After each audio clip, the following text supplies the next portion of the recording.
Hypocrisy.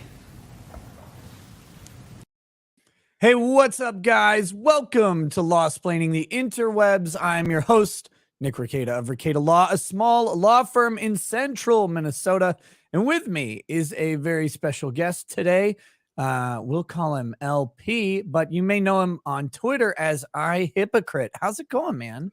Good. Thanks for having me. I'm really excited to be here. By the way, I noticed in the intro, the guy right at the end, he says hypocrisy. Yeah. Funny. He does. Although I will confess, it would be great if I did that just for you. Yeah, no, that's just the normal intro. Okay. Yeah. No, it's that was from the Trump impeachment hearings. That was his loyal lawyer, Michael Vanderveen. That guy was a monster. He was great. But yeah, he was pointing out the hypocrisy. I think they played a video because they were mad at Trump for all the mean words he said at January 6th and stuff like that, where he's like, you got to fight for your country. They're like, right. He means civil war. And so then they played this loop of Democrats saying fight like a million times. Right. Like, yeah. Hypocrisy. It was perfect. There's a lot of that going around these last few years. It seems to be a bit. It's like it's baked into American politics these days. But yeah, man, welcome to the show. I'm glad to have you on. We're gonna get to some discussion about a little legal matter that you have sort of pending on the horizon here. You've gone and pissed somebody off. Like, I don't know why you would do that. Yeah. It was totally accidental, to be honest. Not even joking. I just shit posting on Twitter like I always do. Never expect to get sued over a tweet, but here we are. It's almost seems silly, like getting sued over a tweet. Like, I can understand suing someone over like a legion of tweets or like, you know, some pattern of behavior, but you did one tweet, and it's kind of in the style that you always do, right? Like, or I shouldn't say always, but kind of your frequent style. You post like two opposing things pointing out some sort of hypocrisy. Yeah, the juxtaposition. That's one of my go-to moves on Twitter. It might be more than one tweet. I might actually be responsible for this woman losing her job, which is why she might have a grudge against me. But that's speculation. I don't actually know. But I did tweet about this twice, about a year and a half, about almost 2 years apart from each other, and the first one might have got her fired. I don't know. Okay, I gotcha. Well, we'll get into discussing that in a little bit here. I gotta double. What is there to talk about for the rest of the week? I gotta announce. So tomorrow is Friday, last day of the work day week. It'll be, I think it'll be the last live stream of the week, and it is with Elijah Schaefer will be my guest tomorrow. We should have a pretty wild show going. He is back. I'm sure people have seen the news that he is no longer with the Blaze, but he's back on YouTube on his Slightly Offensive show, and we'll be talking with him about that and about what's to come, and we'll probably just be having a generally good time. I know people want me to cover the Alex Jones trial. I'm not sure if I'm going to have time to do that tomorrow. The Waukesha parade killer, Mr. Darrell Brooks, the innocent driver of an SUV that decided to go rogue and run over children, is his trial starts on Monday. He is representing himself, and I think that is a trial I definitely want to try and live stream the whole thing of. So I'm trying to figure out how I can do that. I've got a couple issues next week.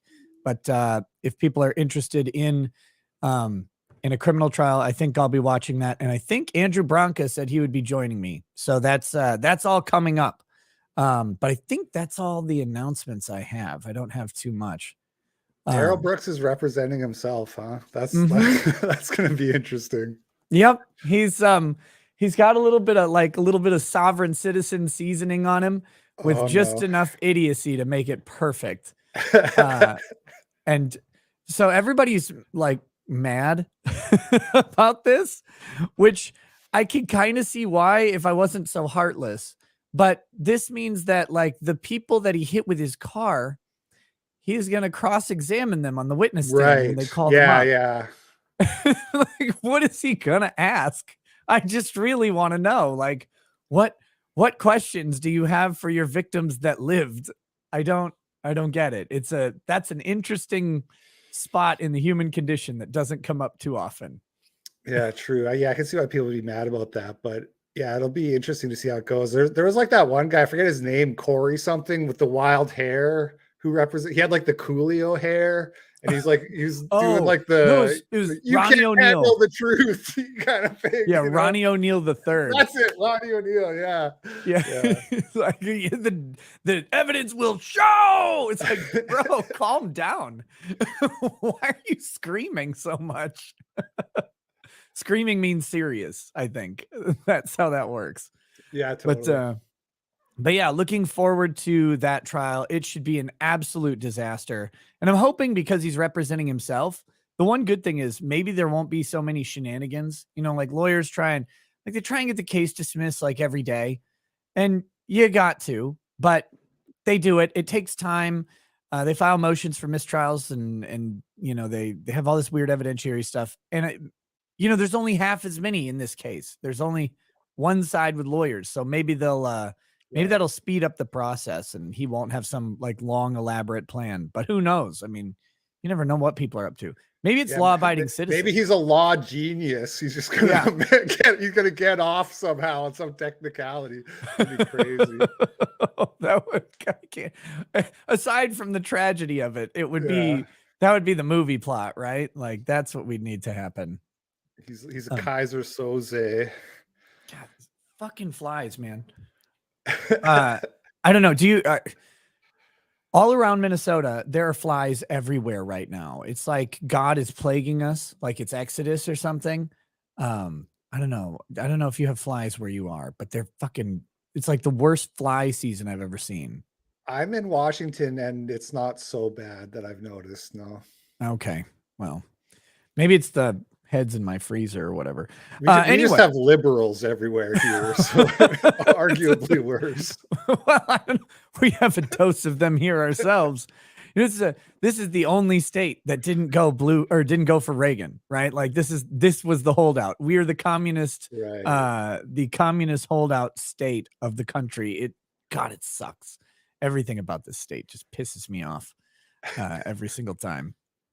But anyway, well, why don't we start talking a little bit about you and how you got into Twitter, and then that'll lead us kind of into the tweets and this whole case because this case has been brewing for a little while now, and I think people will be kind of interested in it because it contains, in my opinion, just kind of all of the elements that we see going on social media right now, where someone says something, someone else doesn't like it, and then they try and weaponize the tweet to get the person taken down in some way, or they try and weaponize the speech to get the person taken out of whatever.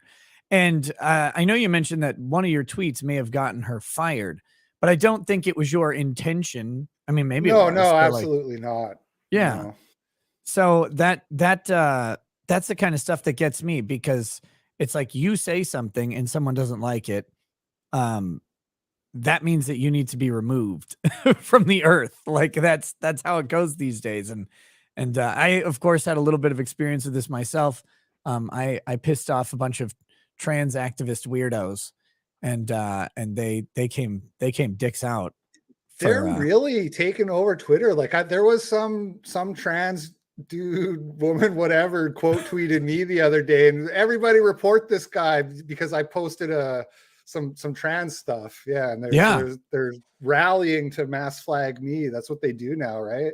Yes. Yeah, they mass flag, they flag everything, they flag every reason they can possibly find until one of them sticks. And they're getting W's on this stuff, and so they're just empowered. Twitter has given them the keys to the car, and they just go and they step on the gas full speed because why not, right? Like Well, I if it think the way works. the Twitter rules work is like it's if you mass flag almost anybody who has like 10,000 tweets, you're probably going to get them. You know what I mean? It's like they saying if a cop follows you driving for 100 miles, he's going to catch you breaking the law at some point Yeah. or whatever. Or like so it's they're getting W's because they care enough to sit there and go through and mass flag you. Most people have better things to do with their lives, right?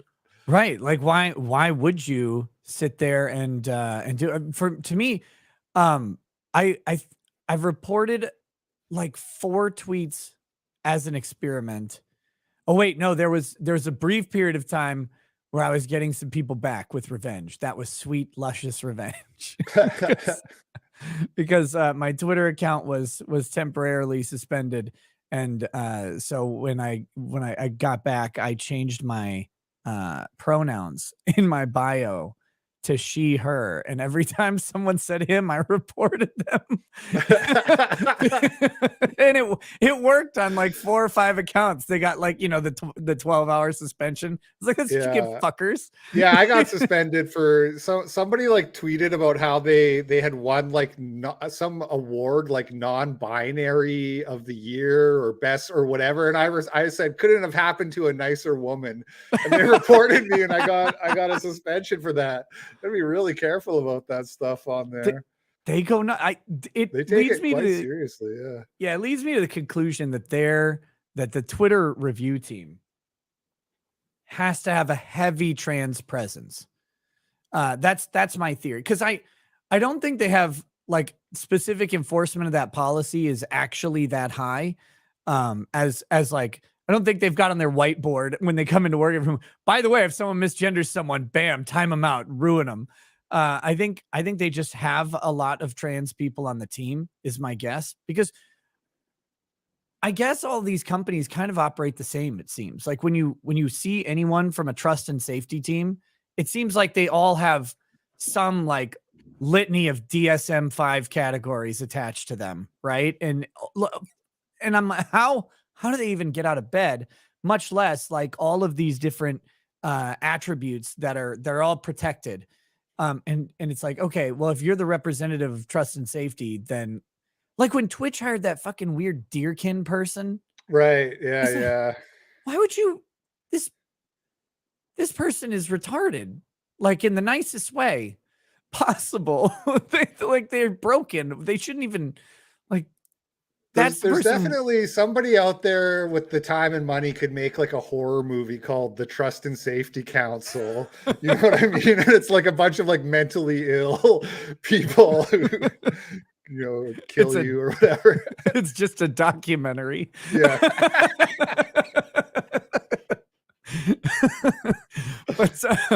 but yeah. So anyway, I think that at least with how YouTube like monetization stuff works, I know some people who do this. I don't, because I'm a good person. But when they go to upload a YouTube video, they upload like 5 copies of the same video because they know it'll get demonetized. And so then they hit the review on all 5 of them, and one of them will get monetized. And then they delete the other ones, and then they go about their day. And it's because it's a different person reviewing it. And I think that's the thing with Twitter is, a lot of times one person reports one tweet, they get nothing. Hell, I had from the Keffels thing, I had people direct message me saying, kill yourself, that's a clear violation of Twitter's policy. You cannot do that. Where I had said nothing to them. It's the first message, kill yourself. You're a piece of shit. And I'm like, okay, cool. So I report it, and Twitter comes back, no violation of the terms. I'm like, wait, what? Really? Like, if I even joke about suicide, I get, I can get locked out of my account or get banned entirely. And I never talked to these people. It's not like we had a history of like a back and forth going, and they just don't care. Like, so one report, I don't think ever does it. You have to, it's the mass reporting of it that gets it, the same tweet in front of like 25 different people. And then it only takes one to tip the scale. Yeah, that makes sense. Yeah. But Anyway, so yeah, I would like to get to know, I guess, you a little bit, man. So what's your story? Tell me about yourself. What's your name, your address, your income, Yeah, I was the born a fears. poor black child. Uh, have you seen The Jerk? Oh, it's one of my favorite movies. My Yeah. dad loves that movie. Yeah. So I grew up in Swift Current, Saskatchewan, and I was kind of like a typical progressive, not like a hardcore political activist or social justice warrior or anything, but like a typical liberal when I was young, you know. Yeah. And I had some issues, like I was into like partying and drugs and, you know, sex, drugs, rock and roll, that kind of thing. And eventually I got a woman pregnant. Mm. She left me when she was pregnant, and I I was living in Montreal. She left me and moved to Vancouver. I followed her to Vancouver because I wanted to be in my child's life. Right. And I ended up getting into like a legal battle with her through in law court, and felt like I was getting shafted in family court. And I felt like it was not fair because it was Yeah. in favor of women, basically. Many such stories. Right. And so this is when I started going down the like red pill rabbit hole or whatever. I think like I remember kind of like one day sitting down on YouTube and searching like men getting shafted and found or whatever, and I found like a Thunderfoot video. Good And thing he that was was on like, YouTube and not Pornhub. yeah. That search goes way different. Yeah. I want to search men getting shafted on Pornhub. And it was like some where he was like just making fun of like social justice warriors, and I was like, oh, these types of people, they're so annoying. You know, I didn't know anybody else hated them as much as I do. And so at that time I started a blog. I started writing blog posts about this and that. And I knew I wanted to start making YouTube videos eventually, but I just started by like watching a whole bunch of YouTube videos. And yeah, I wrote a blog post. I wrote a blog post about The Force Awakens, like a satirical review of that movie, and I made like some memes. And this is kind of the first thing that put me on the map was Daisy Ridley, the actress who played Rey in the Star Wars movie. She somehow, like some other person found my meme and posted it to like her Instagram, and it ended up being like a mentally disabled young girl found my like Star Wars meme and posted it to her. And then Daisy Ridley somehow saw this and like screen capped it and put her on blast on her like 4 million follower Instagram account. Oh And shit. so I wrote a blog post that was titled like, Dear Diary, today I fucked up and made a meme so dank that Daisy Ridley like chased a retarded girl off the internet. And that post got like a lot of views. That kind of like was when I started having an actual following, and started making YouTube videos eventually, started like shit posting on Twitter and Facebook all the time. I had 300,000 Facebook followers like 5 years ago, but then they Wow. banned me. Yeah, Oh yeah, you can't have too much fun on Facebook. it's That's true. Yeah, they're really strict there. what got you banned? Like, what did you say? You know what? They never like. There was certain things that got taken down. I said tranny at one point, which I didn't know was Very against the rules dangerous. there. Yeah, so that was one of the things I did, but in terms of like all of them, I don't really know. Um, there was like a photo of a woman like breastfeeding at Disneyland, which I had posted, but I don't think you could even see her nipples or anything. But I think that might have been like the final straw. I don't know. Normally, yeah, there's like a giant baby mouth like covering that whole thing. Yeah, yeah. But Yeah, it was a it's funny, she was like really gross, and then there's like these two old women behind her that were just like so disgusting. It was a really funny picture. It's wild what gets people in trouble, because to me it's never what you think it's gonna be, right? Like it's never the where you every time I post something where I'm like, oh man, this is gonna be like, I'm gonna get in trouble for this. I never do. And then it's Right. always something Yeah. innocuous where it's like, no, this is the most egregious thing ever. I'm like, but this is nothing. Like, this wasn't even This is a slow Tuesday. No, totally. I have a strike on my Facebook account now from a post that's like 2 years old because I kept like remaking the page, and the last one I made, it's got like 115,000 followers now or whatever. But it's stuck around for a couple years this time because I'm really careful there now. But they just took down a post that was like 2 years old. It was like this white woman had like posted in front of her Peloton bike with like 5 white children lined up. And somebody else had like posted underneath like this is the future Hitler wants, or like it was like some really weird, like why would you even think that? Like that's, you know what I mean? And I posted it like 2 years ago and they just took it down and they said it violates like their dangerous persons policy, which is, I don't know if you know about Facebook's like dangerous organizations and individuals, but they have this list of people that are like Voldemort, basically. You're not allowed to talk about them. I had another post that had gotten taken down that was like dictator Valentines, and it was all this stuff, and like one of them was Hitler being like be mine, you know, MEIN or whatever. It was something stupid like that. They took that down. It's like, why? Like, they're really touchy about the Führer. It blows my mind. That well, I guess he is a Zuckerberg, isn't he? Like, I guess that's probably that could have something to do with it. Okay. I'll have to remember. I don't post on Facebook anymore, man. I'm trying.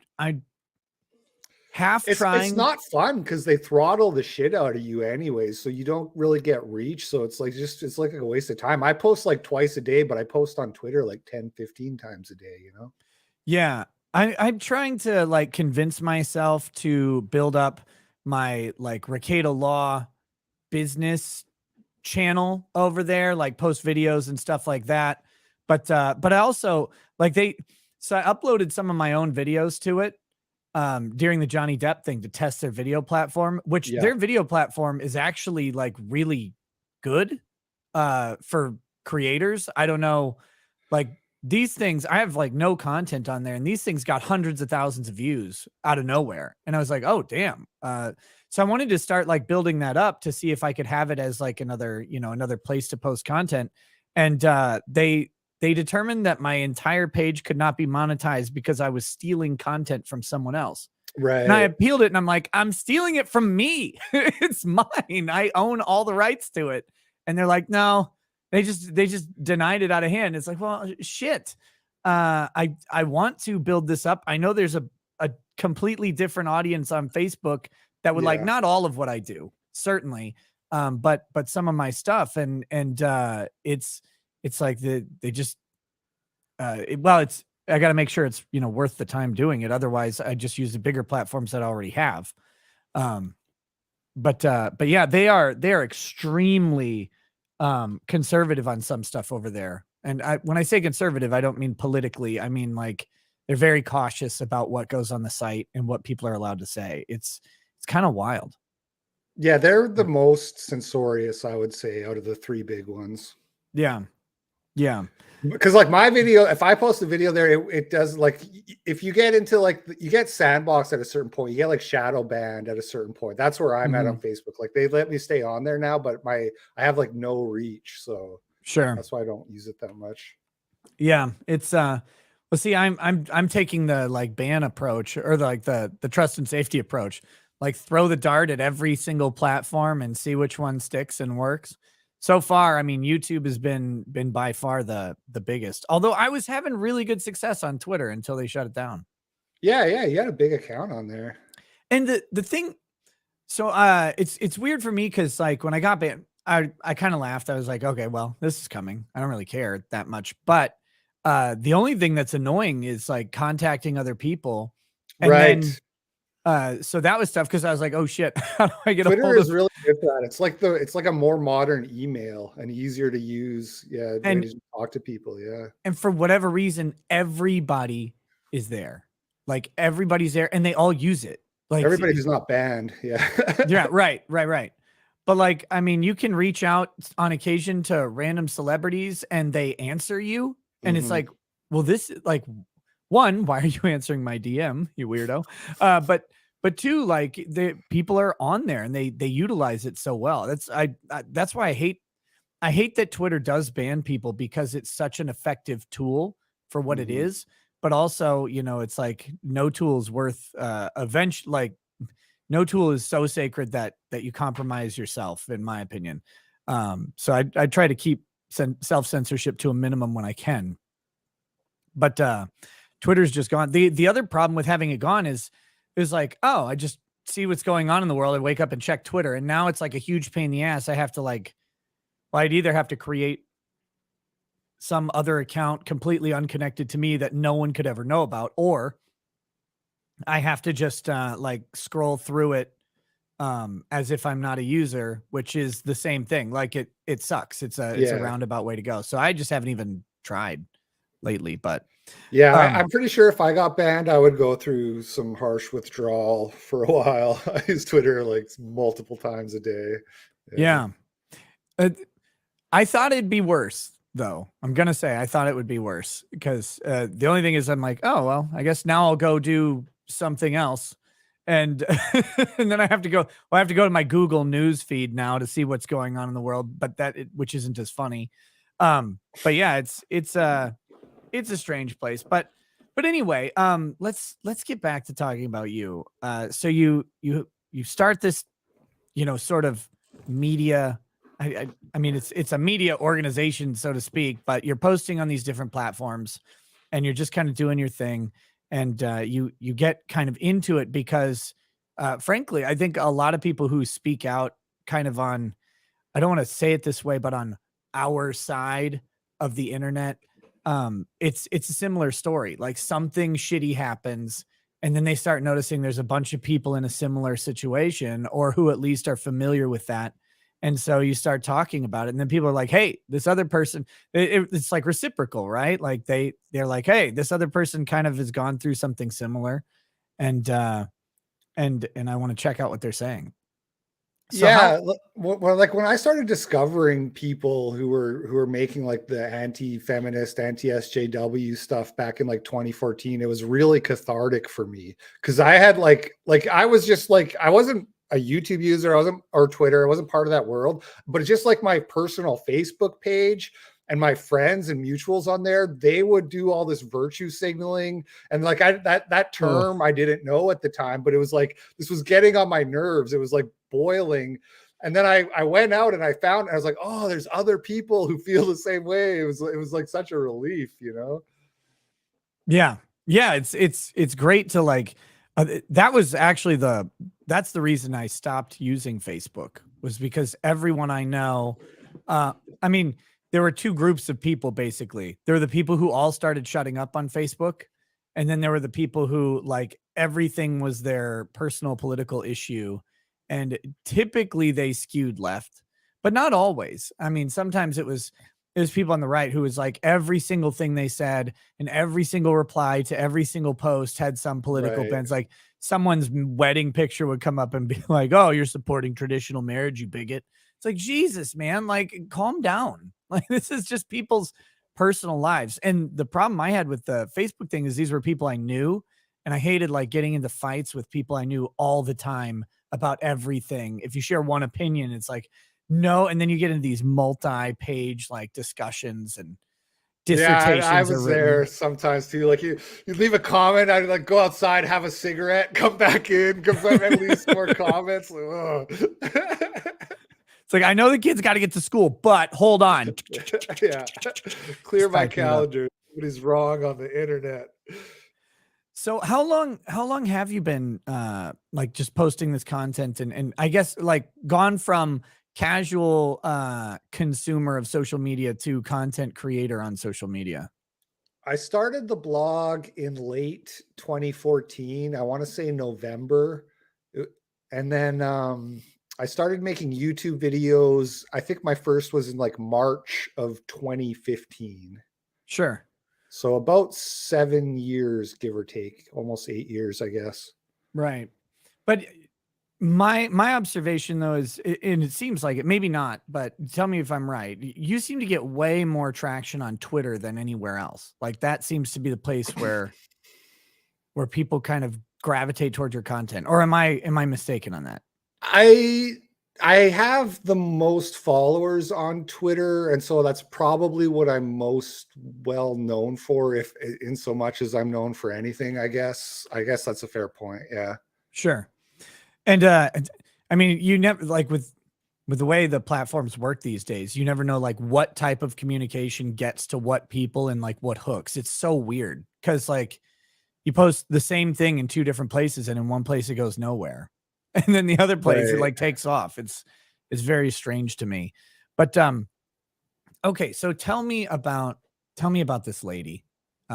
Real quick, by the way, guys, I've got LP's channel, Hypocrite, linked in the description of the video.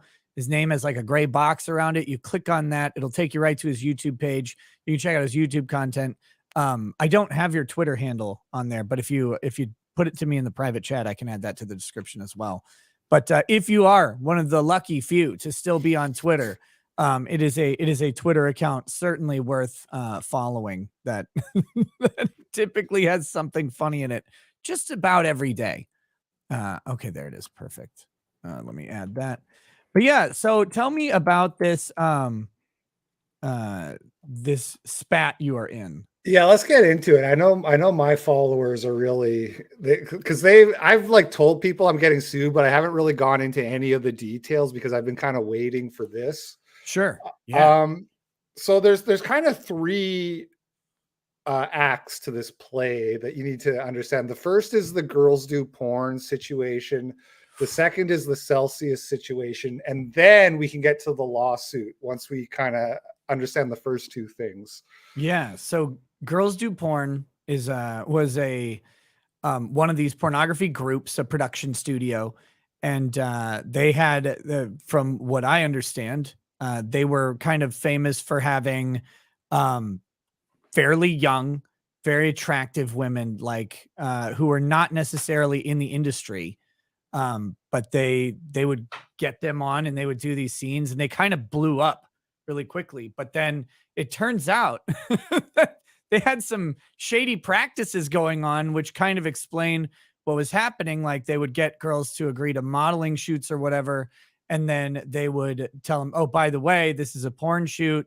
Here's your consent form. You have to do they were this." usually like flown in from other cities, right? So they would get flown in to LA or whatever, then brought to a hotel, all thinking it was for a modeling gig. And once they got to the hotel, it was like, okay, here's the deal. We're gonna have sex for money, kind of thing. Right. And they didn't. And the crazy thing was they would like lock them in these rooms or prevent them from leaving. Allegedly, this is according to the lawsuit, which they got, like, the owners or whatever. I think they're all in prison. There's one guy who's on the run still, I think. They don't know where he is, but the other ones are all in jail on like serving like 20-year sentences. Yeah. Yeah. What they were doing was like, it's everything that people say about how porn is done. They actually were doing. It's nasty. Like they would take these girls away from anywhere where they had any network, and then they wouldn't let them leave. And the girls had no way to get away from them effectively. They didn't have anyone they could call locally in the areas typically. And so a lot of them would end up signing the form and doing the scene so they could go home. And then they got, finally they got caught, which is good. So, okay. So tell me how you get involved in this thing. Yeah. Just to add to this, and I don't want to like defend, like, I think those guys definitely deserve to be guilty of some crimes. Like whether they were like holding the girls prisoner is kind of debatable. Like all Sure. I'm saying, Nick, all I'm saying is, I believe you. Yeah, go for it. In these videos, they did interviews with the girls before the sexy. Now, I'm not telling people to go look for the videos or anything, but I heard from a friend of a friend that if you watch some of these videos, the girls don't seem very upset when they're given the interviews. Okay. So you can kind of make of that what you will.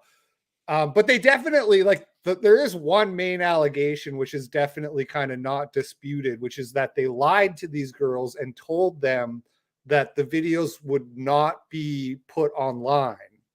Right. You have to be a little bit naive maybe to believe that in this day and age. But anyway, that part definitely happened. Okay. So anyways.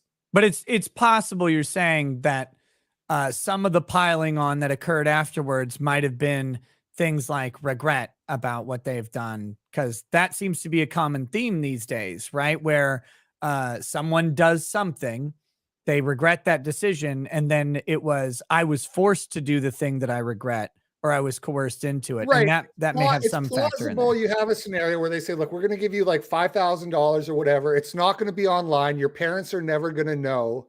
But then their parents do find out because it is online. And then they say, oh, well, they like imprisoned me or whatever, Right. you know? Yeah. No, that makes sense. I wasn't there. I don't know what happened. You're the guy on the run, aren't you? No.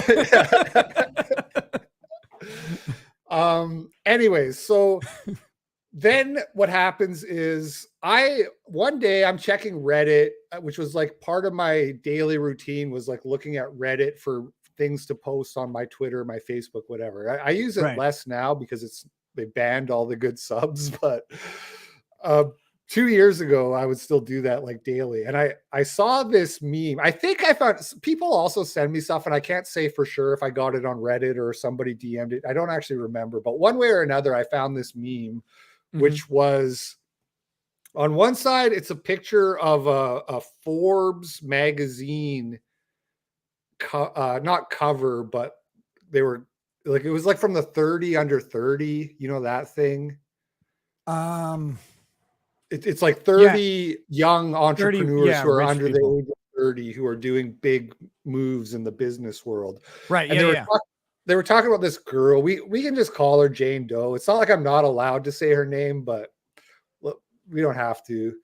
So they cover her in this article and say that she's working at Celsius, which is a crypto company, like a crypto like trading platform or whatever. Right. And that she's managing like a $300 million portfolio on there. She's 23 years old. Okay. I don't know why anyone trusts a 23-year-old with their money, but I got it. Right. Attractive young woman in Forbes. So that's one half of the image. And then the other half is a screenshot from a Girls Do Porn video. And now she's fully clothed in here, right? It's from the interview portion. And there's like the subtitles are on the image, and it says something like, so what do you want to do?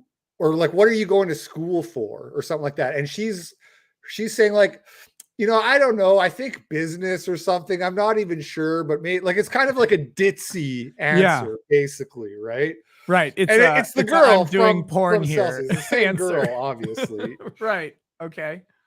So when I tweeted this originally in back in December of 2020, it kind of blew up. I mean, it got like, I think like 300 retweets. It wasn't like this insane viral thing, but it blew up in like the crypto world because all the crypto bros were like, holy shit, are you guys seeing this? Right. And the reason I think it might have got her fired, although I don't know, is because somebody tweeted what is his name? Alex Mashinsky, who's the CEO of Celsius. Now, Celsius just went bankrupt recently. And if there's any CoffeeZilla fans watching, CoffeeZilla did a video like 2 or 3 days ago about how Alex Mashinsky is selling bankruptcy merch. So he's selling like t-shirts that say unbankrupt yourself or something like that. Okay. That guy replied, somebody tagged him and said, hey, like, Alex, why do you want to explain this? And he responded, and the tweet's still up. He said, she does not work for Celsius. Here, I'll post you the link. I don't know if you want to. It doesn't really matter, but I'll post it. Or you can share screen on. I mean, it doesn't really matter. Like he's. Oh yeah, you don't have a Twitter account, so you can't even log in. Here we go. I'll show. Oh damn it! The little message went away that says you are suspended, cannot perform this action. But here, I'll pull it up real quick. So there we go. So Jin Chan, Mashinsky, Celsius Network. Can you clarify this post doesn't look good? does she knows what she's doing? So is this your tweet? It is. Now, the Okay. reason it's deleted is because I had for a little while, I had decided to start using one of those programs that deletes your tweets after 2 weeks. I Right. used Yeah. that for a little while and then I stopped using it because I realized having my old tweets for reference was more likely to help me than hurt me. Right. But that's why that tweet is gone. So I don't know if my post was the reason they let her go, but I think it was the first time that it got attention on Twitter, even Okay. though the meme came from somewhere. Like I think the 4chan people had already figured it out or whatever. It just hadn't gotten mainstream until I tweeted about it. Right, but we're not talking about huge activity here. 2 responses, 4 likes. We can't see yours, but this guy, Alex Mashinsky, I mean, 4 retweets, 4 quote tweets, 25 likes. It's like, this is still a low volume tweet, right? Like this is not the biggest thing, but is that, yeah, that's That's her. That's Jane okay. Doe. So anyway, we don't need to focus on that too much, but yeah, so this is the tweet you were saying that may have gotten her fired, although that obviously like no intention of that from your end. I mean, this is just you posting something funny that No, you of found. course not. And I mean, hey, I don't see if a woman can do whatever she wants with her body. I don't see why that should mean that she should get fired. Now, I will say a lot of people, or a handful of people, at least kind of gave me shit of like, why are you posting this? What difference does it make to you? And my response to that would be that people kind of have the right to know who's managing their money. Yeah. You know what I mean?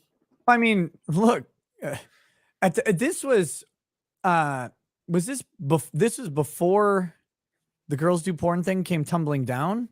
I Still? did not know anything about girls do porn when I tweeted that tweet in December 2020. So in June of this year, Yeah, I here we did this. yeah, Right, we I got it. did this tweet making fun of Celsius because it's my classic juxtaposition, right? On one side, talking about how you deserve to have access to your money, then a headline about how they froze everybody's ability to get their money. Right. Was this around the Robin Hood thing or is this something else? No, that No, was last year. I think this was kind of around the time Luna crashed, but I'm not really a crypto Oh, bro. yeah. I'm just here for the memes. You know what I mean? Yeah, that I don't, sounds like the timeline that I didn't know what the hell was going on because I don't know shit about crypto. But yeah, yeah. that Luna stuff went nuts. Yeah. So Celsius went bankrupt. I can't explain why they went bankrupt. I couldn't tell you that really, but anyway, because I tweeted that tweet, I was like, oh, Celsius, this is the same company that hired the porn girl. So, Right. so right below, I had posted that. I like as a throwback, I had posted that meme, the Forbes thing, and I Yeah. said same company. It was just like a throwback. Like, remember this thing that happened? And so that got DMCA'd on Twitter.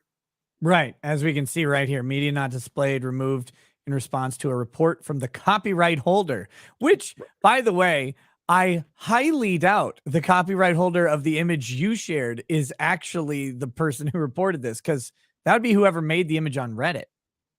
Right? Like, or wait, did you craft the image? I didn't make the image. No. Yeah. So because once you engage in sufficient fair use, right? Like the potential owners of the image are Forbes, I guess Girls Do Porn, and then, but I think the actual owner of this one, because clearly this is commentary, right? Like the image that they made is a clear commentary on both of these situations. Right. I would argue the Reddit user is the actual copyright holder of this image, not Forbes and not Girls Do Porn.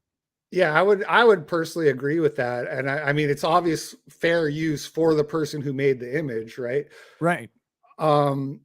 Now there is something about, so there is an interesting copyright, like legal issue here, which is that the Girls Do Porn copyright got transferred to the girls, which may not be legal. And I want to talk to you about that, but sure, let's table that for now. So I've been DMCA'd like a whole bunch, especially on my YouTube channel, and I've counterclaimed so many DMCA's. Like I've been DMCA'd by Warner Bros, Right. Rebecca Black, Toei, TOEI, which is like a Japanese. They do Dragon Ball Z. Yeah. Right. And I always counterclaim because I'm always like doing fair use, you know what I mean? And Right. the first few times you go through this as a YouTuber, you're kind of like, oh shit, am I gonna get sued by Warner Bros? Like I'm not really trying to fight Warner Bros, you know what I mean? But they never sue you. TED, the TEDx, like TED Talks, they DMCA'd me. I've been through it a whole bunch of times, but they never actually sue you. And so you start to get kind of cavalier. And when I counterclaimed the tweet, I don't remember exactly what I said, but it was very flippant. It was like something along the lines of like, LOL, go fuck yourself, basically, which maybe in hindsight wasn't a good idea, but I didn't actually think they're going to sue me over this. Right. No, but that's how I counterclaim stuff too. Like I write out that the owner of this, the owner of the image is retarded, but they actually do know that that this is just fine to do. Like they know that this is fair use because they done any fair use analysis, which I'm sure they did, because they're a very smart company or whatever. They would know that this falls squarely within the 4 factors. I'll list the 4 factors. Then I'll be like, I strongly fucking recommend that they either release this or they sue me, and which I will bend them over in court. Like that's what I say, because I'm a dick. Yeah, if I had known they were actually going to sue me, I would have been a little bit more formal. But you know, a week or two later, I started getting phone calls like, "Oh, Mr. Perry, we just want to confirm your address and this. You own the Hypocrite Twitter account, yes, and all this stuff." And I'm like, "Oh God, I'm actually going to get sued." And then eventually, a guy showed up on my doorstep, served me the lawsuit, and so who's actually suing you? Yeah, so who is actually suing me is they're called like let me pull it up. There's some like MCM Group 22 LLC. MCM Group 22 LLC? Yeah, that's who's suing me. Okay. On behalf of their client. All right, here we go. Who the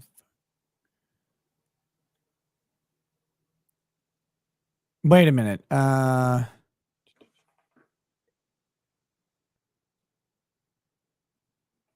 Is this thing dismissed? Not to my knowledge, but we have filed a motion. Oh, okay. So they also sued my father-in-law. Originally, he was named on the lawsuit because they thought I was him. They thought Lyndon Perry was a fake name and that I was actually my father-in-law, which kind of pissed me off because even though I use my real name and face, I've always tried to keep my family off to the side. Right. Yeah. But anybody can like look up the legal filings and that. So that cat's kind of out of the bag now, thanks to their incompetence. That's what I got. I'm like, because I'm looking at this one that was dismissed, and that must have been that one. Yeah, it's probably like it's like Chris or somebody like that. Yeah. That's my father-in-law. Okay, gotcha. So we eventually got them to take his name off, and now we're trying to get the one against me dismissed. I'm trying to figure out who these people are. Like what? Well, I guess I could. Did you send me the filings? I did a while ago. Yeah. Hey, let me find them real quick because I would love to, if you don't mind me pulling them up. No, I mean, I honestly have no idea who these people are either. As far as I can understand, they're just like I think I want to say it's like a public, like a PR company that she hired or something like. I don't know exactly who they are, but I'm sure they're working for Jane Doe. That much I'm pretty sure of. 99% sure. Let's see. Here we go. So this is a letter. Do I have the original one? I'm not seeing the original one. The original filing? Okay, hold on. While you're looking for it, I can kind of keep telling the story if you want. So go for it. So when I got this, I didn't know what to do. I started like talking to lawyers and like different people, but I didn't want, like, I wanted to just see if I could settle it right away. So I just emailed their lawyers, her lawyers, whatever, myself, and said, look, this is like, I don't care about your client in this tweet. So why don't we do this? You drop the lawsuit, drop the DMCA, like drop the DMCA, because it's a strike on your Twitter account when you actually get DMCA'd, right? It's same as YouTube. If you get too many of those, you get banned, which is the problem. If this is like hand to God, because I've been doing this like for years, like we just covered, and 3 to 4 times a year, I get a DM from somebody that says, hey, that picture you posted, like that's me or that's my friend, and they're kind of embarrassed. And I every single time I always have deleted it, except for one time, except for one person who was really terrible, and I didn't take down the post. But every other time I do, because I'm not really trying to fuck with people, you know what I mean? I'm like, if it's really bothering you, whatever, I'll take it down, because every individual tweet I don't care about that much. You seem more like a guy who's like, okay, here's a funny thing. Like, here's the hypocrisy. It's almost, it's like Clown World. It's like, here's a thing that's ridiculous that we can all look, it's right out here in the open, but you're not out to like harm people, because and I don't understand people who are like, because I get this all the time. People are like, you're trying to do whatever. And I'm like, no, I'm literally just laughing at someone. It's something they did publicly or some lawsuit that they filed. Like, I don't care. Like, personally, I want everybody to just go succeed. Like, I want them to win. Totally. But I do think it is important to kind of like laugh about this stuff or whatever, just so you have to let people know that you're not really approving or agreeing with what they're doing, because we're kind of in an emperor's new clothes situation in society where, like, because nobody speaks up a lot of the time, everybody thinks that everybody else is just okay with whatever's going on. Right. So I do think it's like I'm providing a kind of a service in a way, or that I'm doing something useful.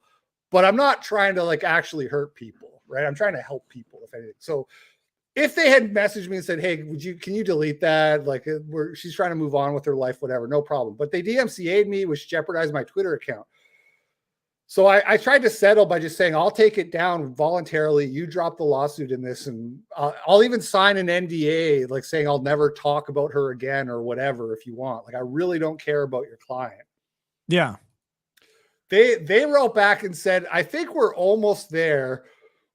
We just have a couple more things we want, which was $50,000 in damages and $16,000 in legal fees. So they wanted $66,000 for me to make this go away. Look, I'm willing to take everything down, just like, say, not talk about your client ever again. We're pretty close. We're gonna also need 60 grand. Like, wait. Okay. Here, I just went to Pacer. I pulled the document because it was a little easier. But here, let's pull it up on stream. I'm gonna pull it down. Well, it's got your father-in-law's name on there, which sucks, but yeah, that's okay. Okay, perfect. Doxed AF. Yeah, doxed. Sorry, Dad. Plaintiff MCM Group 2 LLC, by and through its undersigned counsel, brings a complaint. So let's see you there. It's a limited liability corporation. Oh shit. I think this has an address on it, so I don't want to actually do that. I mean, anybody can pull this, right? Like, okay. It's the public record. Like, yeah, as long as you have consent on it here. And I guess these documents have been circulated around. So they're a corporation organized under Delaware.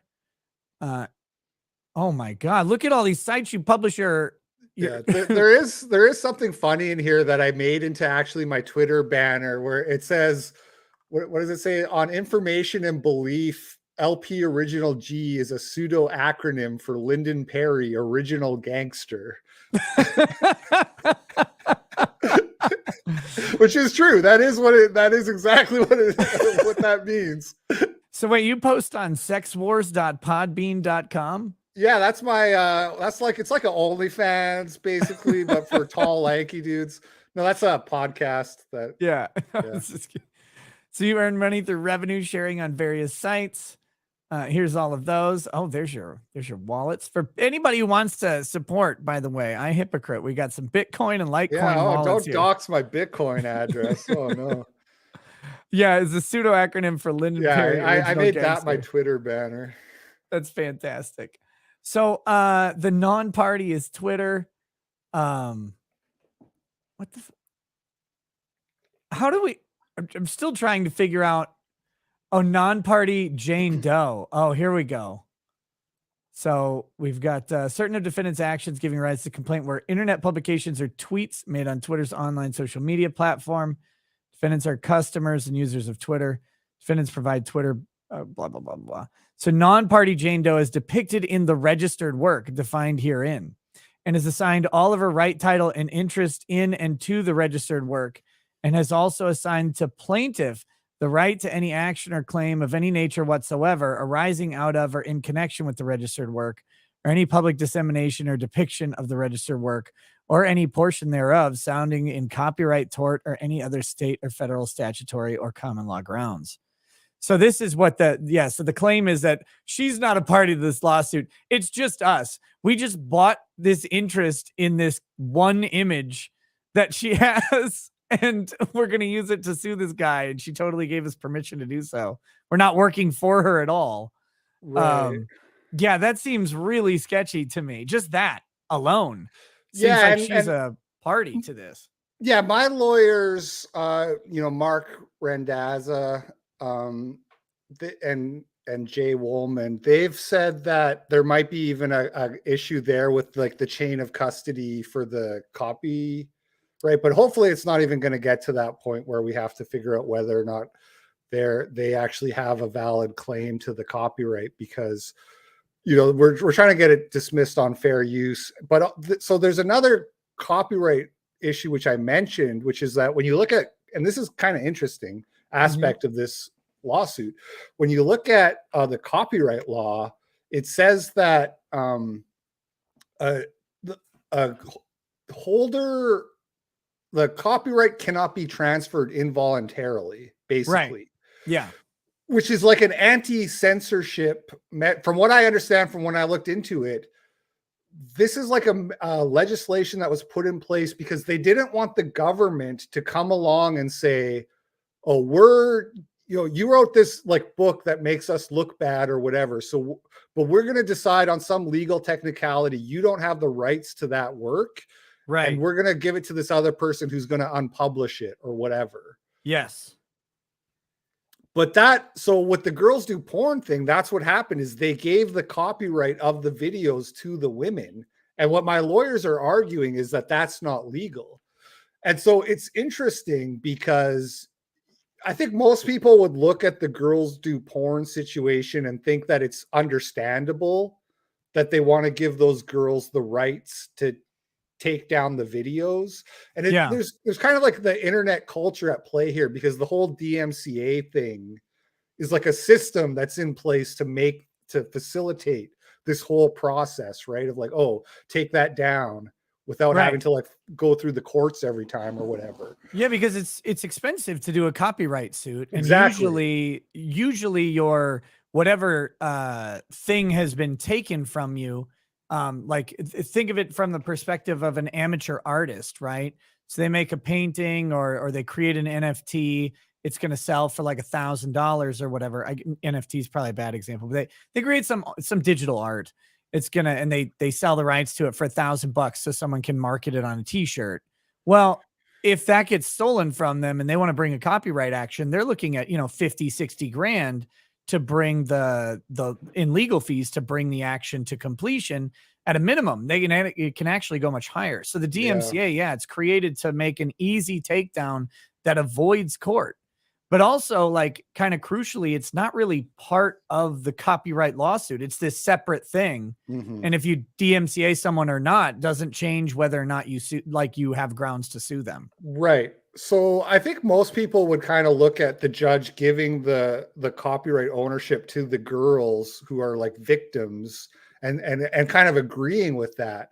But the problem is that it's opening the door to, well, now the government can decide if you made a work, but you broke the law, then we can take away your rights to own the thing that you made, which Right. is a kind of a slippery slope, you know?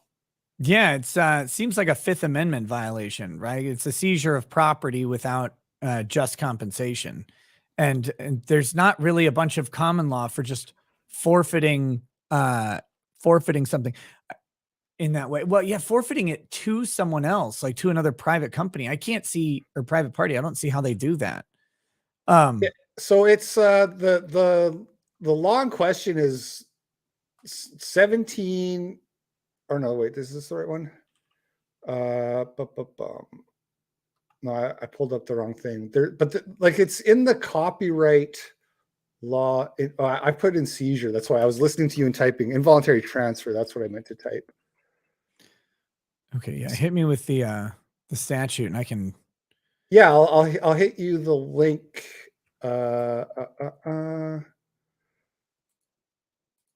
Involuntary. I should have got this. I think it's 17 US code 201. Yeah. Okay, here I got the link here. I'll hit you with this.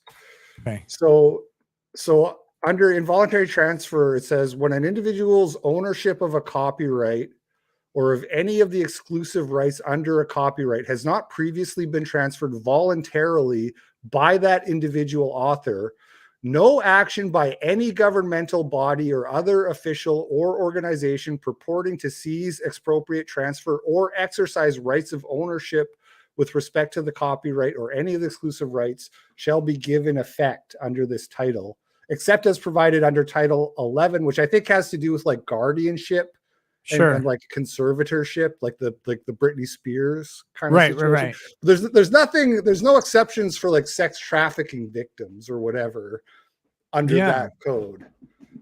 That's wild. Let me see USC 201. I'm gonna pull this up on Westlaw and see if there's any interesting tidbits about it. There's only 237 decisions, but let's see. Generally works for hire, transfer of ownership. Hold on. Actions constituting transfer of ownership. That's interesting. Merger of subsidiary, owner of copyright to vocational interests, violated agreement. This is going to take way too long to actually read on the fly, but no, I mean, I think is there a government one? That's what I'm looking for. Licensing agreements, class actions. Yeah,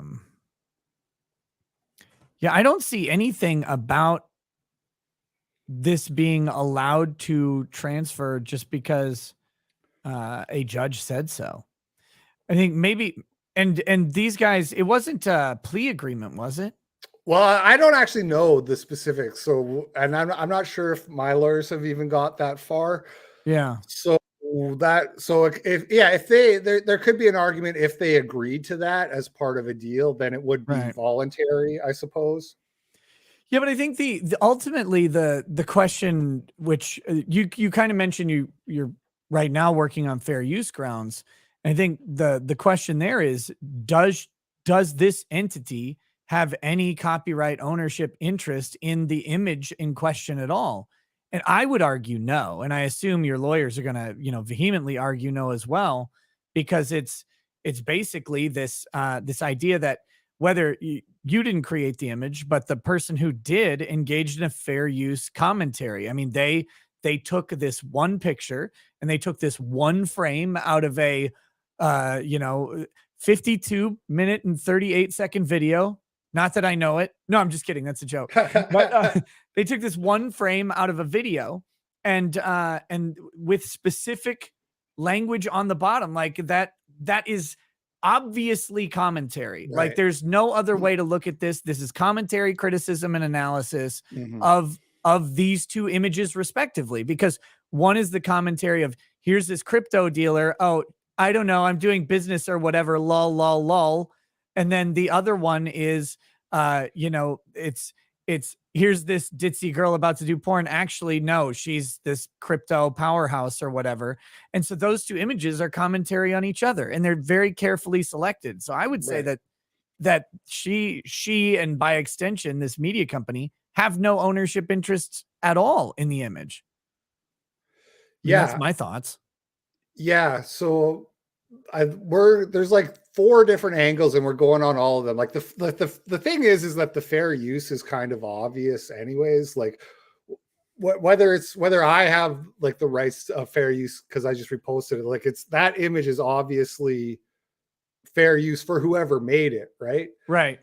And then the issue of can they give the copyright of the videos to the girls at all? And then do these guys suing me, do they have like the copyright?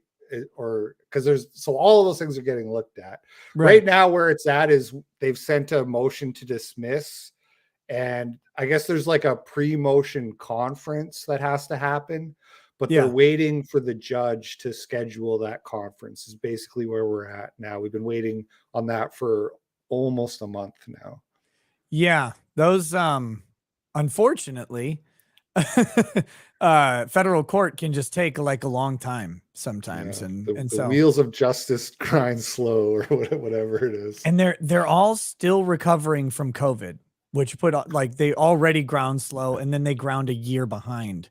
Right. And so it's been wild, but yeah, that's a crazy scenario, man, because you've got some really interesting legal issues and all it was just a basic shit post. Yeah. Yeah. But oh man.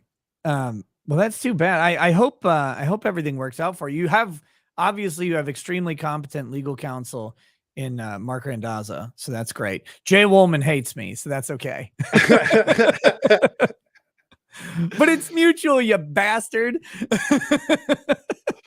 But no, I mean, as far as like champions of speech are concerned, like the Randazza legal group, I mean, they're up there. Like they're the go-to. I mean, they're one of the few places left that actually seems to care about defending the speech that is quote unquote indefensible. Not that yours even comes close, in my opinion. I mean, like what you posted is and the fact that they're suing you for so much is insane to me. Like I don't see where they derive the amount of damages from the violation of copyright, right? Like let's hypothetically say that they did own the copyright to the image. You're going to tell me that you're posting that image was what you said, something like $20,000 in damages plus 50,000 in legal fees. They wanted $50,000 in damages and 16 in legal fees.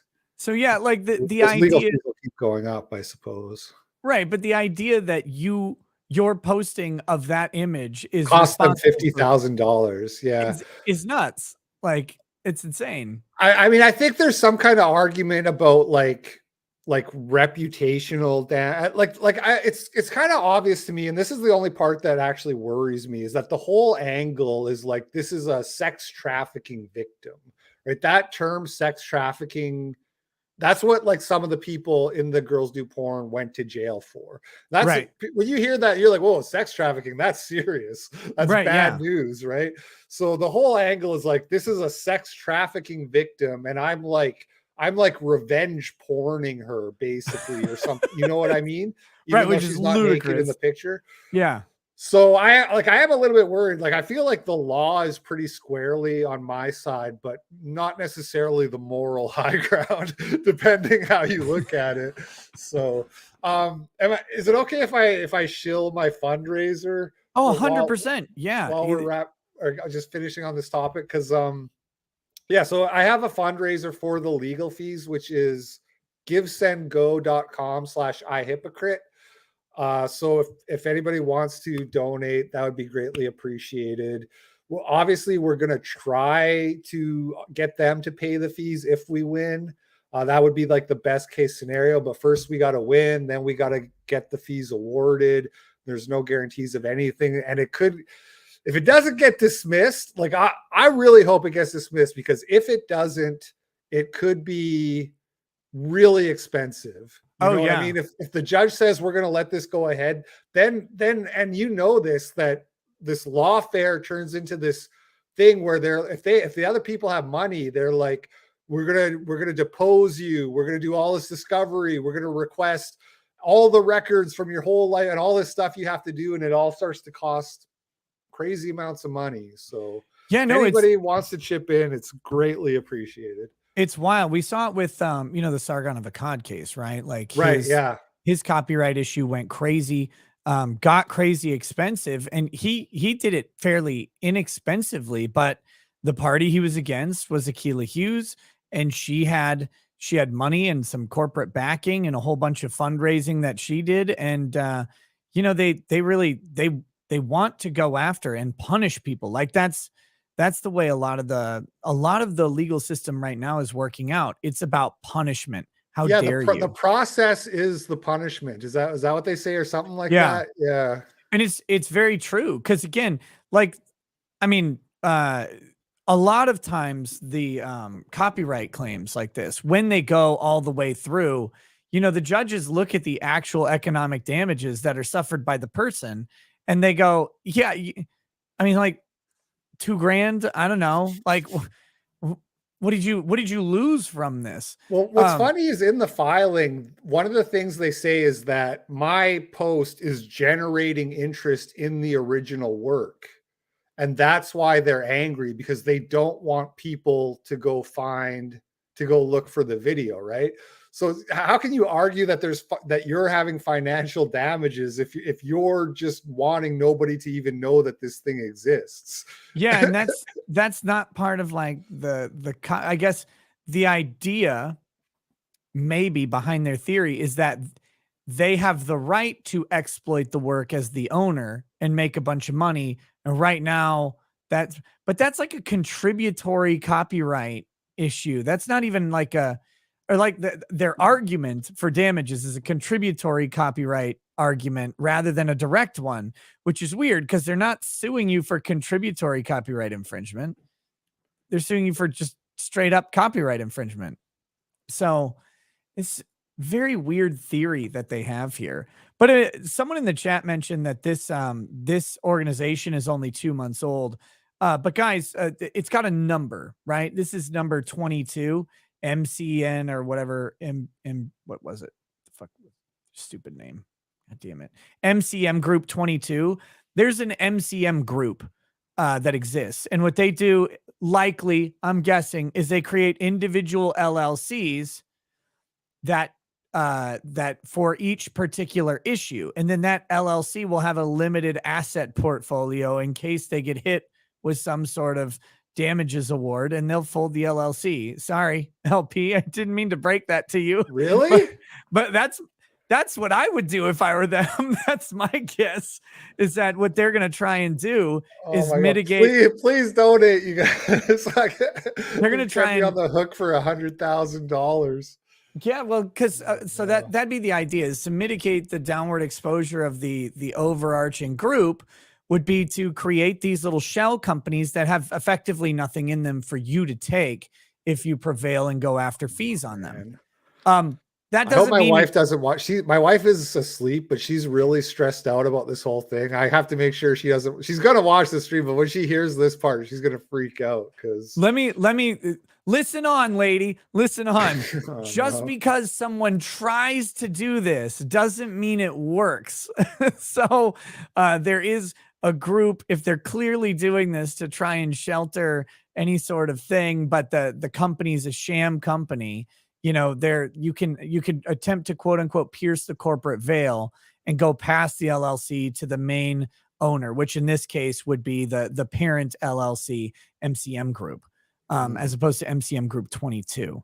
And so, that's a long way out. Of course, if you get this thing dismissed out and get a judgment, that's when you determine if you go after trying to do that. And I mean, to me, that looks pretty like, it's 2 months old. It's got a number next to it. It's a very lazy way to try and do the shell company, in my opinion. But that seems like the obvious thing. Like, let's do this and we'll feed money in as legal fees require, and we'll keep all other money and assets out of it. The only asset that's owned is this one image of the copyright, or a license to this one image of the copyright is effectively worthless. Maybe there's some arguments around that there if you have to go on. I don't know. Randazzo would probably be Randazzo and Woolman would probably be exploring all of that stuff. I'm just a humble internet grifter, but that's where my mind went immediately. I'm like, okay, well, that's a shell company. That's just designed to limit their exposure in case this thing goes south for them, which is very suspect and possibly in and of itself an abuse of the copyright system, because it's not supposed to be used as a punishment. It's why they made DMCA, like we talked about earlier. You have an easy way to do this. They got the post taken down. You offered to have the post taken down. Like, you mentioned the sex trafficking thing and how that kind of like plays against you, right? Because it's like, whoa, but at the same time, like, you have a clear record of saying, hey, this is not intended to be like this, or anything. I mean, you have your one response to the DMCA, which is the only bad thing. But when they came to you and said, hey, we want this thing gone or whatever, and we're going after you, you're like, yeah, no, I'll take it down, whatever, not a big deal. So I think you have plenty going for you that shows that you're not out there trying to harm this person or direct anything to them. And the funny thing is, of course, this lawsuit is going to direct way more people to the thing than anything else. Right. Like, yeah. So kind of silly. Yeah. Real Streisand effect going on. I had a thought there, but I lost it. Oh shit. I was talking too much. That's okay. That's okay. Well, man, so to the chat, I have posted and will continue to post and encourage the mods to do so, to post the Give, Send, Go in the chat there. And I'll also post it in the description, on the show here. So if you feel like that's something you want to go ahead and contribute to, you're welcome to do so. I'm sure any support would be very much appreciated. And this is ultimately a speech issue, because that's what's going on, right? Like, they're trying to silence somebody's speech. They're trying to stop someone from saying something that they don't like. There's obviously not a copyright issue here. If anybody who's dealt with fair use, and as content creators, we get kind of used to the fair use thing, because someone always, like, they don't like your video, so they try and take it down. It's like, come on, I'm not airing The Lion King with no commentary here, right? Like, this is me making fun of you, and that's what's got you angry. Oh, I remember what I was going to say. This was something that I stumbled upon. It was some lawsuit. I forget. It was like somebody versus Sony over like a video of their kid dancing to Michael Jackson music that got DMCA'd. It's Prince. It's Lens versus Universal That's Media what it was. Group. Prince, right? Yeah. So you know the one I'm talking about. So, and they determined, right, that you have to consider fair use before you DMCA somebody. Yes. So what does that mean? I mean, can people get sued for not? Okay. Like, does it mean anything for me, or? Maybe. So where is this brought? This is brought in Southern District of New York. Okay. So first answer is no and yes. Normally I would say yes and no, but no and yes. So this lawsuit's in New York, I think. Yeah, Southern District of New York. Right. Lens versus Universal Media Group is in the 9th Circuit Court of Appeals. So it's not authoritative, but it is informative and it can be persuasive, right? So the issue in Lens is a woman was taking a video of her kid dancing. Prince is playing in the background as this little toddler is getting down, right? And she posted a video to YouTube, and it was immediately copyright claimed by a bot that Universal Media Group had implemented on YouTube. And so if anything came up, it would claim it. No one reviewed it. No one did anything. And they admitted that in court. They said, yeah, there's no review of any kind. If our content is detected in a video, we automatically send a copyright claim and take it down, because there's just too many instances of it for a staff to actually do it. So we have a computer do it. And the court said that is no consideration of fair use. And you have to make a fair use assessment and make sure your DMCA has some validity to it. But the language they used is around good faith fair use assessment. Right. And good faith means open to interpretation. Yeah, that you can be a fucking dummy and still do a good faith assessment and be completely incorrect. The problem for Lens or for Universal Media Group was that they admitted they did nothing at all. So it's there'd be a theory that oh no, oh no, oh no. What? Someone just posted the meme in my Odyssey chat, but a worse version of it. Oh no. I can't bring it up on YouTube, but there it's on, it's on Odyssey. If anybody's curious, it's on the Odyssey chat. But yeah, so the idea is that if they don't do any fair use assessment at all, that is an abuse of the DMCA system. It's an abuse of copyright, and therefore you're entitled to attorney's fees. Now, copyright attorneys have been attempting to utilize Lens, and they should. This is the right thing to do, to fight back against copyright trolling and what's happening to you. And so, will you prevail on it is impossible to say, but I think you have a claim, but it's going to, like, the way Lens is written in the Ninth Circuit, and maybe this is actually the benefit of you being in New York and not the Ninth Circuit, is since Lens is not authoritative, the courts can go, this is persuasive, but we think of it in this direction rather than how they went. Lens is very limiting. Like they have to have done nothing, no effort at all. Not like they could have done better. Whereas in SDNY, they might go, this is a sophisticated company that all they do is go after copyright interests. They have to be familiar with fair use. They didn't do a sufficient fair use assessment.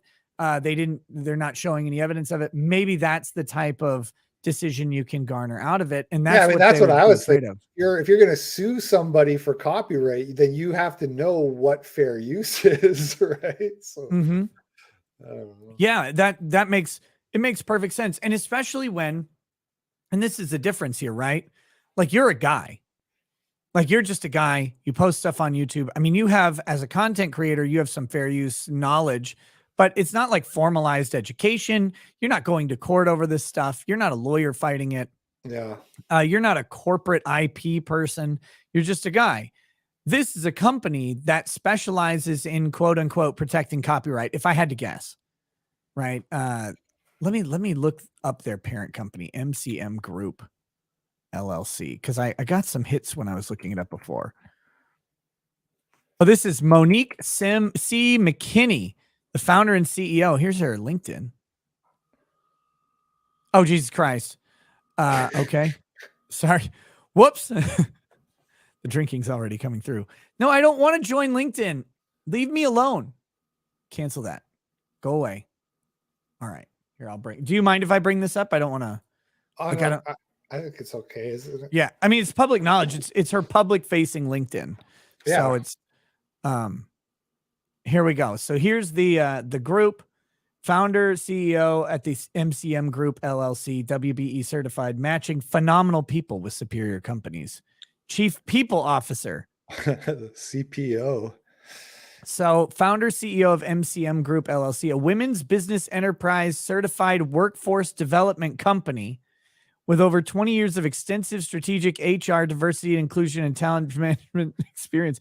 Oh, wait. So this is even worse. Like, this is just some company that tries to get this chick another job. This is a talent management company. Oh, Christ. Develop and lead high-performance projects, workshops, align HR strategies with corporate objectives to significantly cut costs and raise efficiency, effectively guide leadership and staff through organizational change, fostering a culture of progressive employee relations. Career history includes being an effective collaborating change agent and with uniting cross-functional business lines within fast-paced environments. I'm getting some pretty strong grift vibes. That was a paragraph of bullshit. Yeah. That's amazing. God, I'm going to hire her to just write anything I need to say nothing on. Like, I need 10 pages on the Iliad. No, you don't have to read it. Just write whatever you wrote there. Holy shit. So this is... yeah, so this is, oh God. So yeah, this is just a group. I knew a guy like this. I worked with a guy like this. This is one of my favorite stories. I used to work at a place called Thrivent Financial, right? And we had a temp named Devin. And he was cool, super nice guy, big black guy, really deep voice. I'm like, wow, you should do like radio or something. And he was never around his desk though. I'm like, where is this guy? Like, he's a temp, but he's never here. And I found him one time because I thought he was just pooping constantly. But I found him in one of the corporate meeting rooms in the dark, but he's on his phone, like talking to someone. And as he comes out, and I'm like, fuck are you doing? Get to work, weirdo. Because he was in my group. And I was the subject matter expert, which is like a manager that gets paid the same as the grunts and has no authority. But I was responsible for the work getting done. Right. So I was like, get back to fucking work. What are you doing? And he's like, oh, I was just doing my side gig for a second. I'm like, what's your side gig? You're a temp at this financial place. It's like, oh, I do executive talent acquisition. Wait, what? He's like, yeah. So I help people get hired as like CEOs, COOs, or whatever. And I was like, bro, you're a temp. Like, why would anybody listen to you at all about how to get hired for a high-powered position? This makes zero sense. Like, why would you tell someone what a good CEO is? You're a temporary employee somewhere. Do you have any experience? Like, were you an executive? He's like, no. It's like, oh, okay. So that's what this lady does. That's fantastic. So this is brand management effectively, I guess, is the lawsuit. Sorry. I just it cracks me up. Like there's so many stereotypes to say about what's happening here, and I'm not going to say any of them. Yeah, I hear you. like every life coach I've ever met, I'm like 29. Like, what are you coaching someone on? Like, right, what life experience do you have? Like, again, at Thrivent, I used to work with a life coach, but his job at Thrivent was like, he answered the phone like that. He answered the phone to enter trades, stock trades, right? Cause it was brokerage. And I was like, man, you're really funny, but like, what do you mean you life coach someone? Like you're a single guy living in a shitty house in North Minneapolis, and you work on a phone at a call center. Like, that'd be like if I was life coaching someone, except worse. Yeah. And anyway, these people bother me. The life coach, like the whole executive talent acquisition. So that's who's coming after you right there is that group. Which, yeah, it looks like brand management for this girl. She had a job at this company. That's toast, but she has experience managing a large portfolio of 300 million sounds like a large portfolio of assets, but it's not that large, like in the financial world. Maybe in the crypto world it is. I don't know. Because I don't know about crypto asset management at all.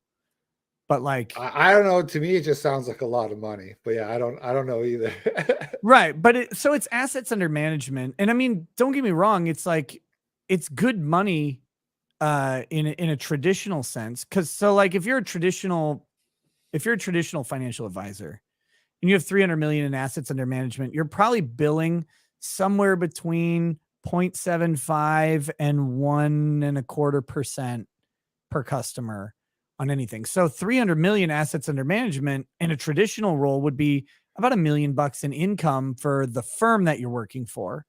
There's going to be a bunch of expenses that the firm has, and they'll pay you a salary typically. Mm-hmm. But like, that's not bad, but it's not like huge either. Like most of the financial planners I know, they're managing close to $1 billion in assets because they're part of management groups. So, right. So I don't know. It's kind of interesting. But for crypto, it might be completely different. I have no idea. Maybe they have higher management fees. Maybe the crypto management portfolios are smaller because it's newer. They don't have IRAs and stuff in them. I have no idea. But anyway, sorry, I get sidetracked on random stuff as I think about it. So it's crazy, man. So you're getting taken down, or they're trying to extract money from you because of this one tweet, or two tweets, I guess at most. But the one's deleted. They didn't copyright claim that one. Yeah. They copyright claimed the existing one. And that's bullshit, dude. Yeah, so a lot of other people too had posted these memes and they all got DMCA'd, but I'm guessing I'm probably the only one who counterclaimed it. But you lost the counterclaim, right? No, no. Oh. So I think the reason that it hasn't been reinstated is because like basically it's like on YouTube, like Oh, when they you provided the papers. right, Gotcha. exactly. When you Yeah. counterclaim, then it's like, okay, now these people have this many days to sue you, basically. And they did sue me. And I think now Twitter is waiting on the outcome of the lawsuit Right. before taking any final action on it. Yeah, that's kind of their duty under the DMCA Act. Mhm. Like they have to once that lawsuit is filed, they go, okay, well, these people are serious. We'll let the courts decide. Because I think if they were to reinstate it prior, and then the other party wins, then Twitter would become liable at that point. That makes sense. So Kinda. that's kind of, I mean, yeah, it kind of makes sense. The DMCA is kind of it's a weird law that it has good use and it was put to use here. That's the annoying thing. It was put to use, but yeah, you contested it. So I guess technically they could still go after you. Yeah, I don't hate the DMCA system. I understand the need for it and stuff like that. It's just Right. that like a lot of people are using it in cases where it's obvious fair use or whatever. You know, that's the problem. So just a few replies down from your tweet, there's a picture of her recovery from the scene. Oh yeah, be careful. I didn't actually know that was there, but yes. Yeah, I'm not gonna pull it up. Let's just say she needs a shower afterwards. Holy shit. Why didn't they DMCA that one? Yeah, that's true. I think they must have I think they must be using some kind of like reverse image search technology, and they just have certain things that they're looking for. Yeah. Yeah, well, that makes sense. Because again, like it's impossible to police the internet as a person. You have to employ algorithms, bots, software to do the work for you. There's no way. There's just too much content posted every second to keep up with any of it. I mean, the sad reality for her, and this is truly unfortunate if she's actually a victim of trafficking of some sort. Like, right? Like I know that's the mantra, but if she's not like just sort of incidentally involved, like she voluntarily did this, and who knows, we have no idea. Yeah, But I if mean she is they got a big payout too. Those girls, I think they were awarded like $13 million as a right, group or something like that. how many of them were there? Do you remember? It's like in the 20s, like 20 So something, I think. pretty decent chunk of money. All the lawyers are going to take a shitload of it. Yeah, that's but, true. but still, probably a couple $100,000 each. For it's probably more than they got paid for the scene. Definitely. But no, it's if she's actually a victim, it sucks. But there's probably right now 1,000 copies of that video somewhere out on the internet, and they're worried about this one picture that isn't actually going to direct anybody to it because, well, I guess I don't know. Maybe I'm not good at Googling, but from the posts that you made, I don't see how I find that particular video because if it's obvious, it's going to get taken down. The number of people who would actually be motivated to go look for that, it's not going to be significant. You know what I mean? And they'd have to do some sleuthing to find it. And you could just find any other porn immediately. True. I mean, this is why the theory that maybe I got her fired from her job, that kind of like is like the missing puzzle piece that kind of helps it make sense to me. You know what I mean? Why there would be that like a grudge there, or that it's personal. But again, that's just speculation. I don't actually know if that's true or not. Right. And they're trying to shield her as a non-party, right? Like, but if this thing, if they want to throw down, I imagine, she's going to get deposed, like they're going to try. I would wager if I were in Randazza's shoes, I don't know how he would do it. Right. And Randazza is a much better lawyer than me. Like, don't get me like so when I say how I would do it, when I say I don't know how he would do it, this is not a slight. This is me saying he may not find any wisdom in what I'm saying. I would be attempting to add her as a party. Like, I would be required joinder. No, she's the party. She's the actual owner of the copyright. I want to see proof that this isn't just a license agreement for this one frame for the purpose of this lawsuit. Like, because if she licensed that copyright out to this company, and I checked on Pacers, this is the only lawsuit they filed. Like, you're going to tell me there's no one else that they're going to go after for this, just you. So I kind of wonder like what that agreement is. And you can't just like, I can't go to you and say, yeah, I give you the rights to this live stream. Like, copyright has to be transferred explicitly, right? In writing with some specificity to it. And typically you're registering the copyright. So like, I'd be curious about how all these transfers took place. I'd want documentation on it, and I'd want depositions of the people involved who facilitated the transfer. Like, how is this done? When did the meetings take place? Where are the emails? Where are the documents? Like, tell me about it. So, because it looks right now like you've got someone suing as a proxy to try and keep the other person's name out of the lawsuit, right? They included her as a Jane Doe, an unnamed Jane Doe. Yeah, and meanwhile, they put my father-in-law on there who has literally nothing to do with this at all. Right. And you gotta, like, if this thing gets hostile, I mean, the first thing, one of the first things to do would be I'm not sure in federal court, but I know in New York State court, you can't just name someone a Jane Doe. You have to ask permission from the court to keep the identity private. Like, so I don't know. Now that might only apply to parties or whatever, but I'm just like spitballing through things. Like, if this thing decides to go for a fight, there's a lot of fight to have here, depending on how it's taken. So yeah, well, that's what scares me, because that's so expensive.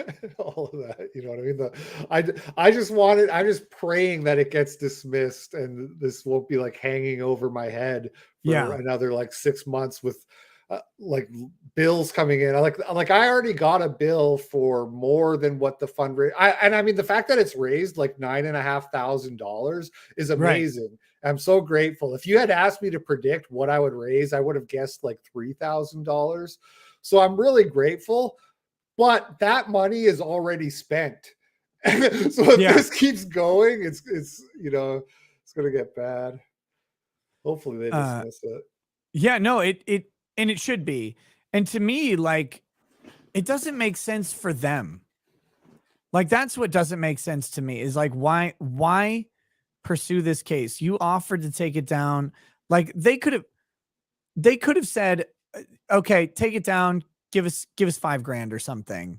And like, I'm not saying you shouldn't answer, but I'm not saying you would take that or not, but like, 60 grand is unreasonable and it's silly. Like, it's not even close to reality. Yeah. Who do they think they're talking to? That's more than I make in like a year. Right. Basically.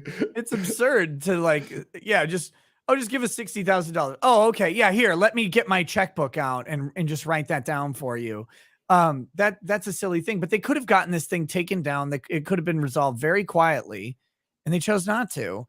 And this chick, if she's... I have two theories about this. One is that they're just taking this girl for a ride for their legal fees, even though they know that it's like a shitty case. The other, the scary one, is that they know a lot of things that I don't know. They're really fucking smart and they're actually going to win somehow. That's the really scary one. Because you're right. Why are they doing it? It doesn't make any sense. So it has to be something like that. Either they're just grifting this girl for legal fees, telling her she has a case when she doesn't, or they actually have a case and everybody else just because Randazza and you and everybody I've talked to, they're like, no, this is bullshit. You know what I mean? Yeah. But so here's the really crazy thing. And this is why I don't understand, like, why I'm really confused about this. So you said something. If this girl is paying the legal fees, then you have a potentially huge conflict of interest, because she is a non-party Jane Doe, right? According to them, which means that she has zero say in how this lawsuit persists. She is not allowed as a third party, even if she's funding the lawsuit, to interfere with the attorney-client relationship. The attorney-client relationship is between the attorney and MCN group number 22 specifically. It's all very murky, isn't it? Because when I sent the settlement offer, I was like, look, I don't care about your client. I don't talk about it. And they're like, well, let me talk to the client and get back to you. But it was never, now that you mentioned, it's never actually really clear who they meant by that. Because the client is the plaintiff is MCN Group 22 specifically. So it's limited to the officers of that organization. They're the client. Anybody outside of that organization, including Jane Doe, in this case, cannot have any interference with the attorney-client relationship, which means if she has assigned the rights to them, if that's true and they've registered a valid copyright, it's their interests only, and hers cannot play a part in it. Like, I mean, they can choose to make her interest their interest, but in theory, if she said tomorrow, no, you know what, I want to stop this, they could say no. And the question is, can they say no?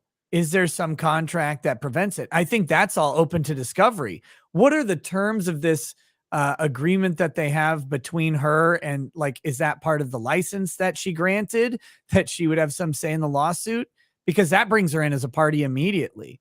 So I think there's a lot of shenanigans that they're really risking. Interesting, because if she's not the one who's paying for this, then who is, and why would they? Like, nothing else really makes sense to me. Yeah, because if she assigned her interest to them, like, is that a thing that happens? Are there people who like buy copyright licenses just so they can sue people? There are I would assume they would go after stronger cases than this if that's what you're doing. Well, yeah, because they're really expensive. Yeah. But there are certain, like, there are tons of like digital content houses, right, where OnlyFans girls have this. Oh, excuse me. OnlyFans girls have this, and because these girls' photos get leaked, and that's economic damage, right? If Rachel Dolezal's got her vagina just sitting there on display on Google, then she can't charge $5 a month to some weirdo who wants to see it. So what they'll do is they'll hire these companies that, and they use the reverse image search and stuff like that through bots to just send out DMCAs left and right and center and try and get these things. Mostly what they're trying to do is, we learned this from Kiwi Farms and what happened with Anissa. Are you familiar with Anissa? iDubbbz's girlfriend? Yeah. So she hired some company out of like Greece or Cyprus or whatever. And what they did was they would send DMCAs out whenever her pictures, when they would send DMCAs to Google for links that were shared on Kiwi Farms. And the idea was not to get the pictures taken down, but it was to get the search of the hyperlinks delisted from Google.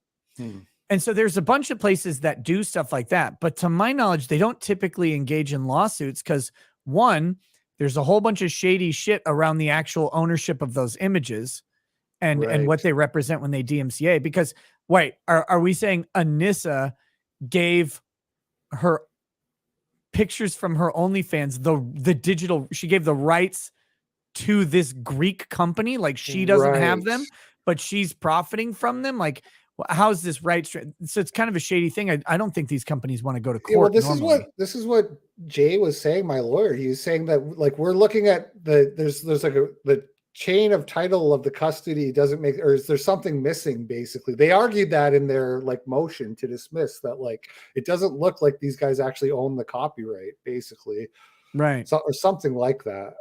Well, the next time you talk to Jay, tell him I said he's still a fig, but I'm rooting for him.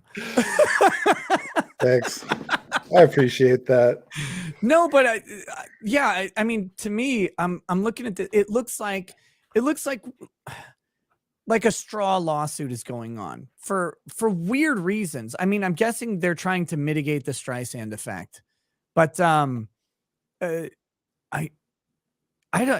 I would be really cautious if I were them. I wouldn't want to go into court with this set of like ownership facts, because I feel like Jay and Mark are going to go all in on those if they have to and really drill into it. And if they come to this thing and it looks like they're abused, the last thing you want in federal court is to have someone like have a judge say, this is an abuse of the copyright system, because that's when you're about to pay out. And Right.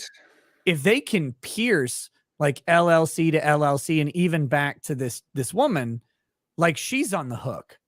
And so neither one of the actual companies want to be on the hook for this money. And so this is really a risky proposition, in my opinion. They're probably praying for dismissal as well. Because like for them, I think the good outcome. Can't they just drop it anytime they want? Like assuming Yes. So why did they, so they don't have to pray for dismissal, or what am I missing? They can drop it, but if there's a certain point, and I don't know where this is in federal court, but there's a certain point where courts go, wait, you don't get to just say no now after you cost this person a bunch of money, after you cost this person a bunch of time. Sometimes they just go, okay, well, good, you're done. But there is a point where it's like, no, this is clearly frivolous. This is clearly intended to punish them. So now you are going to have to pay up something. Yeah. And also like, we want to get it dismissed with prejudice too, right? Like, yes, I don't want to have to ever have to deal with this again. Yeah. So that's an issue too. No, it's good. And, I think what's interesting is I think Sargon's case might've been it's in New York, I believe. So. Oh, really? I think Sargon's case, that was like a surprising case, because he just like took the video and chopped it up, right? Like, I'm really glad he won, but that was really in the gray area, or like right on the line of like, is this actually fair use? Like, you're not adding commentary, like any actual talking or anything, or any like really changing the video. He just like took it and chopped it up a bit. But I was really glad he won, because that sent the message like, hey, fair use is like, the bar's not that high, like. Right. And yeah, so it doesn't go to appeals, so it's not authoritative, but it's certainly instructive. And if it's in the same circuit, and maybe even in the same district, I can't remember if it was Southern District of New York or not. It might've been, one of the other districts. I can't remember, but if it was that's an excellent case to point to. It'd be like, hey, by the way, like, we know that the context of the image, the context of the person sending the image, even, because like that was part of it. Like the judge is like, no one watching Sargon of Akkad is going, this is the same content as Aquila the Bee. Like, that's very clear. Plus the titling of his image. So it was like the judge made really smart decisions around the context of what happened without Sargon having to actually add some sort of commentary to it. So, that might be very beneficial to your case if you've got those types of rulings, and if that ruling exists, maybe there's some others, but if you got those types of rulings in the district, it could be really, really helpful. Yeah. But yeah, man, I wish you a ton of luck on that. I've got some super chats, and I think some of them might have questions for you. So if you don't mind me reading them. Yeah, sure. We can pound through those, and then I'm gonna have to go, because I'm not usually up this late, to be honest with you. No, that's early to perfectly fine. I'm a broken human being. So I fully understand. And guys, I've got some topics to discuss after he leaves too, so we'll still continue the show as we go through that. But let's get through some of these super chats. CBDX.com says, we are huge Hypocrite fans. Glad to see you slog through the constant bans. If gay bans are getting you down, use promo code NOSE at checkout for a discount off our Delta 8 and HHC products. We love you like Tony Soprano loves Gabagool. Thanks to CBDX.com. Not a sponsor of the show, because YouTube does not allow those types of sponsorships, but you guys should check them out if you're into like Delta 8 products, HHC stuff. Like, they're a place you can check out for fully legal delivery to your doorstep of those things. Check them out. Use promo code NOSE. Cargis says, hey, Nick, can I get a toast for my 30th birthday? I don't super chat too often, but I thought I'd ask for this and hope you'll still be online to give me another when I turn 40. Cheers from Finland. Cargis, yes, I'm going to do that, but I'll do that after my guest is gone, because I want to make sure we get his time respected. The new cooler Will Smith says, Nick, I better see you guest on an episode of LP's The Progress Report soon. I'm sure you would have a blast. Yeah, so I do a new show where we just kind of watch video clips and comment on them. It'd be awesome to have you sometime if you Did wanted. you learn nothing from this lawsuit, sir? Yeah, basically. No, I would yeah, I'd love to, man. Anytime, just hit me up. You've got my email now. Yeah, you can't get away from that. They'll never ban you from email. I'll What's your on Kiwi email Farms? I'll send you my phone number so you can text me, because it's a way easier way to get a hold of me for stuff like that. Cool, yeah. So yeah, I'll send that to you. Let's see. Logan McKenna says, I'm a woman, but was the 1% who got screwed over in family court, fought the case all the way to the Supreme Court and won. But that's exactly how I was red pilled as well. Dude, family court is trash. It is. You Like- know what? I'm not a fan of court in general, to be honest with you. Yeah. No, it sucks. But also, like, I got a phone call from a guy today, and I don't like my law practice still has like some minor internet presence. I don't promote it or whatever, but people sometimes call, and sometimes I can help them find someone. That's mainly what I do. Like, here's a referral to someone. Good luck, buddy. But Yeah. this guy calls me and he's like, hey, so I got this family law issue. And he's like, I'm pretty sure my ex took my kids and moved to like South Carolina. I'm like, oh, okay. He's like, and the court order doesn't say anything about her asking for permission to leave the state, but I'm pretty sure she has to get my consent. I'm like, well, usually. And he's like, and she's denying me my parenting time. I'm like, okay. Like, and he's like, so can I file a police report? And I was like, fuck. Like, I wish I could say yes, but the family court is such this broken system that even though someone has taken someone's kids without their consent 1,200 miles away and is refusing them parenting time, if you call the police and tell them, they'll just say, sounds like a domestic issue. Yeah. We need a court order to do it. It's like, well, you have a court order saying they can't do this. Well, we need another one saying they really definitely can't do this. Yeah. It's like, it fucking sucks, man. I hate it. I hate it so much. But I don't know how to do better. Like, well, I have some ideas, but let's see. Repeal the 19th. Holy shit, Charlie 18. Nick, I'm 6 days sober today. It's the first time I've been sober in like 20 years. It finally hit me. I can't drink any longer. Wish me luck, please. I don't wish you luck, man. I wish you perseverance and a steadfast adherence to your plan. And one final thing I'll wish you in advance, and that is self-forgiveness on relapses and setbacks on your way, because the road to sobriety is hell. Ask anyone who has done it, other than me. I've not. I'm an idiot. But ask people who have gone through it, and there's going to probably be some setbacks and stuff. Don't get down on yourself, man. You're fighting against a demon, and it'll take work, and there'll be pauses. But go get it, brother. Get healthy. Get healthy as you can. There. New Cooler Will Smith read that one. Let's see. We've got Matthew Self says, screw that guy. I don't believe him. Fight me. Wait, who? LP? Which part? I don't know. I don't know if he's talking about you or someone else. Tankrat says, CB is posting his version of Nate's. Oh, Chris Boozy is posting his version of Nate's cease and desist letter, 9 a.m. Eastern, with his redactions. He currently have secondhand embarrassment. What the fuck does that mean over the letter? Of course, CB said, nope, he won't stop.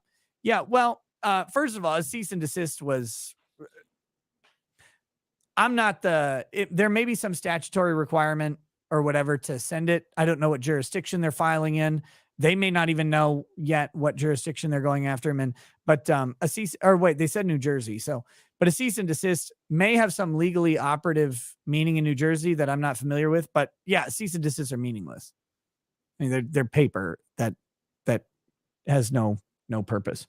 Okay, I think I'm checking through to see if there are any others that are specifically for you. No, I think that's it for now. Yeah, I think that's it, man. Well, like, I know you got to go. So any final thoughts, closing words? What do you got?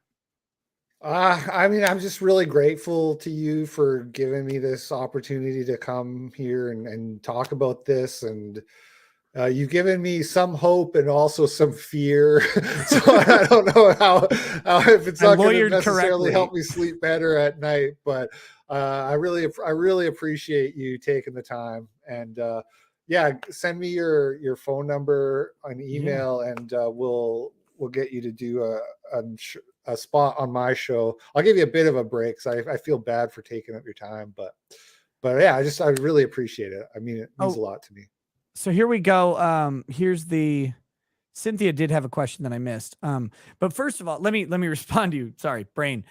You're welcome. Absolutely. Sorry it took so long to get you on, but I've always been a fan of your stuff, man. I think it's hilarious. I think I said in the description of the video, and it's true that you've got your finger on the pulse of like what's going on social media, and social media is the world right now. Like that is where the earth is talking to each other, and there's this weird pervasive set of people who have a set of standards that they only apply to anybody else.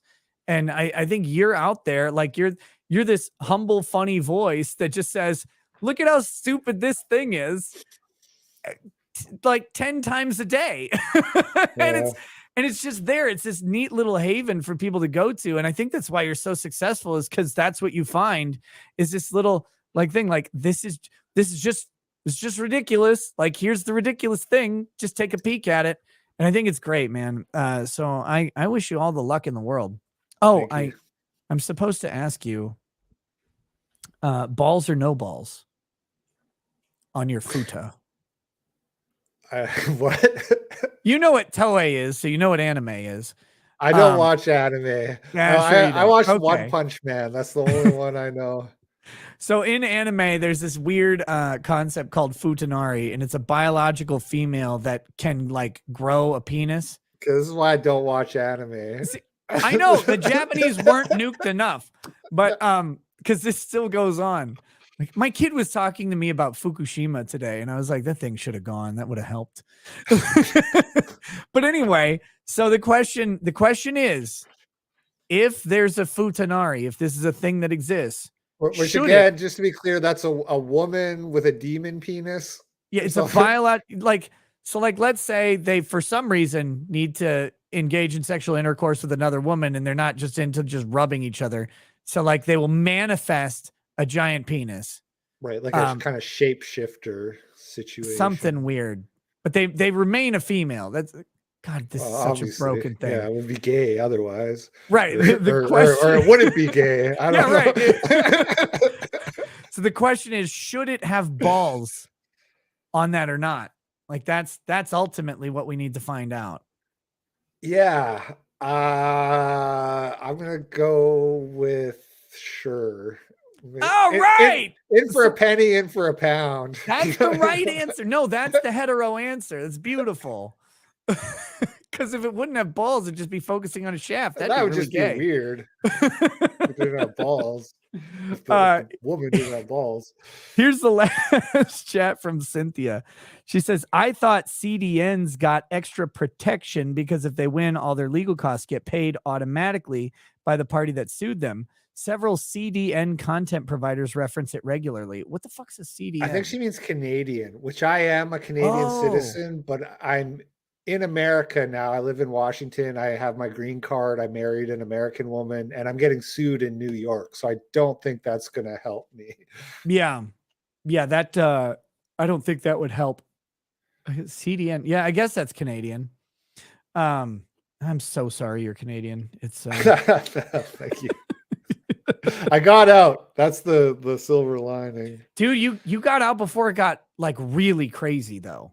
Yeah. Like cuz the past couple years, I mean, they've gone full on nuts. Like it's insane up there. I mean, I don't know how much you could talk about it cuz you're technically I don't know, from there. I don't know, I don't know what that means. But yeah, it's kind of wild to watch it spiral the way it Yeah, has. so the teacher with the big prosthetic titties, you've seen that, right?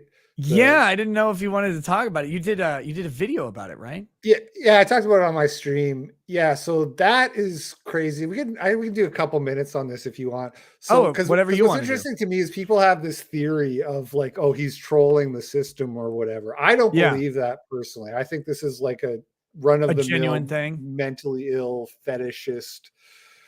And people are saying that like, well, the school can't fire him because he'll get sued. And the way it works in Canada is you don't really sue people in civil court for that. What you do is you take them to the Human Rights Tribunal, which Which is is like the this most horrifying kangaroo sounding court, thing. Yeah. right?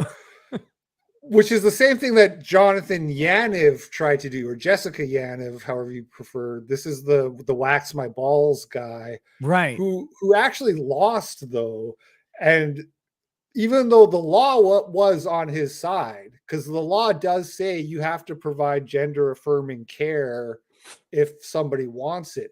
But because the Human Rights Tribunal is a kangaroo court, they don't have to follow the law. They can do whatever they want. So they made Jonathan Yaniv lose Right. because they said you're not doing this for the right reason. Yes. Right. That's basically what they said. If you really needed to get your balls waxed to feel like a woman, then we would say yes. But you are a pervert, basically, or whatever. So I need to get my balls. How if did this you? other guy was actually a troll and he was based in red pilled, the school would fire him because they would know that the Human Rights Tribunal would tell him to fuck off because he's not doing it for the right reasons. Right. That's my take on that. No, that makes sense, but I don't know why you struggled so hard to answer the Futanari question when you know that if you just want to feel like a woman, you have to get your balls waxed, implying there should be balls. They just have to be shorn. That's a good point. Yes. No, Yaniv's a monster. I mean, that's the problem with Yaniv, right? Like they're yeah. Well, I'm not a fan of this new guy either. It kind of pisses me off that he's around kids. You know. Yeah.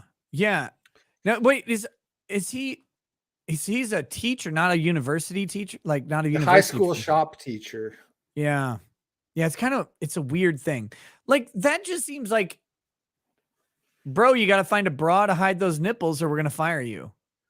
Like, well, they're not even real nipples. I mean, I know, but like that take seems it like off. the answer. The second somebody shows up dressed like that, that's like a, okay, we're going to have a talk. You can't do this. Like, just no, you cannot wear that here, period. No bra. There's no half measures on that. Like, take that thing off. Get your actual skin implanted to that size, sir. Then you come back. Yeah. You go through commit. At least commit to the bit.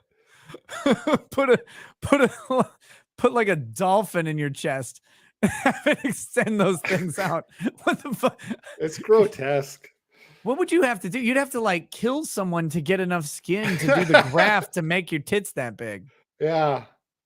I don't know how the science works on that. I don't know that skin stretches that far. Like I've seen skin stretch pretty far, but I don't know about that one. That's a bit much. It would be like translucent at that point because it would be stretched so thin. You see like this giant silicone like silly balloon hanging in there. Like oh my God. Well, buddy, thanks for coming on. I really appreciate you hanging out. And I wish you the best in this and genuinely like to your lawyers. Like I hope they keep up the fight. I know that those two are pit fighters and they go hard in the paint when they have to. I'm hoping they don't. I hope you get it resolved because this is just stupid, but you do have a good team behind you. So that's great. Yeah. Thanks, man. It's been a blast. I had a lot of fun. All right, guys, check out Hypocrite on Twitter and on YouTube. Those links are in the description. Also, the Give Send Goes link is in the description as well. If you feel any sort of compulsion to help a brother out, please do so. And man, I hope you have a good night and we'll talk soon. You too. Take it easy. All right, buddy. Peace. So there we go. That is Hypocrite with his legal woes. And they're significant, man. This is censorship. Effectively, that's the whole point. It's weaponizing a mechanism It's weaponizing a mechanism to take away your ability to speak. And it's fucking crazy that everybody's just okay with this. Everybody's fine with this. But damn, I wish I could share the meme that was shared on Odyssey. But I couldn't. It was censored, but probably not to YouTube standards. That's a little risque for me.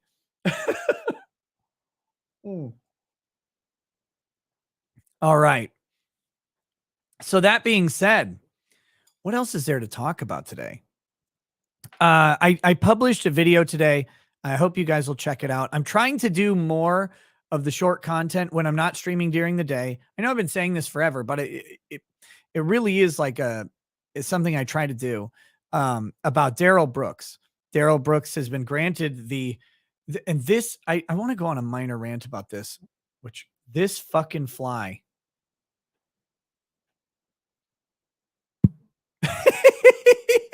Just hit him in the face. I want to go, gonna put it in locals. Oh, it's probably acceptable. I can't find it. Like, it's not on Odyssey anymore. Like, I can't scroll back far enough in the chat at this point. But what I want to do is say something about Daryl Brooks that'll be controversial, I guess, because it's kind of in his favor. And I know he's a monster, right? Like he killed a bunch of people, kids. He's a fucking awful, disgusting human being. And frankly, I wouldn't care if he fell out of a fucking airplane and landed on a bed of nails and died, right? Like that. I mean, whatever. The world would be better off without a Daryl Brooks. But that being said, his case is kind of interesting because two things. One, do you see how much fucking work it takes to represent yourself in court? It's crazy. You have a right, by the way, an unrestricted right to represent yourself in court. But as all unrestricted rights go, it's restricted. First, you have to be quote unquote competent. I don't know why you have to be competent. I get the theory behind it. Like, I get the principle behind being competent. So the idea is this: if the government allows you to represent yourself, but you're literally categorized as mentally handicapped or retarded, right? Like, so you're like a below 75 IQ person. You have no idea what's actually going on. And you have an IQ that is an impairment to your ability to understand your current surroundings. Then it kind of looks like the government might exploit that. And therefore it's like a hedge against the exploitation. But I naturally resist the government hedging their exploitation. Like I resist that idea because it says that a citizen at some point is not sufficient to make their own path. And I may think the path is stupid and I may think there's a better way to go, but that's not my decision, right? Like, that's not my choice to step in on someone's desire to do whatever. Like, if they want to go represent themselves, like, go represent yourself. I don't fucking care. I think it's a bad move, but hey, like, if you think that you're the advocate for you, go be you. I mean, if we didn't do this, if we didn't allow that, sovereign citizens would never have funny videos on the internet, and that'd be a damn shame.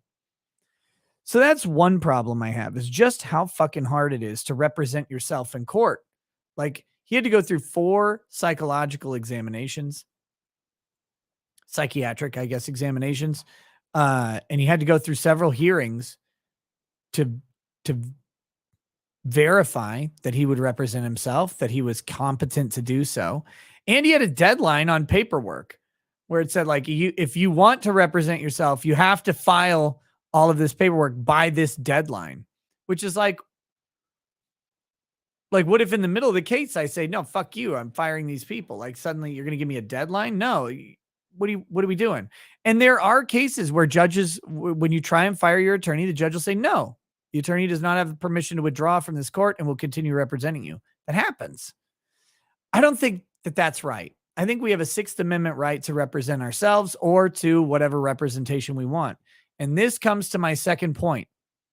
And this actually really does bother me in his case. He cannot have any representation if he waives his right to representation, which is weird because he's not actually waiving his right to representation. He's engaging his right to represent himself. He can't have a lawyer sitting there giving him advice. Like maybe he just hires a lawyer to sit there and help him out with rules or whatever. Nope. Can't do it. He can't have any representation.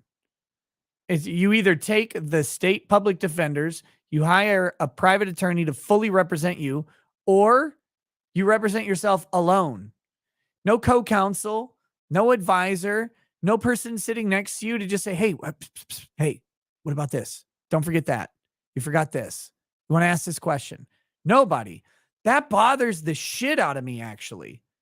Like, why can't, not that I wouldn't, but why can't someone sit down and represent themselves and have an advisor there to help them out? Like, why is that against the rules?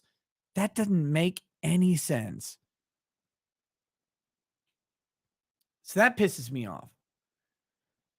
And again, this guy should be lit on fire. Like, he should be like, we should pretend he's a monk freeing Tibet or whatever. Like, just, I don't care. Like, fuck him.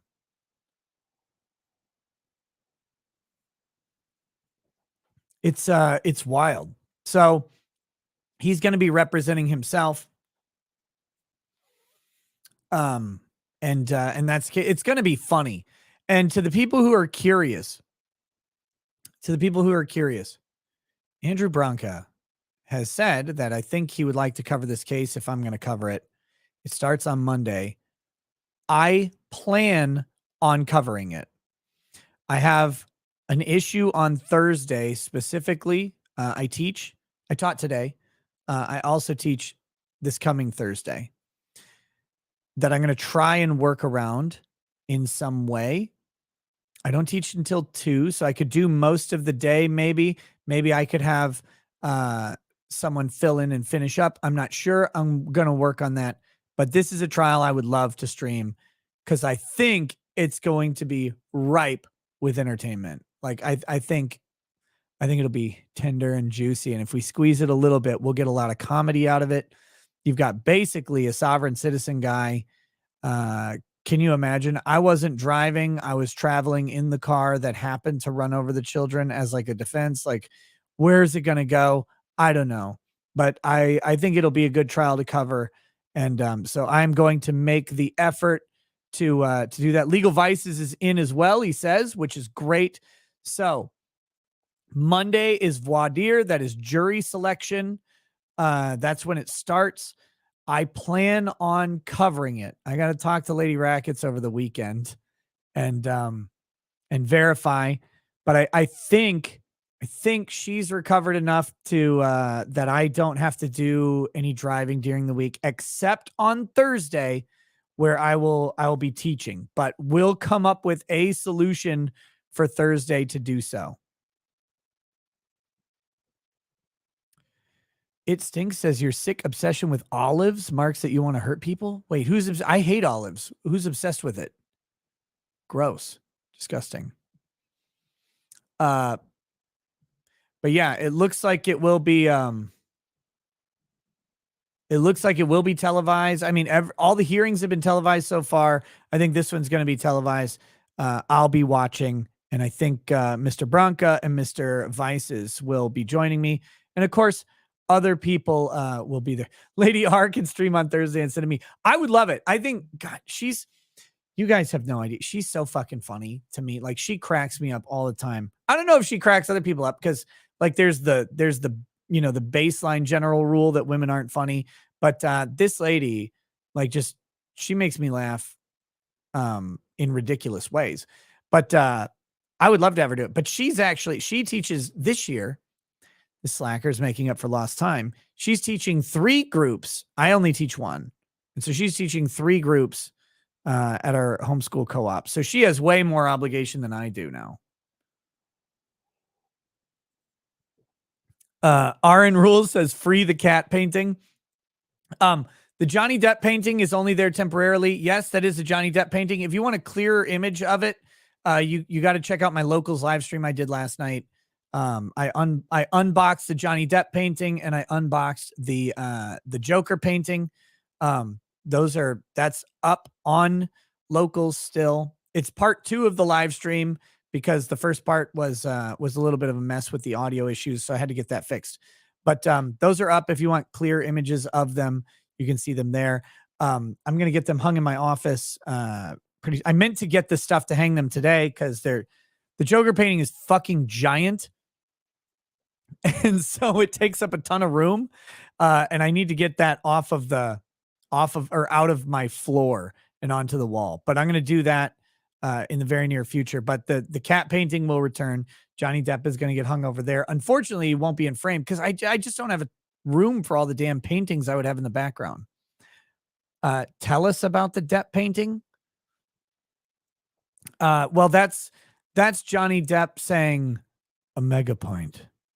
Right? Like that was him in court saying a mega pint. It was painted by my friend Eric Waugh. And he will occasionally paint memes and other pictures as part of his thing. And when he does, he auctions them off for charity. So this is a purchase that was made for the purposes of giving money to charity. So I had to buy it. I bought this thing months and months and months ago. But it's been sitting in the box because I'm lazy. And so I unboxed it last night. I brought it down so my kids didn't fucking mess with it. But yeah. So it's there. But yeah, it's going to go up in my office. When my office redesign comes in, there'll be more art probably on display cuz I'm going to have whenever I get my my new studio built, which looks like never at this point in time. But whenever I get my new studio built, I will be having multiple stations with multiple camera angles for different purposes. And so more art should be prominently on display. Ron Bacardi. Yep. Farron is okay. And she has posted since that unforgettable night. She has actually posted on Twitter. She hasn't gone on YouTube, I think, because she's out of town. I think she went to meet her sister in like LA for a concert or something like that, I think. But she's fine. So that this is the porn studio. Yes. Yep. That'll be the porn studio. I'll be broadcasting from a bed next time you see me. And the bed will have weird stains on it, but no. So that's the Johnny Depp painting. Joanna, did her sister watch the stream? I think so. I think she was cracking up, but I don't know. I think I read that somewhere. But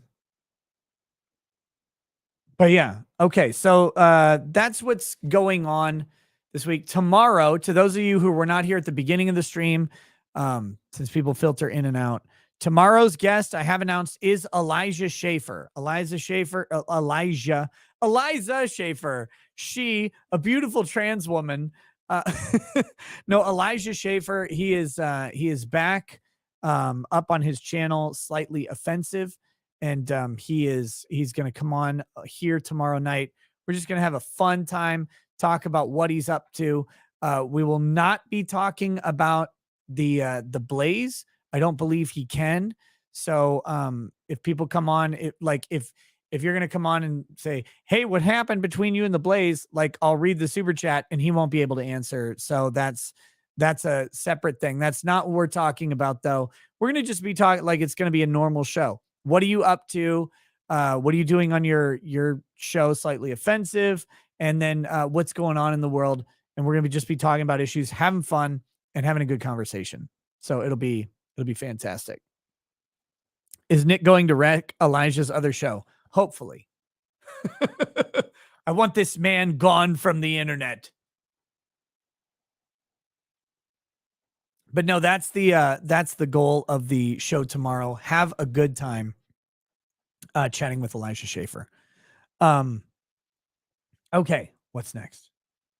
Oh shit. Carges had asked for a toast for his 30th birthday. I don't super chat too often, but I thought I'd ask one for this 30th birthday and hope you'll still be online to give me another when I turn 40. Cheers from Finland. Carges, cheers to you, good sir. 30 years down. It's actually quite an accomplishment. Historically, there would be some challenge to making it to the age of 30, as our world has been a place of conflict, disease, and war ever since humans crawled on it. But the good news is, even historically, making it past 30 meant that you would likely live to a fairly old age. So you have done something pretty well with your existence, and I commend you for that. That said, brother, happy birthday and a toast to you. I don't know how it works in Finland, but here in the United States, 30 is a milestone for men because it means just a couple more years until people give a shit that you exist. And I think that's a pretty important thing.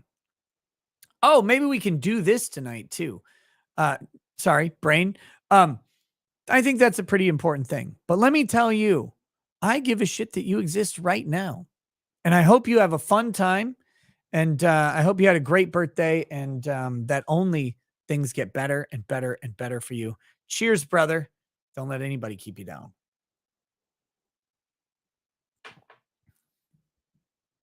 Guys, did you see did you guys see that Jordan Peterson did an interview with Piers Morgan? Why? Why he do this? Why you do this, Jordan? Why you do this? I have not watched the whole thing. I just watched a clip of it where Jordan Peterson starts crying. Hashtag very, very embarrassing. But no, it's actually like, it's such a sweet moment because the reason he's crying is because Piers Morgan's a cunt. Frankly, people are mad at him for the tears. They should be. Like, don't cry. He shouldn't have cried. He should have been indignant. But here's the scenario. Olivia Wilde. Who's Olivia Wilde? Is she ugly? Olivia Munn used to be hot. Is Olivia Wilde? Oh, so it's this chick. Ugh. God, shadows are not your friend, woman. And don't get me wrong, like shadows are not my friend either because I have a nose that, like, if I have a downward facing light, you can't even see my penis because my nose just casts a dark shadow over the entire earth below me. So she's in House, Tron Legacy, Cowboys and Aliens, Incredible Burt Wonderstone, and Lazarus Effect. Oh, what a great roster that is. House being the most prominent. But so Olivia Wilde said, what did she fucking say? So here's the headline, and this is unfair. Jordan Peterson breaks down in tears when asked about Olivia Wilde calling him a, quote, hero to the incel community. And he says, sure, why not? Okay, first of all, here's the reason this is a problem. Jordan Peterson should not feel bad about his reaction to the incel community. He should feel bad about crying in general. But his sentiment was, and his heart was in the right place. Let's watch it. Let's just fucking watch it. Rather than me try and explain it, let's watch it. Jordan Peterson, Piers Morgan. It's only fucking weirdos. Piers Morgan Uncensored. Here's the video. It just came out today.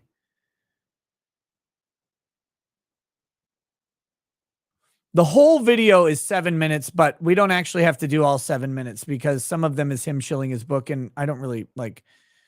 Jordan Peterson books are fine. I just don't. We don't need to cover that. Let's do it this way. Fuck it. We'll do it live.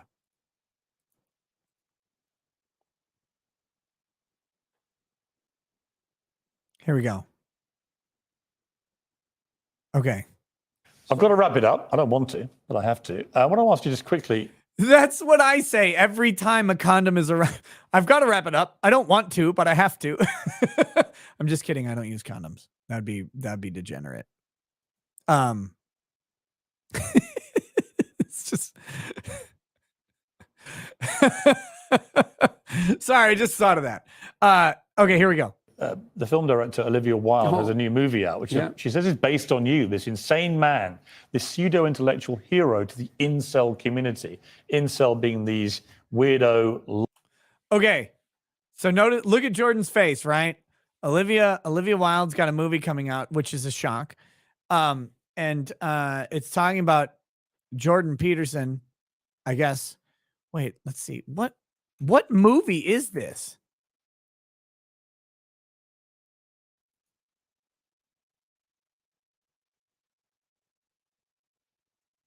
Fuck movie is this? Babylon, Don't Worry, Darling. What movie? Is it Babylon? Tale of outsized ambition and outrageous excess. It traces the rise and falls of multiple characters during an era of unbridled decadence and depravity in early Hollywood. Well, that sounds sexy, but it's not gonna be. That can't be it, right? What is this fucking Don't Worry, Darling? 1950s housewife living with her husband in a utopian experimental community begins to worry that his glamorous company could be hiding disturbing secrets. That's the movie? That synopsis doesn't sound like Jordan Peterson at all.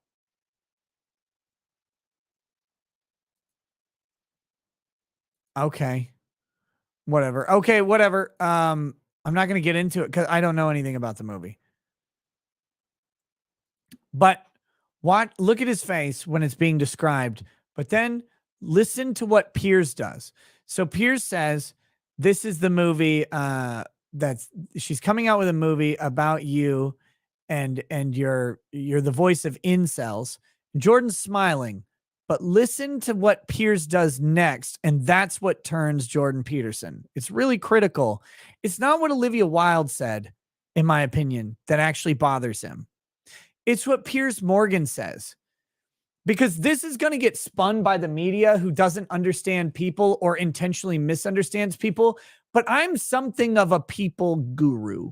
Okay. Like you come talk to me and I'll tell you your fetish or whatever. I'm something of a people person because I study people. I'm not a psychologist because psychologists are gay. Sorry, Jordan. You like the booty. But I know what's going on here. He's not mad about what Olivia says. He's mad about what Piers says. Here we go. Intellectual hero to the incel community. Incel being these weirdo loner men. Look at his fucking face. Do you see? He was smiling 1 second ago. 1 second ago, he's smiling like, okay, she made a pithy comment. But then Piers says these weirdo loner men. These weirdo loner men. And look at him. He knows already. Okay. You're going to be like this. You're going to be like this then. All right. Well, here we go. Because men who are loners are not weirdos. Okay? They're not fucking weird. They're just men. It's just men. And Jesus Christ, I'm so sorry that they haven't found the woman that they want to have sex with or that wants to have sex with them. Holy fuck. What a crime. What a crime to be a guy who women have turned down. What a crime to be a guy who's too timid to go up to talk to some woman. What a crime to be a guy who doesn't fit with society's version of what men should be. What a fucking crime to be the guy who turns off because there's so much goddamn risk in just walking up and saying hello. Hey, try it. Try it. If you've never done it before, go up, pull your balls up into your fucking throat, walk up to a woman and say hi. And if she even acknowledges your presence, my God, you've passed like 50% of those encounters. And if she doesn't berate you in the next sentence, then you've passed 80% of them. Good fucking Christ. Like, how dare these men not automatically have women consenting to fuck them? Geez, what do they even do? Well, I don't know, Piers. Maybe they're not a multi-millionaire broadcaster with a face that everybody recognizes. I'm sure you can go pull any 3 from the bar you want. But my God, not every guy has the confidence, and not every guy has the lack of standards to do so.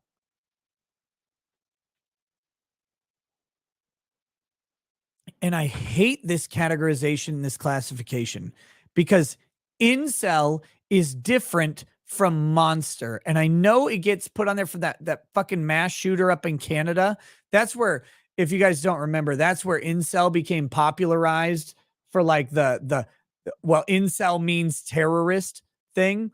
But because that guy was an actual legit weirdo and a creep and a monster, now any guy who just isn't currently having sex at the time you're talking about him is a weirdo. But this is the fucking go-to insult. It's the go-to insult that people use on guys that they just like, that aren't I don't know, Henry Cavill or whatever. Some incel. People call me incel all the time. I'm like, wait, this doesn't make any sense. I have a wife and a boatload of children. Like, good God, if I was an incel, my life would be less expensive. But it's the go-to thing.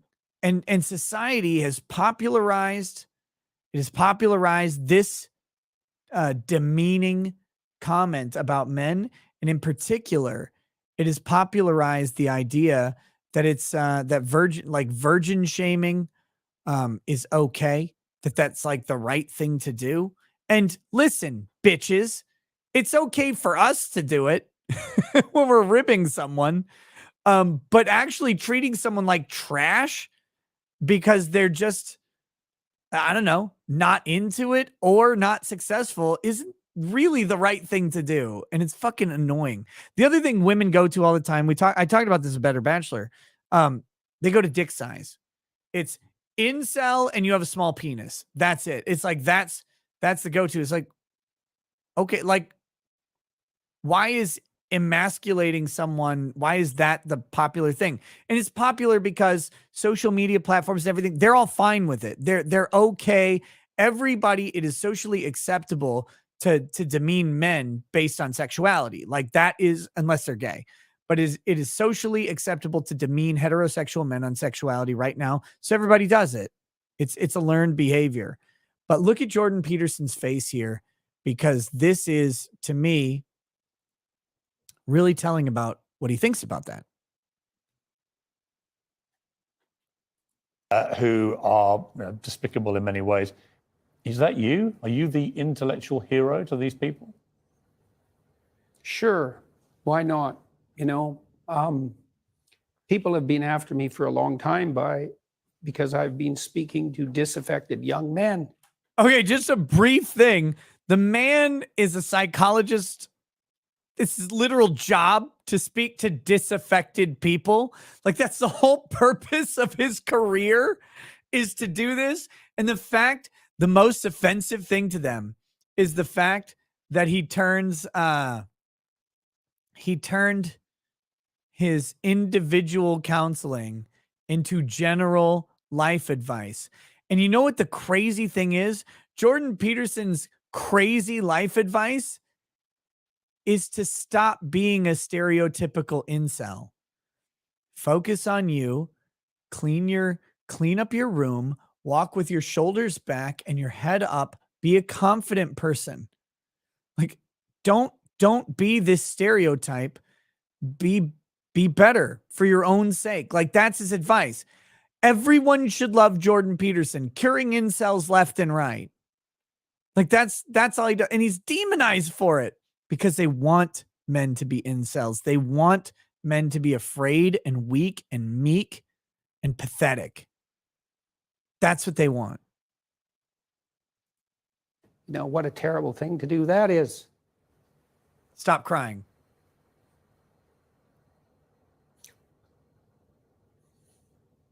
I thought the marginalized were supposed to have a voice.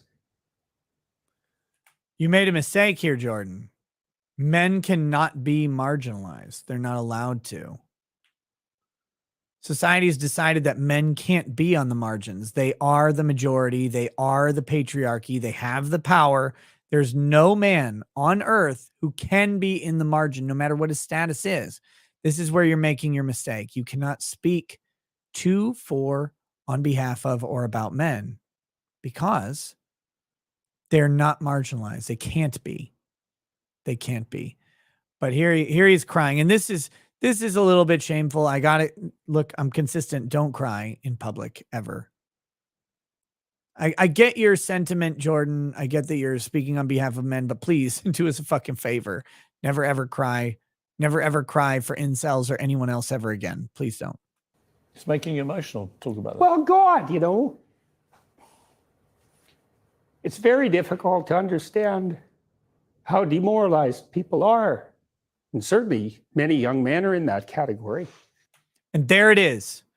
There it is. The source of the emotion is that this guy. So I do this on YouTube. I have a pretty okay sized channel, and I talk to a lot of people, and I get emails all the time. All the time. Hey, thanks. Like, you have no idea what you did for me. Like, you saved my marriage. You gave me confidence. You saved my job. You helped me quit my job and find a new career. I'm doing this. I get those emails with regularity. Jordan Peterson is overtly giving advice to young men. He's writing books that young men are reading. Okay. This man is on a different level. Like, I incidentally give some people some hope or help from time to time. That's not my mission.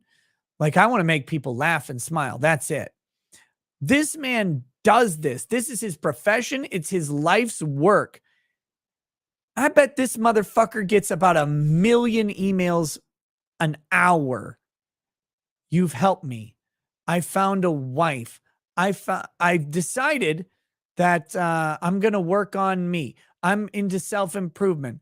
Hey, Jordan, when I started listening to you, I was 500 pounds. Now I'm 220 pounds of muscle. I've been hitting the gym every single day, and I'm doing better in my career. You know, maybe I'll find a woman at some point, but I don't even care right now. Right now, I'm out traveling. Whatever. I mean, this guy probably gets just boatloads of these things. And he knows what he's doing. He knows who he's helping. He hears it constantly. And what he hears from Piers Morgan and Olivia Wilde is every guy who wrote you a letter that said, "Thanks, Jordan, I didn't kill myself because of you," should have instead killed himself. That's what Piers Morgan and Olivia Wilde have communicated to Jordan Peterson. And it's fucking sick. It is fucking sick and disgusting that that is the attitude that is not only allowed, but is prevailing. Like, I have never in my life been suicidal. I have never had to deal with that. I've been a nerd, right? Like, I've been a dork or whatever. Sure, it's fantastic. Until I went to college, and then, you know, like, some things kind of changed, and I stopped caring about some things and started caring about others, and kind of changed who I was, and that was fine. It was like this progression of my life from one step to the next. But, like, I've never been disaffected in the way that I encounter people who are disaffected.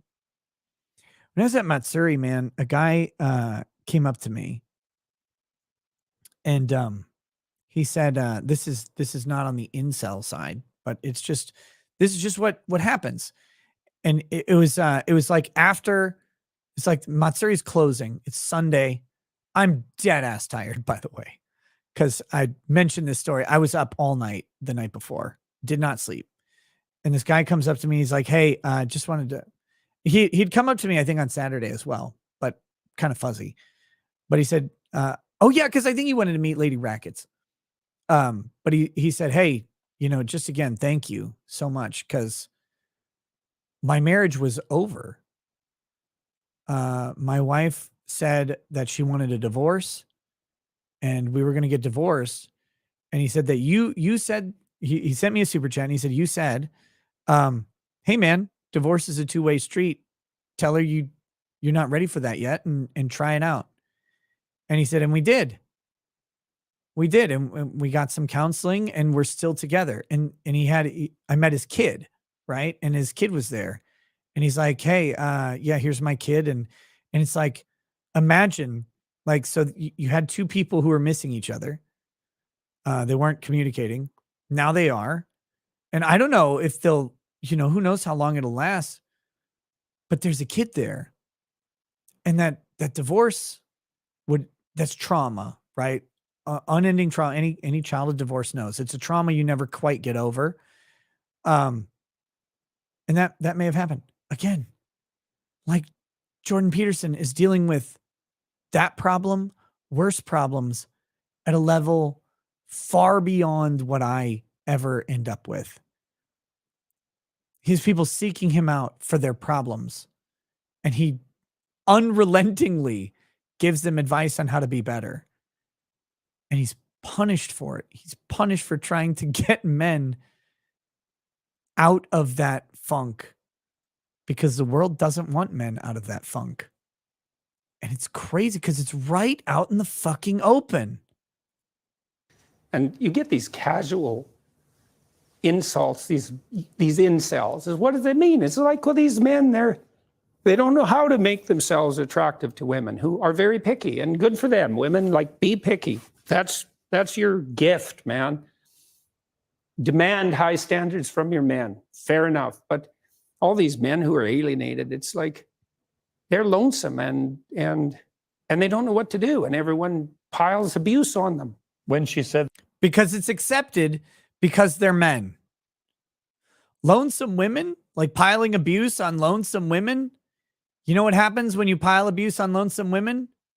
Look at Andrew Tate. Look at Andrew Tate. I wouldn't even say that Andrew Tate was piling abuse on lonesome women, but look at what fucking happened to him for just talking about it.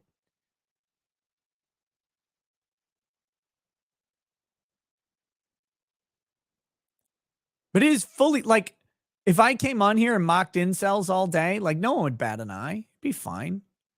I mock everybody, so it's okay. By the way, you fucking virgins, get out there and get your dicks wet. I don't know, like, what? But look, man, I was a virgin into my early 20s. Like, what am I going to do? Shame people for it? That's ridiculous. Like, what are we talking about? It's become acceptable in society. Like, first of all, it's unacceptable in society to be a man who is after ass constantly. That's misogynistic. It's monstrous. It's very patriarchal and whatever. But you have to be after ass constantly. But if you can't succeed, you're such a fucking loser that you should probably be gay and murder yourself. Like, can you? That's how it is. And everybody's just fucking okay with this. It's wild. It's wild. And you can't even question someone changing their gender, but my God, why wouldn't men want to, like, men who cannot attract women, why the fuck wouldn't they want to change into women? As a like, just as a basic thing, go, oh my God, if I'm a woman and an incel, I'm fucking empowered at least. It's so weird. It's so weird. that Olivia Wilde, It stung you, didn't it? I saw the Oh, by reaction. that time, that as far as critiques go, that was kind of low level. I mean, once I got painted as Red Skull, magical super Nazi, that was kind of the end of the insults. There's no place past that. So when Olivia Wilde made those comments, the first thing I did was go look at the preview for a movie, which I quite liked. I thought I would go see that movie probably, and perhaps I will. It didn't really bother me. My family and I talked about it right away, and we were able to respond to it with some degree of humor. See, this is the weird thing for me. Like, okay, so someone said something about you online, and like you and your family talked about it. Like, I guess I missed that note. Like, people say something about me, I just say fuck you. But I guess that's the difference between us two. Which then people completely misunderstood. I said I hope that, that if I had to be played by someone, I think Chris Wilde, is that he's a very good looking man, and so that seems all right, and then I said something like, I hope he gets my fashion style choice right when he plays me. And it was a joke. All that was a joke. I mean, you've been so controlled today, and yet in that brief moment, you got very emotional. Why? It's really something to see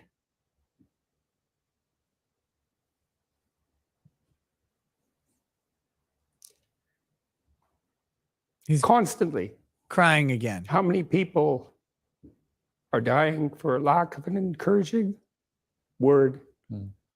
Okay, so I think the subtext here, and I can speak from some experience.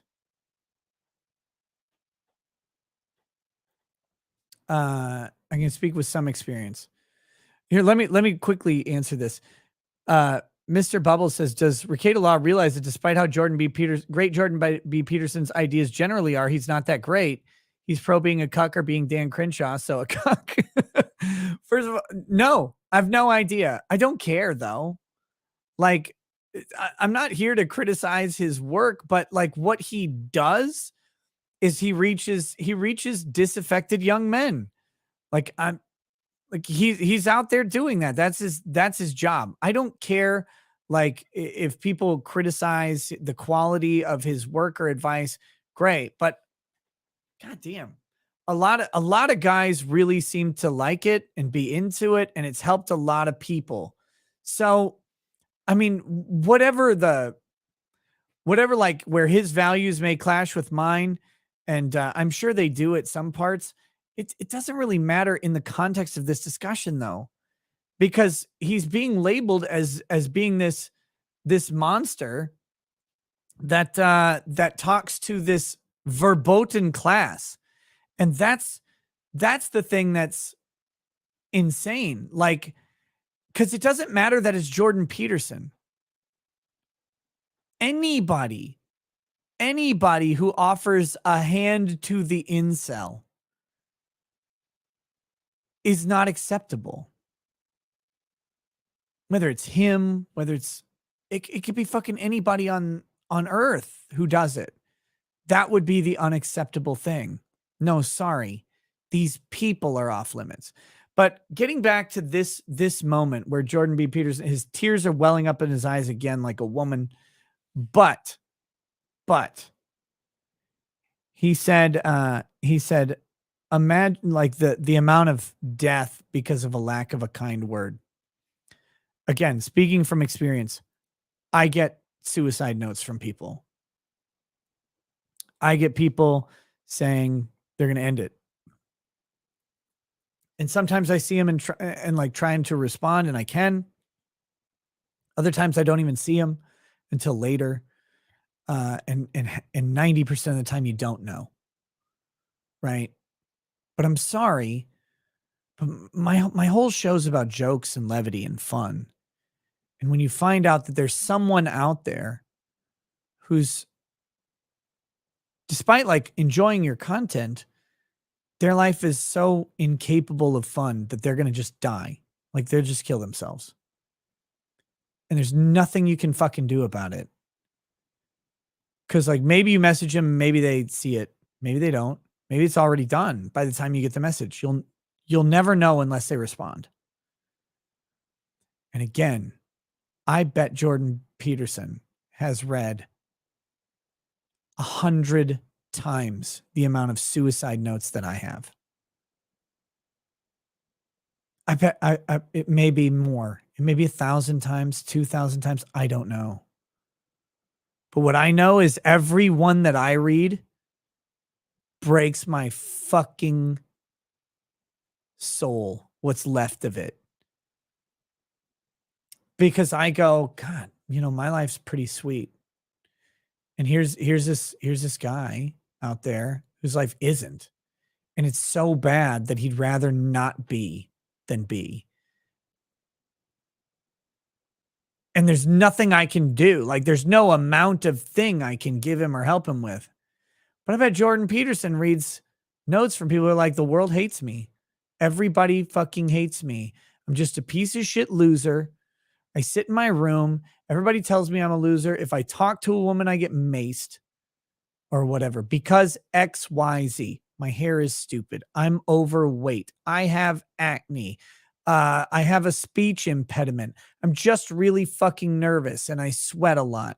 Any number of things that these people have no control over. And it's literally, if I walk up to someone, they go the other way. So I guess I'll go the other way and just fucking die then. I bet Jordan Peterson has read 1,000 of those messages. And that's what he's thinking about right now. Like, Jesus Christ. And nobody fucking cares. There's no advocacy groups out there. When you do an advocacy group, by the way, for incel men, if you were to try and do an advocacy group for men, actually just try and open a men's homeless or abuse shelter. Just try it in your city. See how it goes for you. See if you get any funding or help or permission to do any of it. Good fucking luck. For whatever reason, right now, men are the unprotected class. It's fully okay to shit all over them. Now, my advice to men is to stop fucking worrying about all of that shit. Focus on you. Go to the gym. Get some more education. Learn a trade. Find a hobby. Get away from the fucking nonsense. Get off of social media for a bit. Focus on you, because that's all you can do. Make yourself better for you, not for anybody else. And as you get better for you and get more confident for you, you'll be better for everybody else as a natural product. Like, that's my advice for it. But it doesn't change the fact that doesn't fucking mean anything if you're overwhelmed with depression about how much of a piece of garbage you are that can be cast off by everybody. Like, I can't change that feeling. I can only hope that I can make them feel better about themselves since no one else is bothering to feel better about them. And I bet he feels the same fucking way. I bet this guy knows off the top of his head of 5 or 6 people, probably in the past 6 months, that have killed themselves and sent him their last message.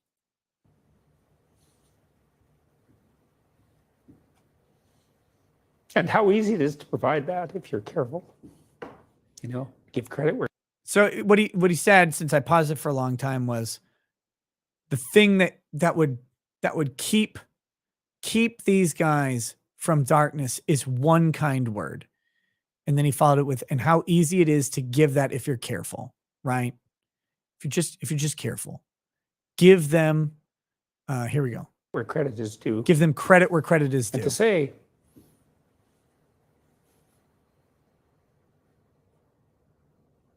you're a net force for good if you want to be. Do you believe you're a net force for good? Net, yes. In all the details, probably not. No one's perfect. So people make their mistakes as they stumble uphill.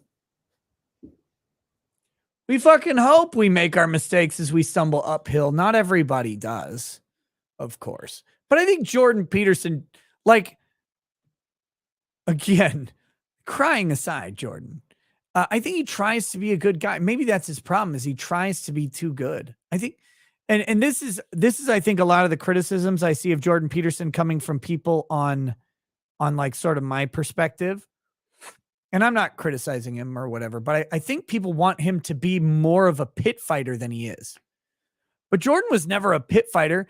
Jordan's a Canadian. The guy's barely even a functional human. And the Canadians in the chat can't be offended by that because they know that. Like that that's like being born without an arm or whatever. Like you're born at a hindrance because you're Canadian. Your culture is fucking suffocating to you. But Jordan's a Canadian who's in like kind of this weird profession of empathy and sympathy, and which is doubly bad for a Canadian. They shouldn't do that ever. And he's just, someone said like he had to apologize for making fun of incels before. Like I think Karen Strawn had said, hey, you need to not do this, like not mock these disaffected men or something. And he did. And he probably started to realize like how easy it was to just make fun of people, like to just pile on. But then he's like, oh my God, what am I doing? Right. Cause again, his profession and his whole, like, you know, persona of, I probably need to understand and empathize rather than berate. Like I'm a berater, but Jordan Peterson's not. Like his whole purpose is empathize, understand, and build people. And so he's done that. But that wasn't his natural condition. He didn't ask to be a warrior for these people. He didn't ask to be like, he's just a guy who's like, oh, hey, I have some rules that if people kind of follow these fucking rules, maybe their lives will improve a little bit. I see some consistency as I'm doing therapy here. And he's destroyed for it constantly maligned, attacked, called the worst stuff. Like, I mean, he's got painted as Red Skull. He's like, oh, digital Nazi. That's pretty bad. Like, oh, okay. Like, I guess it's kind of bad, but like, it's not, it, like, doesn't bother me, but clearly, like, being painted as a comic supervillain Nazi bothered him because it's not who he is. He's just a humble Canadian mind merchant. Jordan's been a fascinating interview. Thank you very much. Thank you. Okay, that's it. Now they're going to talk about his book. So I was already at the end.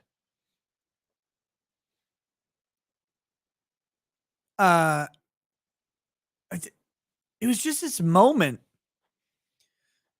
for Jordan Peterson. Of course, that's the one getting the play. It's the one getting the views or whatever. And I haven't watched the rest of the interview. I might try to tomorrow if I have time. I don't know if I will. But fuck me. His entire life is devoted to, rarely do you get someone whose entire life is devoted to try and make other people's lives better get just fucking destroyed constantly by the public. But damn, it's just a reminder that right now, for whatever reason, men are the easiest target on earth. They're in its open season. They're in the barrel that says, please fucking shoot me. And Piers Morgan is right on board with it. He's right on board with it. And I guess props to him on the interview skill there of eliciting that response from Jordan Peterson. Oh my goodness. The yawns of getting that response out of him and saying, hey, and then recognizing like, hey, we've gone this whole interview. You've been very contained, but this thing got to you. So tell me about it. Like that's why Piers Morgan's on TV. It's why he's stuck around, because he has some interview skill, but fuck me, like explore that theme. It's way more important than, I guarantee, anything else they've talked about. And I wish, like, sometimes Piers, like he's a Brit bong. It's not his fault. Kind of is. But sometimes Piers comes in with a couple of okay takes on occasion. And he wasn't averse to making fun of people when he was on like America's Got Talent and stuff. Like he was supposed to be the Simon Cowell sort of guy, like come in and be the harsh judge. He was fine with it, but it's like, dude, like explore what's going on, man, but it's against the script.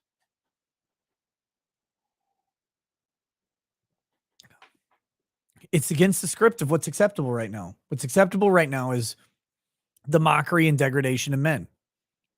And I mean, I guess, I don't know. What do? I'm all for mocking people. Absolutely. But at the same time, like, let's realize that there's a difference between mockery and hate. Right? Like there is a difference between mockery and hate, and you're free to hate anybody you want, but realize what that hatred actually is and what it does. And when all of society is given permission to hate a particular group, but not hate anybody else, and this is the trick, that's marginalization. That's when you create a lower class. Because if you can hate everybody, then it doesn't matter who you hate. But if you're allowed to only hate one person because the majority deems that so, then that person has become marginalized.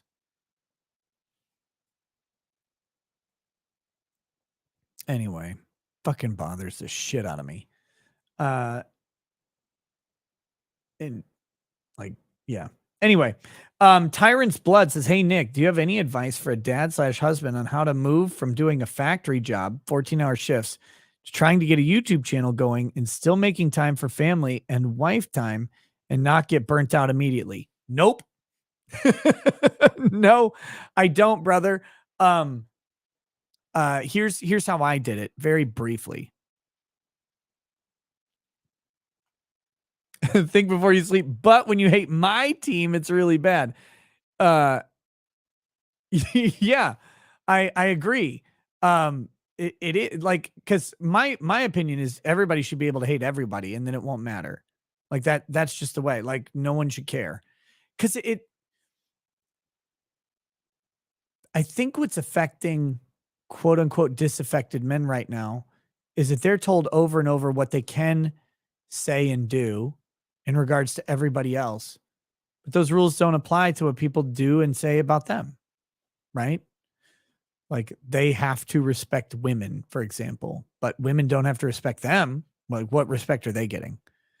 And it's fucking crazy. Like again, it's the double standard that bothers people. Because if it was just even, it would be okay, but it's not even.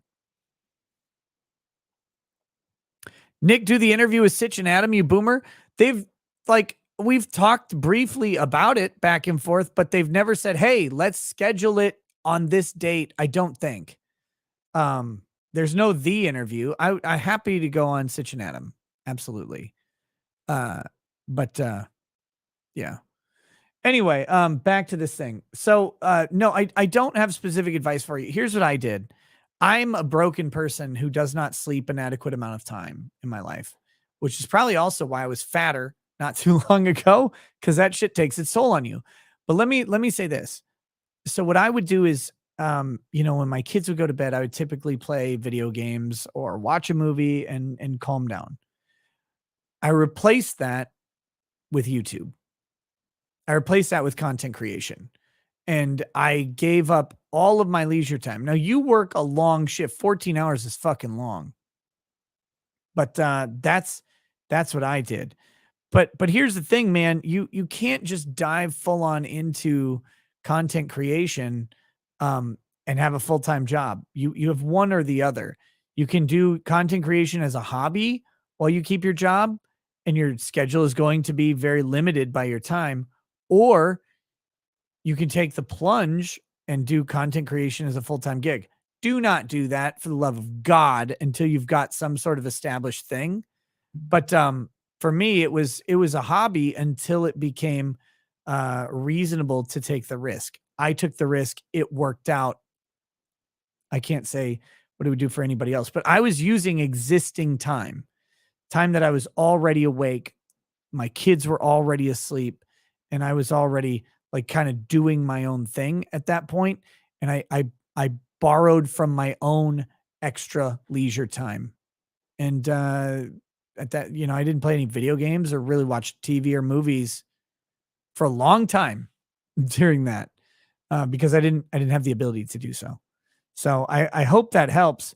That's just too much stuff going on, but you got to find the leisure time you have and exploit that. But it means sacrificing your own stuff or your own sleep. One of those two things. You're a factory worker. You probably don't want to sacrifice sleep because you don't want to die. But good luck, man. I really hope you. But as for the getting burnt out thing, no, there's no advice on not getting burnt out. You'll have to find that balance. It's different for everybody. Lily Smith, welcome to Paralegal. John Barrett, welcome to Lawyer. CSQ Ward says, happy news. Prayers worked. I'm going to be a real dad now. Hey, congrats, brother. That's awesome. Also, CSQ Ward, please email me. I think you may have emailed me before, but email me again because I need your contact info now that my Twitter is kill. Warlock GCS2, those people who say that Jordan Peterson isn't great, how many people have you helped? Good question. I don't know. But it's not everybody's mission to help people, and it doesn't need to be. Like that's a critical thing that we should briefly say. No one's obligated to give a fuck about anybody else. No one's obligated to give anybody their time, treasure, resources, advice, knowledge, anything. But there's something nice about certain people who do. I have respect for therapists, even degenerate ones like Ken Jennings or whatever. But they decide, they endeavor to try and help somebody. And sometimes it's a thankless fucking task, and they deal with a lot. So, Jim McCobb says, I reject the idea that incels exist. Prostitutes exist, therefore incels do not. It's for sale. That makes the celibacy voluntary argument destroyed. Maybe, man, but the question is, do you want to go to prison picking up a prostitute? Like, there are places where it's legal, and there are places where it's very illegal. Like if you're in Minnesota and you want to go pick up a prostitute, there's a strong odd it's a cop, and you're going to go to fucking prison.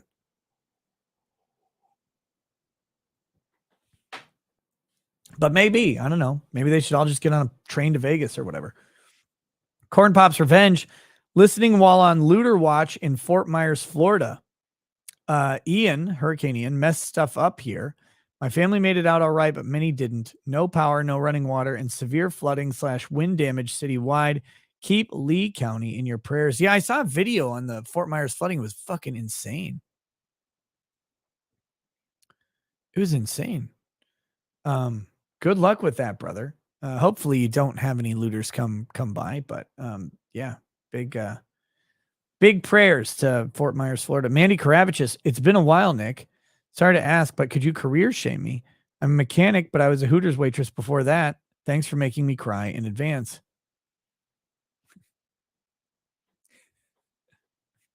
Andy, you want me to career shame you? What, I'm being a mechanic? Why? Because you're a woman in a man's world and haven't opened an OnlyFans yet?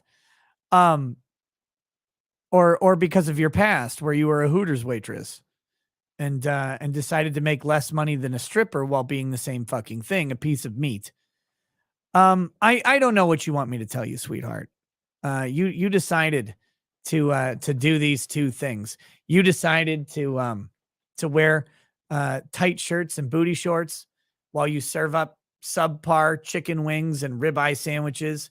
And then for whatever reason, you decided to go work in one of the weirdest environments for women to be in of all time, where the customers look at you and think you're a receptionist while you pretend to work on cars. Like, that's not my fault. That's only yours. You could have done anything else. Like, you could just go outside and suck dick for a living and probably make 10 times as much, even if you're fat.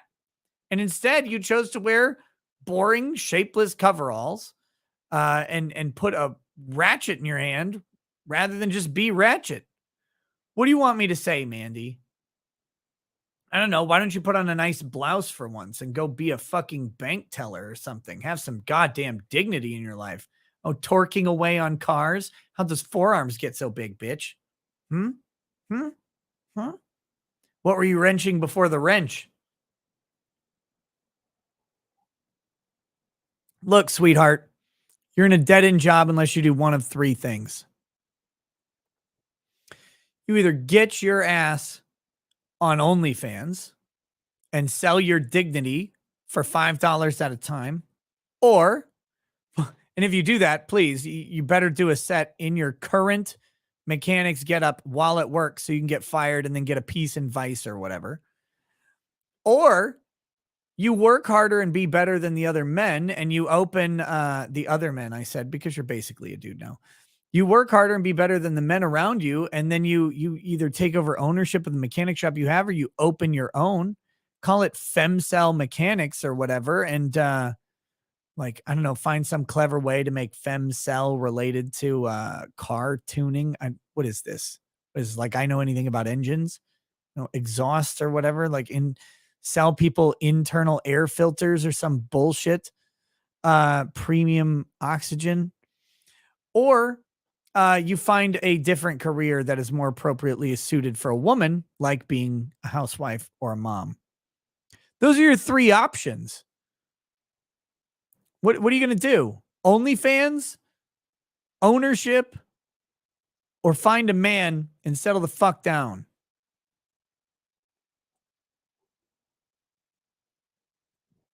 Pick one and do it. Stop bitching about what career you're in. Actually, just kidding. Love you, Mandy. Hope I'm sorry you're disaffected with your career choice right now. Maybe it's because you hate Dodge Challengers so much, you bitch. But I hope things turn around for you. How do I make my eyes look so blue? Joshua Connor Moon. My eyes are just this blue. They just are.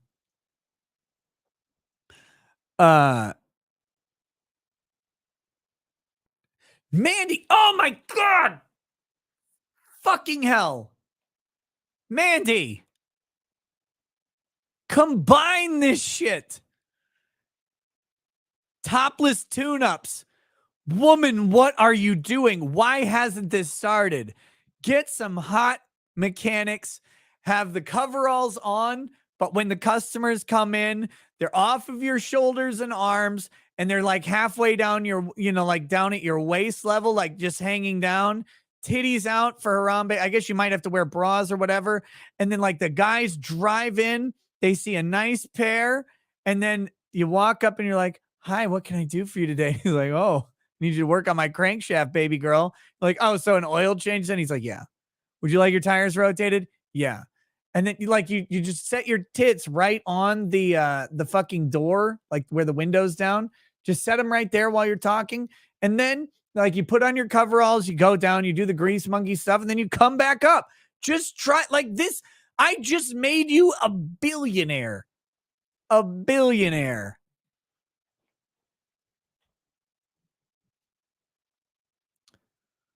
How have you not already done this?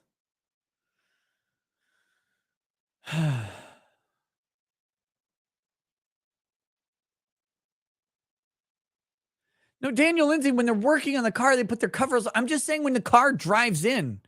I don't care what they do when they go down under the car. Like little gremlins come up and fix my car for all I know. I don't fucking care. This is the plot of like a 1970s movie, I'm sure. Tech Crisis says topless tune-ups, lol. It's genius. Oh my God. That's all I'm saying. That you have the tools. We have the technology. You can make this happen. And then film that and put that on OnlyFans and make infinitely more money than every single tune-up gets you.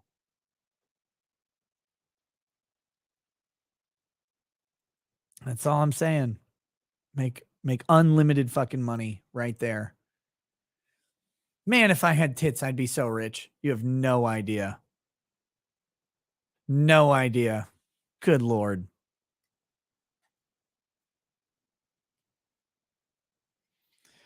You don't want to be around customers? Well, then just hire busty mechanic chicks to do it for you. Who even cares? Like, look, I'll tell you a secret, Mandy. This is the best part. You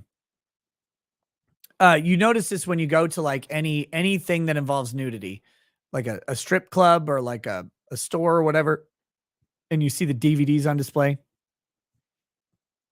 When guys get to a certain point, they actually don't care what the woman looks like.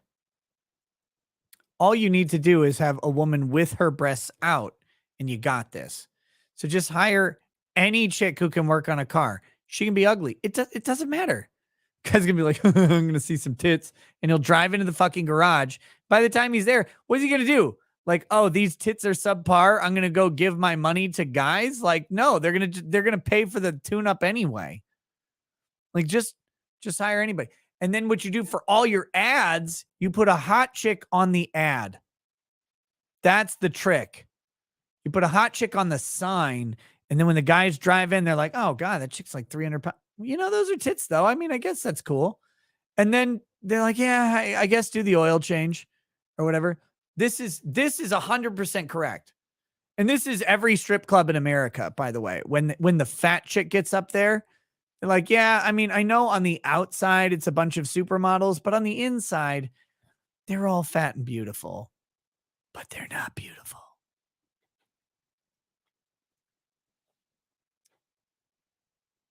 Did a female mechanic fix the vacuum line on your Navigator? No, it's some guy named like Brad or something. I was so pissed. It was the it was the line that brings the coolant to the transmission or something. I don't know about fucking cars. And apparently, whoever built the car, probably in Mexico, installed it wrong. I only say that because one of my other cars was built in Mexico.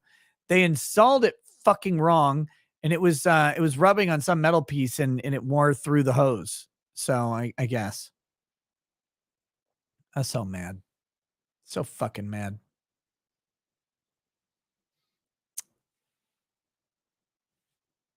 I don't know. It's coolant to the transmission. That's what they said. I don't know I don't fucking care. All I know is my car no longer leaks transmission or leaks coolant. That's what I know. Sounds like a vac line, common problem with Navigators. We'll see. There you go. Thanks for nothing. You could have prevented all of this by just telling me that a long time ago. But you didn't. Okay. With that, here's what we're going to do. All you need to know is mechanics are greater than engineers. Well, yeah, and engineers are greater than scientists. I know. Practicality trumps theory all the time. Okay, we're going to read the rest of the super chats, which won't take too terribly long.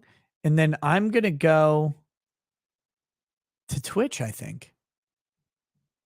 Should we do Twitch tonight? It's been a while, but it's kind of early, and I could do a little bit of Twitch.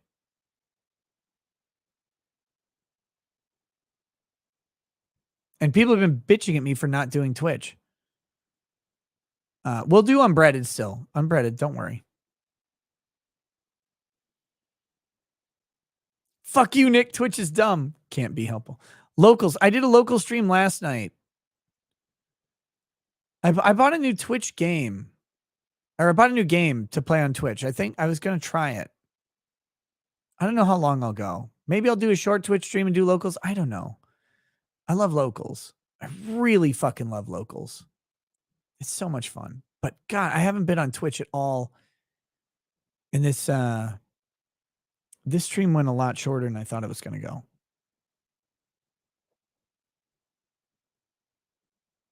I know American Beauty's on Prime. I want to watch American Beauty, but I don't want to do it at night for like 2 hours. Maybe over this weekend I can do it. I don't know. Are you going to get Warhammer 40K Darktide? Yeah, it's not out yet though. I can't. My hot tub needs to be clean, Steven Sugars. I'm so fucking like it's. I need to replace. You have to replace the water like every 6 months, and I've been putting it off. And I need to fucking do it, but what? I'm just tired. Okay. Anyway, here we go. Let's do unbreaded first.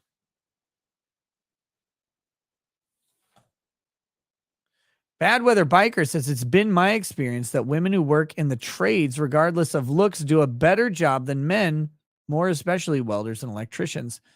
Well, I think that's I think it's like the stereotypical answer would be is because they have to work harder to prove themselves in an industry.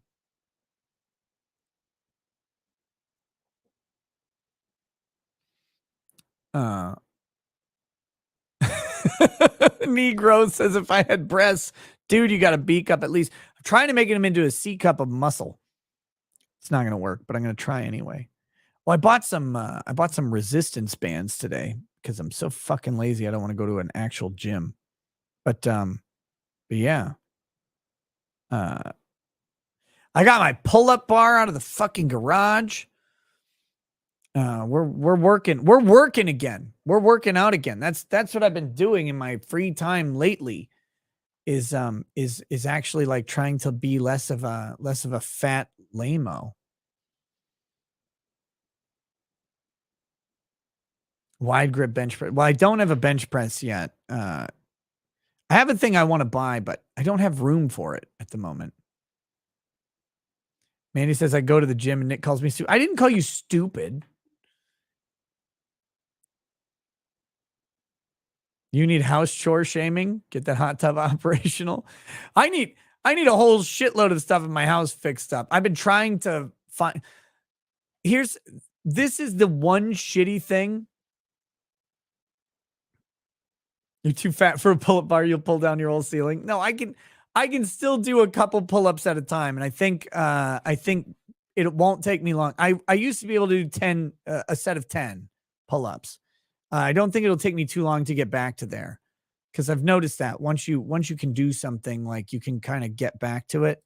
But I'm limited to 3 at a time right now. But we'll get back up pretty quickly.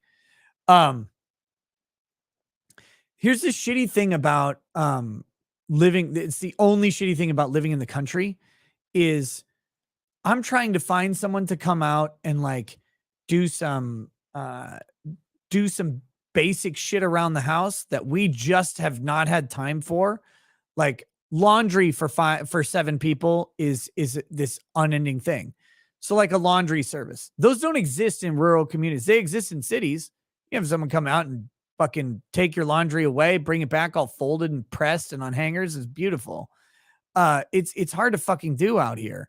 And so I'm like just trying to find a housekeeper to keep up with some shit that is hard to keep up with. And it's like, why is this so goddamn difficult? Like somebody needs money somewhere, right? Like, can I find somebody who just doesn't speak English, like to just come around and do all this shit in like an hour because they're super efficient? I don't know. Like, I will pay. It's not the money that's the problem. It's literally finding someone. Anyway, get a topless housekeeper. That would be hilarious. I think those are illegal though. Ask Ron DeSantis to send you, but Ron, send him this way. DeSantis, send him here. I'll keep the one I like and I'll send the rest to the local National Guard armory.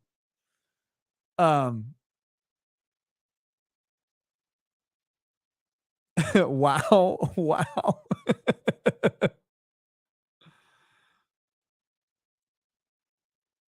It's it's so hard to find. Like, you check the classified ads or whatever, and fucking nobody is doing this stuff. And the people like that I do find that I call, they like their mailboxes are full and they don't answer. Oh my God. Like if you want to get a bunch of money, I think you just open a housekeeping business in this area. You'll probably make it. But anyway, let's do this. Where are we? Unbreaded.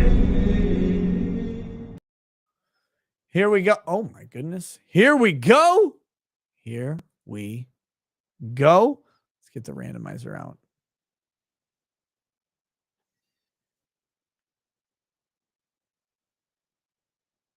the fuck is going on?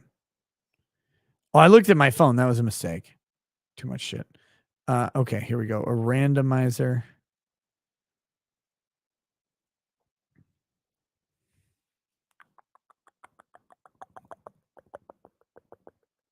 Boom, 731. Ooh, a late page. This is when he kind of gets more and more unhinged. All right. All right. I love these pages. I love these pages. E Honda says, I lost 30 pounds since January. Go to the gym. I just work out at home and I run. I'm not losing weight, but I'm transitioning shape, which is making me very happy, actually. So here we go. Here we go. Page 731. Matthew C. Harris am the standard. Get blood cancer. I am the only standard. The world is not vague. The world is not ambitious. The world is exactly as Matthew C. Harris wants it to be. I am not dominated by anything. Matthew C. Harris dominates everyone and everything. Matthew C. Harris dominates all things. Anything I want, anything I try. Get blood cancer. All red mongoloids and Africans will be dead soon. All mongoloids will be dead soon. There is no need to vote. Matthew C. Harris is already the most powerful man in all of existence. I am the most powerful man as I am Matthew C. Harris. I am the most powerful entity as I am Matthew C. Harris. I am the Almighty. I am Matthew C. Harris. I am the most there ever could be. I am the most there ever was. As I am Matthew C. Harris. Matthew C. Harris is the best at anything Matthew C. Harris tries. Matthew C. Harris is the only standard. Get blood cancer. Exactly. People are not stories. People are no anything except what Matthew C. Harris wants them to be. People are not fictions. A lot of planets look like paintings. Kevin is dead, and it never happened. Matthew C. Harris can absolve sins. Matthew C. Harris can absolve mistakes. Matthew C. Harris can fix the past by changing the past. Matthew C. Harris can edit anything to Matthew C. Harris's liking. Matthew C. Harris is in control. Matthew C. Harris is in charge of the past. Matthew C. Harris is in charge of all reality. Matthew C. Harris has many ways of fixing. Get blood cancer. Matthew C. Harris can change anything. Matthew C. Harris does it in ways that are fun or without effort. Fuck you, you're worthless. A certain portune of the female population never grows underarm hair. These women are natural blondes. Fall out of your chair, faggot. This fortune never grows body hair, only hair on the top of their heads. These women are natural blondes. It was unknown until recently that a woman can have natural blonde hair and become a natural blonde by ingesting a diet of Matthew C. Harris's semen 3 times a week at a dose regulated by me instinctively. I call this an instinctive dose. This automatically makes her natural blonde and deletes all the hair except the hair on top of her head.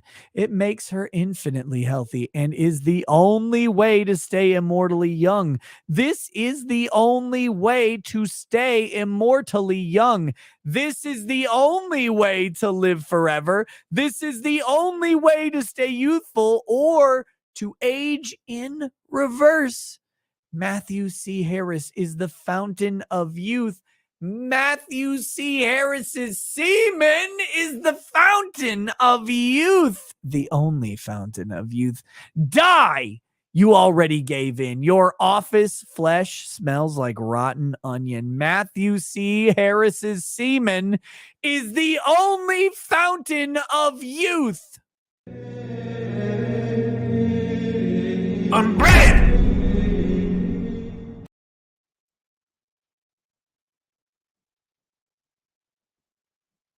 Okay.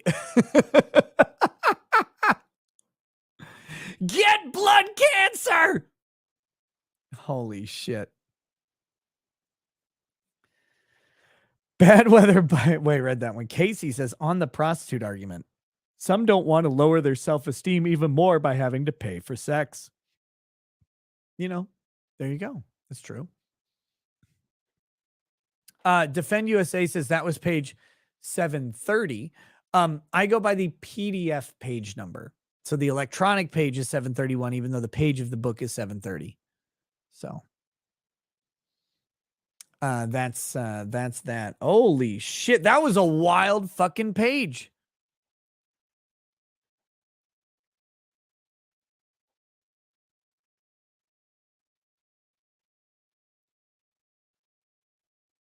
This is a weird comment on Rumble. This is fucking sad. This guy revealing his financial vulnerability for clicks and shares and subs. What the fuck? Wait, who? Oversoul on Rumble. What are you talking about?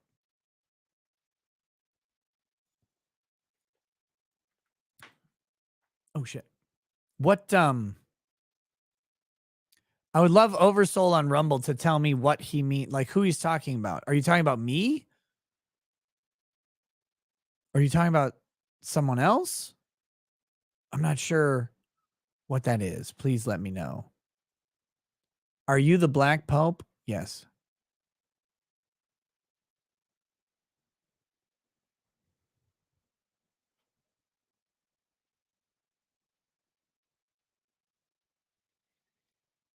Oversoul is hours behind the stream. Oh, okay. Maybe. Oh, so are they talking about I Hypocrite? Maybe that's what's going on. Gotcha.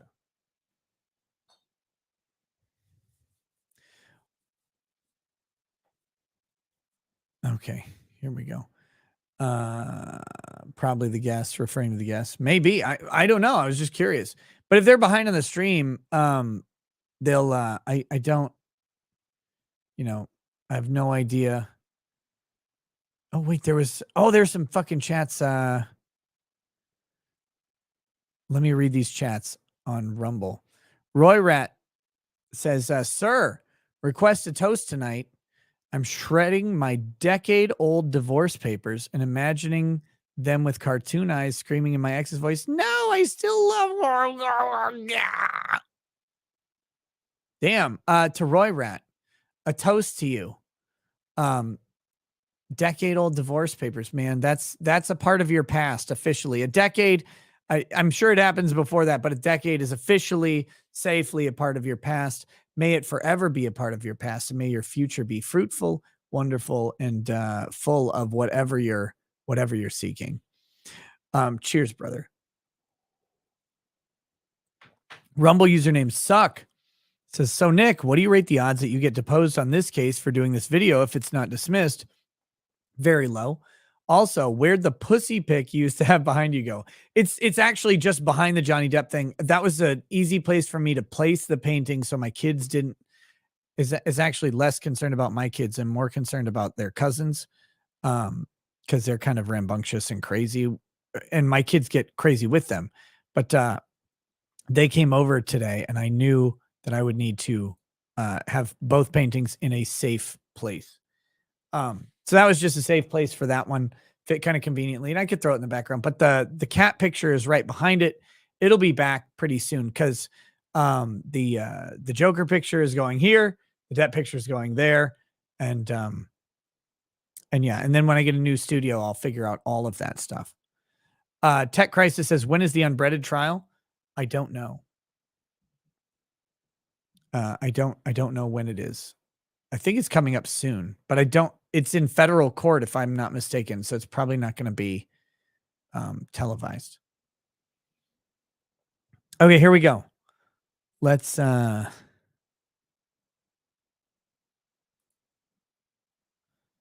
this. Let's do this. The guest was giving up his financial vulnerability in the interview. The $9,000 is already spent. Okay, so that's what Oversoul was talking about. Well, yeah, I mean, the $9,000 that he took is already, because that's how expensive lawyers are. It doesn't mean he doesn't have the ability to pay for it. It just means that the crowdfunding, like, he's very thankful for it, but it's really fucking expensive. There's no way around that.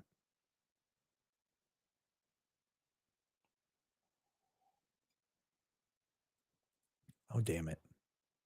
Fucking YouTube. Right, here we go. Back to the super chats here.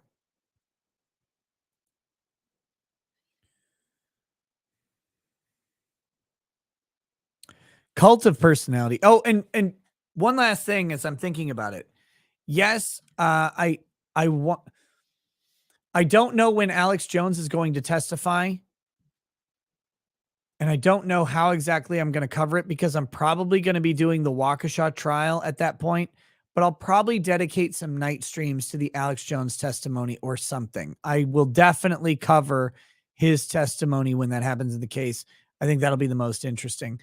The Alex Jones trial in and of itself, you know, it's just parading people up there to talk about their dead kids, which I get it, but also, like, this isn't really super relevant to the discussion. It's just engendering sympathy for the victims, families, and Alex Jones didn't shoot those kids. So most of their testimony is irrelevant.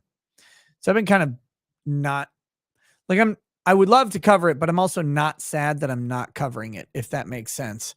Because I don't think it's super useful in that respect, but I think Alex Jones's testimony will be critical. P-Dog, P-Dog Knight, I've already seen your email, buddy. I will respond to you. You got the right one this time. You got the right one. I will respond to you on that. And we'll do a show soon. Cult of personality. I recommend trying to get Wendigoon for an interview.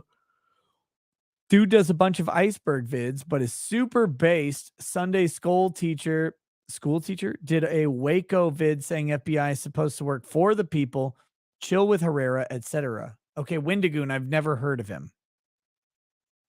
Never heard of him. Hey, do you guys remember that video? Or I talked about it. I think it was on a live stream a long time ago, where the FBI raided, they raided some place that had safety deposit boxes of like a bunch of people, and they stole like $86 million through civil asset forfeiture. You guys remember that? The FBI lied. Came out. The FBI fucking lied to get the search warrant. They fucking lied. God damn it. They just lied. They just lied.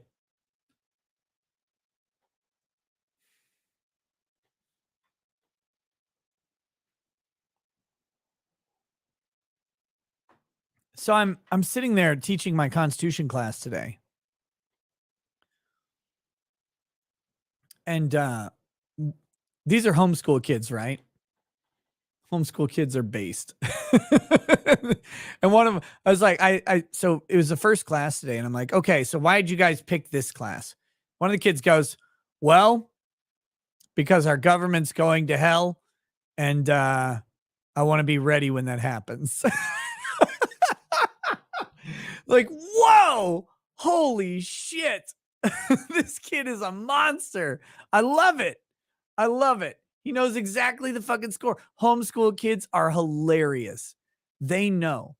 And so then I had to go on this long rant because one of them said, they said a magic word. I have some magic words that'll set me off in these classes. And the kid says, one of the other kids, he says, I was like, what do you want to learn from this? Like, what are you trying to get out of the Constitution class? Why are you here? And one of the kids says, well, I want to learn about criminal rights. And I was like, listen, buddy, criminal rights aren't criminal rights. This is why I brought up the FBI thing. Like, criminal rights aren't criminal rights. Criminal rights are your rights and my rights. Sure, there may be criminals out here who do bad things and they get accused, but it's really easy when you pull someone over and there's a pile of meth sitting on their back seat and you're like, oh yeah. But if cops will infringe their rights, they will infringe your rights and convict you wrongfully, but maybe you didn't have anything in your car. Maybe a bag of weed fell out of the cop's pocket. Maybe something happened that you didn't do. And in that point, guess what? You want every right that's out there. Those aren't criminal rights. Those are innocent people's rights. And it was amazing. Like that moment got to happen in the first class. Oh, I was happy.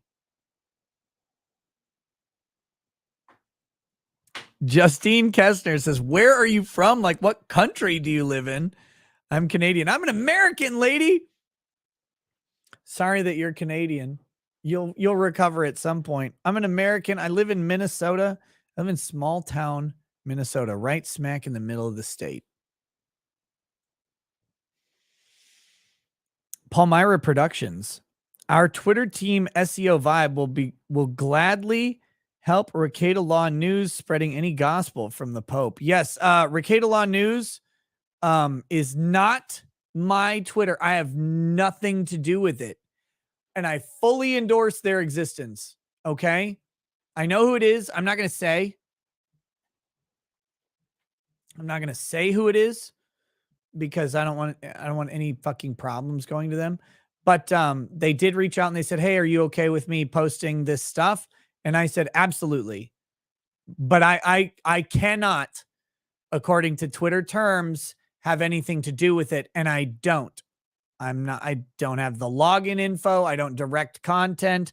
I don't do anything. They just said, can I please post links to your vids and stuff like that? Yes, of course, is my answer. Because it's my answer to everybody. Like when people, I got another email yesterday, I think it was, saying, hey, can I make a clip of some stuff with your interview with Josh Moon? And I was like, yeah, of course. Go for it. Thanks for letting me know. I appreciate when people let me know of stuff. I have nothing to do with that account. I want to go on record because I don't want that person to have to deal with a fucking Twitter ban. Like it's Nick Bannovating. It's not me at all. So I want to say that just very, very, very clearly. But everybody should check out that channel. I don't know what they're going to post, but that's the Twitter handle that they asked me to do stuff. But yeah, Palmyra Production says they'll be spreading any gospel from the Pope, and they work with small channels. We feel your cause is real. Go for it. Very cool. McGraybush, recently injured at work. Corporates giving off some red flags. Curious if it's too early to talk to a lawyer. It's never too early to talk to a lawyer, ever. Work comp claim, get a work comp lawyer and get your workers' comp before you have to fight them for money afterwards. You can do it. Like it's a good thing. If you got injured at work, you are entitled to workers' compensation. Go get that. Oversoul says, I just don't want people to show weakness to mobs. That's all. I'd like to propose a toast to cool heads and justice. Oh, Oversoul, I got you, brother. To cool heads, may they always prevail. And to justice, may it always be the law of the land, both written and unwritten. And when any system becomes unjust, may the people resist it until it can be changed back to justice. Cheers to you, brother. Cheers to justice. Cheers to cool heads. All right. And I do see the chats over on Odyssey. We will get to them as well. Chandler's H barbecue and ice. Fuck you.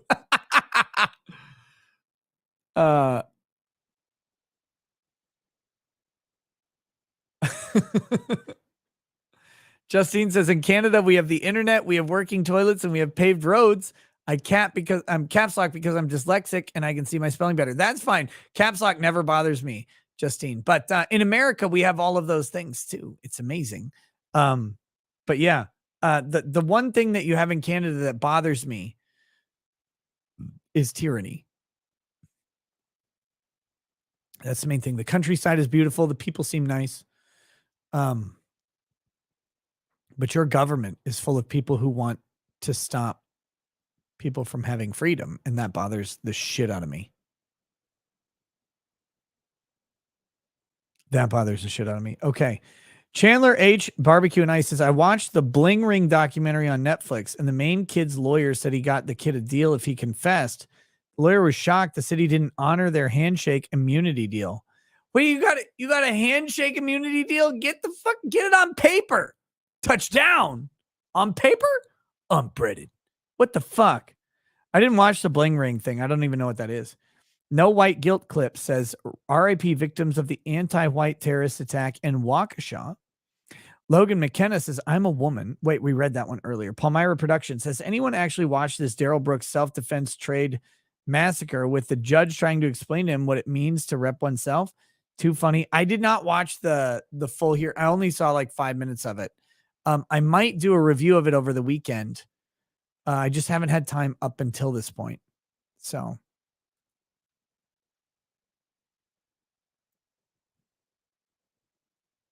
Wait a minute. God damn it. Guys. I'm so mad.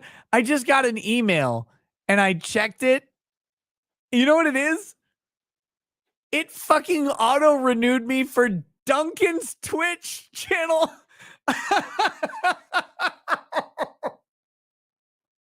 I'm still a member of Duncan's goddamn Twitch. Why did it do this? I don't want to auto renew my subscription to him.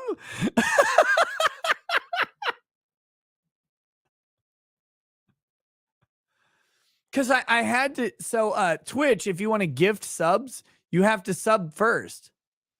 I think. So like I subbed to his channel so I could gift him a shitload of subscriptions because I said I would. It's like, no, you won't. That's only half my mortgage or whatever, like bullshit that he said. Like I did it and now it got auto renewed. Fucking hell. Oh man, I gotta cancel that. I gotta cancel that. What a cunt. That guy, it sucks. It's hard to believe that's been a month since that interview. Wow. Wow. Okay, anyway. Spence 430. Is it legal for you to be locked out of your account for commenting under a Marine recruiting ad? Seems like government accounts fall under free speech. It depends who does the locking. It's a really complicated question. It also depends if there's some unspoken thing. Legal vices. You didn't have to super chat me, brother. Wait, you said you shot me an email and I don't see it.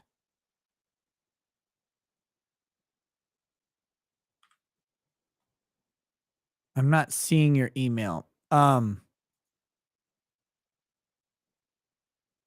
Legal vices. I'm going to send you, I'll probably go through mindset and we'll get in touch. Let's put it that way. We will get in touch, brother. To the public email a couple days ago. Okay. Let me see. Oh, I got you. Yeah. Okay, we're good. I got you. Yes, we're gonna definitely do that. And I see your talk about Friday. We'll see if I can do it. We'll do it. Okay. But yeah, as far as the Marine thing, there's a lot of questions in there. There's a lot of questions. If the government is directing the bannings, then there's some serious First Amendment issues. Fat Jimmy 1776, Canada will never be able to vote themselves out of their oppression. It's too late for that. It's only going to get worse for them from here. I hope not, but maybe. Cornelius Buttknuckle, is there some sort of workaround that would allow someone to bring back bum fights legally? I don't know, man. I don't know. Bum fights is pretty funny.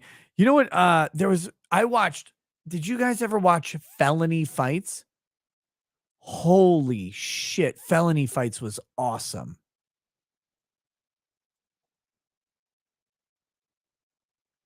Felony Fights, they would these guys would be fighting and they'd throw in weapons and they'd pull up tonfas and shit and start beating each other with sticks. It was crazy. One of the felony fights was, it was this big fat Mexican guy versus like this big buff tattooed white guy. The Mexican guy was a fat guy, and the white guy was like this big pale, like super. He may have been a white supremacist. I don't know, but he's like tattooed up. He'd been in jail or whatever, and they got into a fight. And the Mexican guy like slips a jab, and then he fucking drops the guy with a hook, and he does a flying knee drop to homeboy's like face or throat. I can't even tell. And the guy like is sitting there going, "Ugh," like he's like dying, and you're like, whoa, holy shit. He lived. They got him stabilized, but he does like he drops like 250 pounds of man meat right into his atomic knee drop on this guy's fucking mug. It was awesome. It was fucking awesome.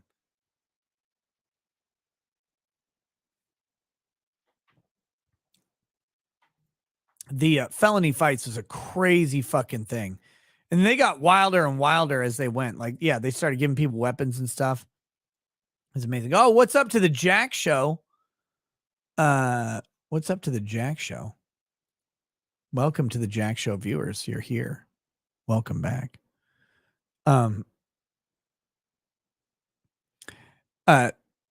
333D3D says worldwide 333 says how Kimbo Slice became famous. Backyard fights with dudes like the felons, but they would have gone. They would have to on 2-on-1 fights and felony fights, all kinds of BS before the net lulls. Yeah. No, Kimbo, like that one backyard fight where he pops that dude's eye, like that is crazy. That was a fucking amazing fight. Kimbo just drops his hands like, hit me. And the guy just full on punches him in the face. Like, what? He just beats his shit out of him. Kimbo is legit like street fighter. He didn't do too well in MMA because these are professionals, but holy fuck, Kimbo's awesome. But yeah, the felony fights was a crazy thing. I can't play that shit on YouTube right now. Too much blood, too much violence, and YouTube is on me like white on rice right now. So I can't do any of that stuff. Although, oh guys, I have an interesting update. So I have a company that says they can help me with my strikes. I have a company that says they can help me with my strikes. And so there's a revenue exchange with the company for the service, right? I don't know if they can, but there's a trial period. I'm going to do it. And I've been thinking about doing it forever. That's kind of like my nuclear option. I didn't want to kind of delve into this realm, but it was like, well, if they can do it, maybe it's worth it. So my procrastinating though lent me into a better deal with them. Like the deal was already really good, and I was thinking about it, and they're like, oh, so like you don't want to work with us? And it was just because I hadn't answered their email, and they're like, well, here's a better revenue cut. And I was like, holy shit. Okay. It's we'll see. But no, I've checked it out. Like, look, I've seen these things before. This one I don't have any downside risk because I remain in control of the channel. I remain in control of everything. They don't even have access to the channel in any way that they could take it. So it's pretty secure. So it's a good thing. And well, we're going to give it a shot.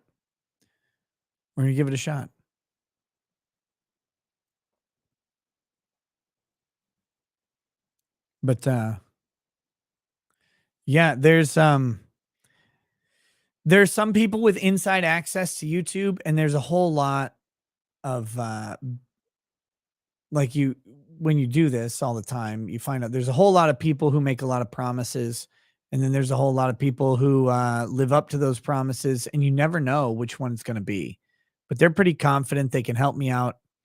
And I think it'd be really fucking funny if I get to make a video saying my strikes are gone. So.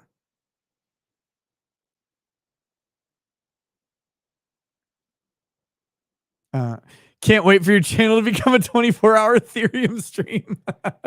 No, that was one of the things I checked out. Like, do they have access to the channel itself? And the answer is no. So.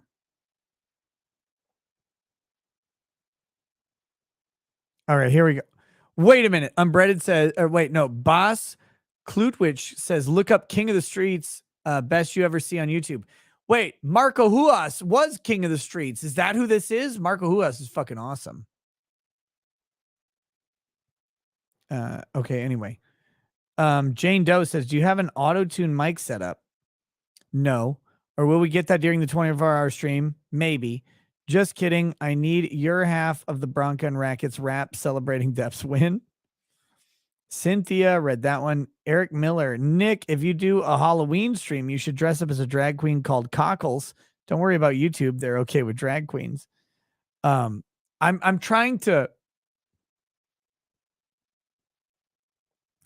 convince Lady Rackets that we can go down to the content house with Chrissy Meyer, Geeks and Gamers, all those guys in late October, and be back for fucking fly. I hate flies. How did you get in my office? God damn it. Anyway, late October, be back still for Halloween with the kids. If we can do that, I'm going to try and do that. It's going to be a lot of fun.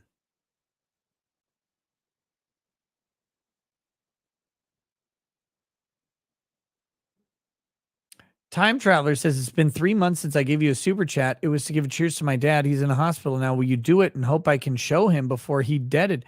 Holy shit. Did I not do the super chat? Time Traveler, tell me immediately, like, tag me. What the fuck was your chat? I'll gladly do it if I missed it. Gladly. Oh my goodness. If it was during Depp, I probably missed it, and I'm sorry. Okay, here we go. Tankrat. CB is posting his version of, oh wait, I read that one. Flambo123. There's this doctor who's going on an absolute tear about TUA and concussions, saying people should be fired. If he's wrong, can the Dolphins sue him? Maybe. I don't know. I have no idea. No, correction. They can sue him. Whether they have a valid case, I have no idea. Rob the Pan. What if Daryl Brooks calls himself as a witness? Does he ask himself questions, or does the court appoint someone, or does the SUV question him? He won't be able to call himself as a witness. That's actually kind of a disadvantage he has. He can't call himself, sit down and ask himself questions. It doesn't work. So, yeah, it's a criminal trial. The state cannot force him to testify against himself. So they can't call him, or they could try, but he could exercise his Fifth Amendment right and just not show up. But yeah, there's no way for him to question himself.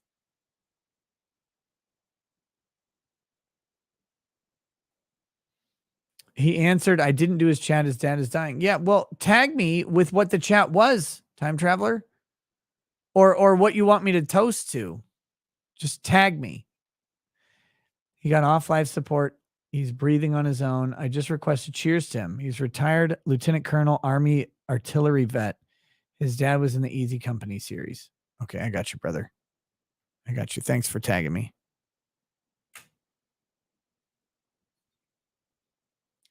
Now let's do a special one. This is a special bottle of whiskey I keep around for stuff like this. So this is a Michter's toasted barrel finish. This is a rarer bottle of whiskey. It's old at this point. It's special. Okay. You can't just go buy this at a liquor store. So this is for your dad. A little bit of extra. It's also really freaking good.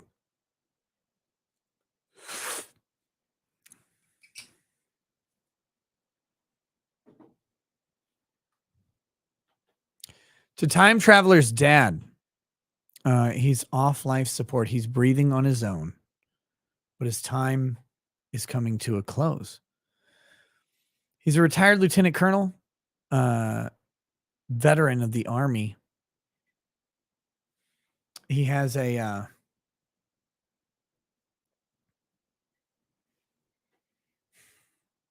legacy of service to his country and service to his fellow man. Something that was commendable at a time, definitely in his generation, and is commendable still. And though he gave a portion of his life to his country, to his friends, to his family, and to strangers he will never meet and who will never appreciate what he sacrificed for them, he did so willingly, with courage, honor, integrity, and a steadfast commitment to the Constitution and the freedom for which it stands. May he find freedom and peace as his last breath draws near. May he be surrounded by loved ones who remember the life he lived, the lessons he taught, and the inspiration that he garnered amongst them. And may they go on to model the behavior, to model the commitment, and to model the integrity that he has. Cheers to him. Go in peace, brother.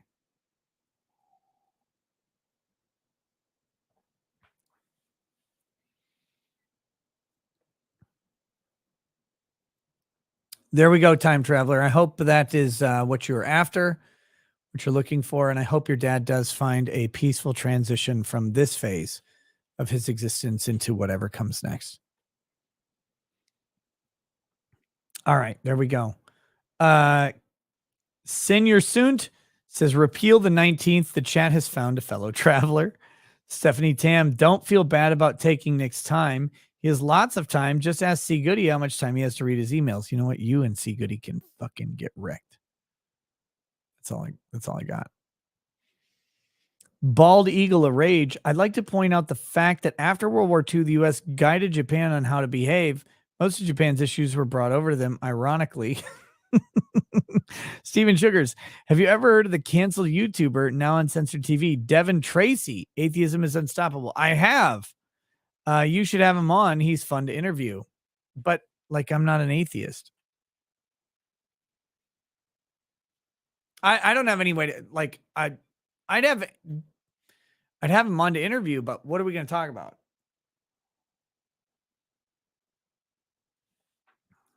What are we doing? What are we talking about? Sure, Devin Tracy. Jane L. Dow, no help because they want to dissuade people from self-repair or self-representation. A self-rep, it says. Keck is the Lord, says Big Tata teacher is a troll, apparently got told off for toxic masculinity and being anti-woke. Came back to new outfit to make a point, possibly trying to get fired for discrimination. Maybe. Maybe.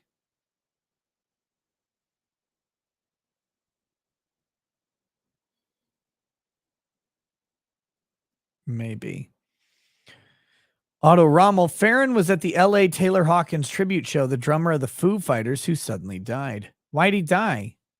SJ Shady 0169. Notice how it's okay to say incel, but not the G word. Jane L. Doe, JP was recently suicidal, so he shares their pain. Yeah, I think so. Lost Valley, thank you, Nick, for not making me feel like trash for being one of those weirdo loner men. Again, I'll say this. I say this from time to time. I'll say this from time to time. Hey, to the men out there who maybe need to hear this, just so you guys know, you're not pieces of shit. You're not. You don't suck. You're not worthless. You're not useless to the world. Like you're just a guy out there navigating life, and you're just a dude, and it's fine.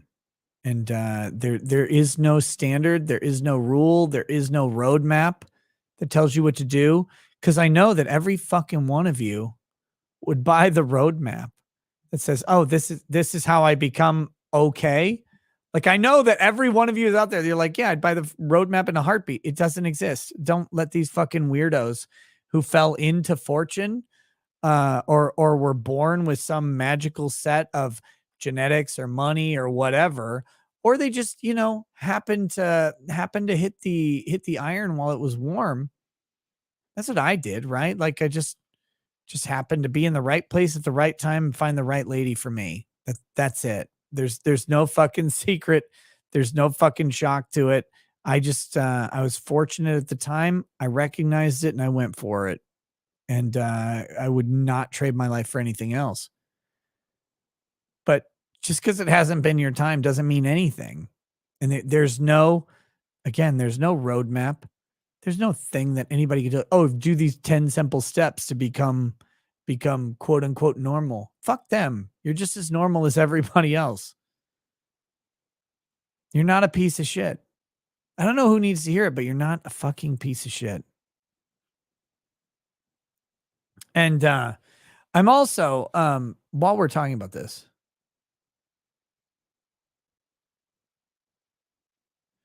yeah, time traveler. Here we go. To time traveler's dad, brother, I wish you strength.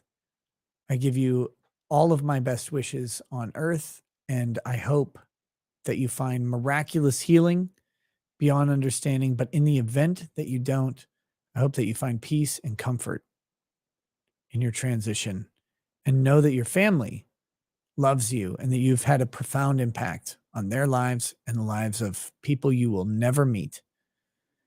Your ripples extend much farther than the pond you were born into, good sir. Cheers. So there you go. I hope that's it. But Ramo Grey Wolf says, you say that, but I'm technically a furry, and I'll admit to that, giving no fucks because fursuits are lame and animals are not for fornication. No, you're a furry and you deserve the flamethrower, my friend. Like, that's none of these messages are for you.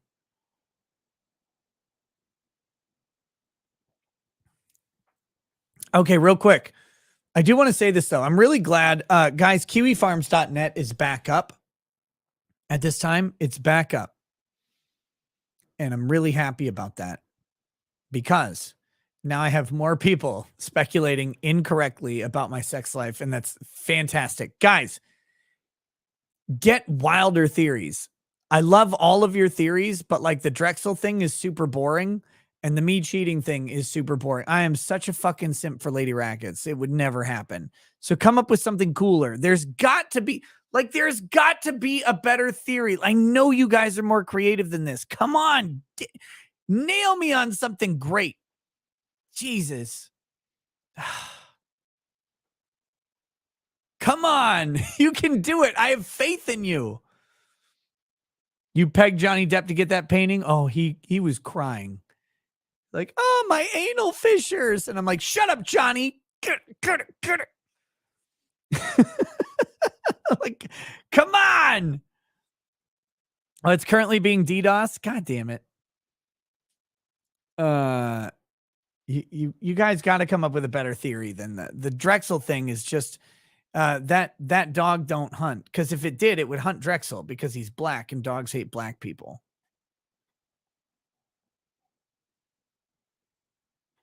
Mandy says Lady Rackets would get so mad if I get to work on your car. Why would she get mad about that?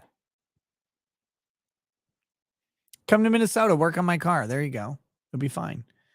Wayne Hauser says, God bless you, Nick. Minnesota heart. Hey, thank you. Nervous Sip says, last call exists. Does he not realize? Wait, who are you talking about?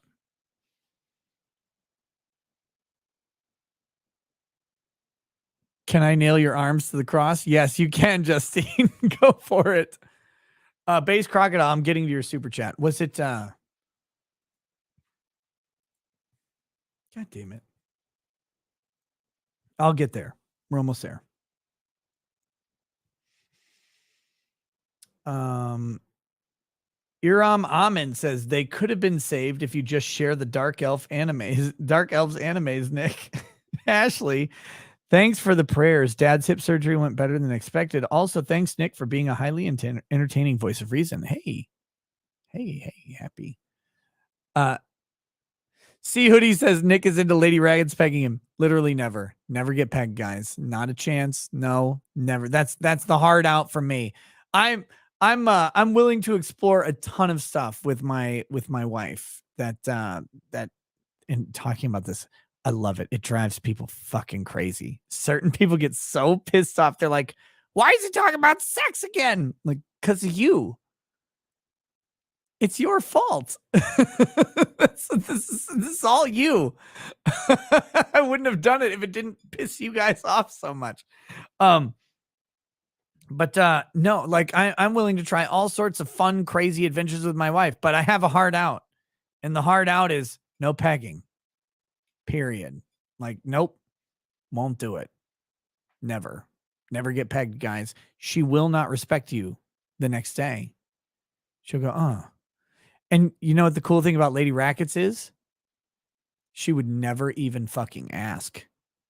Because she goes, she said to me before, I never want to see you in a submissive position. That's not how I see you. Ever. That is a partner who respects you and is worthy of respect back. And I hope you guys find that for yourself. Like, do that. I'm willing to do all sorts of fun stuff and crazy adventures and try a lot of things once. Not pegging, not submission. Because if I tried that once, that would be over. Because women, in my experience, which is pretty limited to Lady Rackets, are not into that. And I don't think most women are, frankly. Lisa Gordon, I was recently diagnosed with early onset dementia. Hubby and I joked about you brain shaming me. He swears I've already asked. I swear you haven't. Either way, thank you. Oh, God damn it, Lisa. I definitely have. I did just the other day. Ugh. Well, that makes me sad. Well, let me do it again. Your brain is being a beta bitch, Lisa. Your brain is sad and weak because I did definitely dementia shame you just the other day. It wasn't even that long ago. Like, maybe you should do some algebra or whatever to get a better mind. I'm not sure, but that actually did happen. You 100% did. Your husband is right. Of course he was right, though. He was a man in the first place. Lady Lisa, I love you, and I do not envy the journey you're about to go on. But in your moments, and hopefully may they be extended, of lucidity and clarity, love your family, love your husband, love those around you. Because the person who comes out between those moments will not be you. It will be something else. And dementia is a demon that I hope and pray to Christ we find a solution for. And I hope we do it while you're still around. But cheers to you. Cheers to your husband. May you find every waking moment of consciousness to be of value. And may you remind all of us that our time is limited just like yours. Cheers, girl. Fat Jimmy 1776 over on Rumble. Ricada, I just moved away from Chanhassen, Minnesota. I grew up on the state, moved back to the red South. Sorry. Why would you be sorry? God, I fucking wish. I wish I could do it. Okay, here we go. Back to this. Ashley read that one. Just me. Topless haircuts in the lobby while you wait for your car to be worked on. The guys will get bank loans for a tune-up. My uncle had a topless barber idea. The problem with topless barbers, it's not a problem, but it's the barbering licensure and the requirements for hygiene. I don't think they'd actually let you do a topless barber.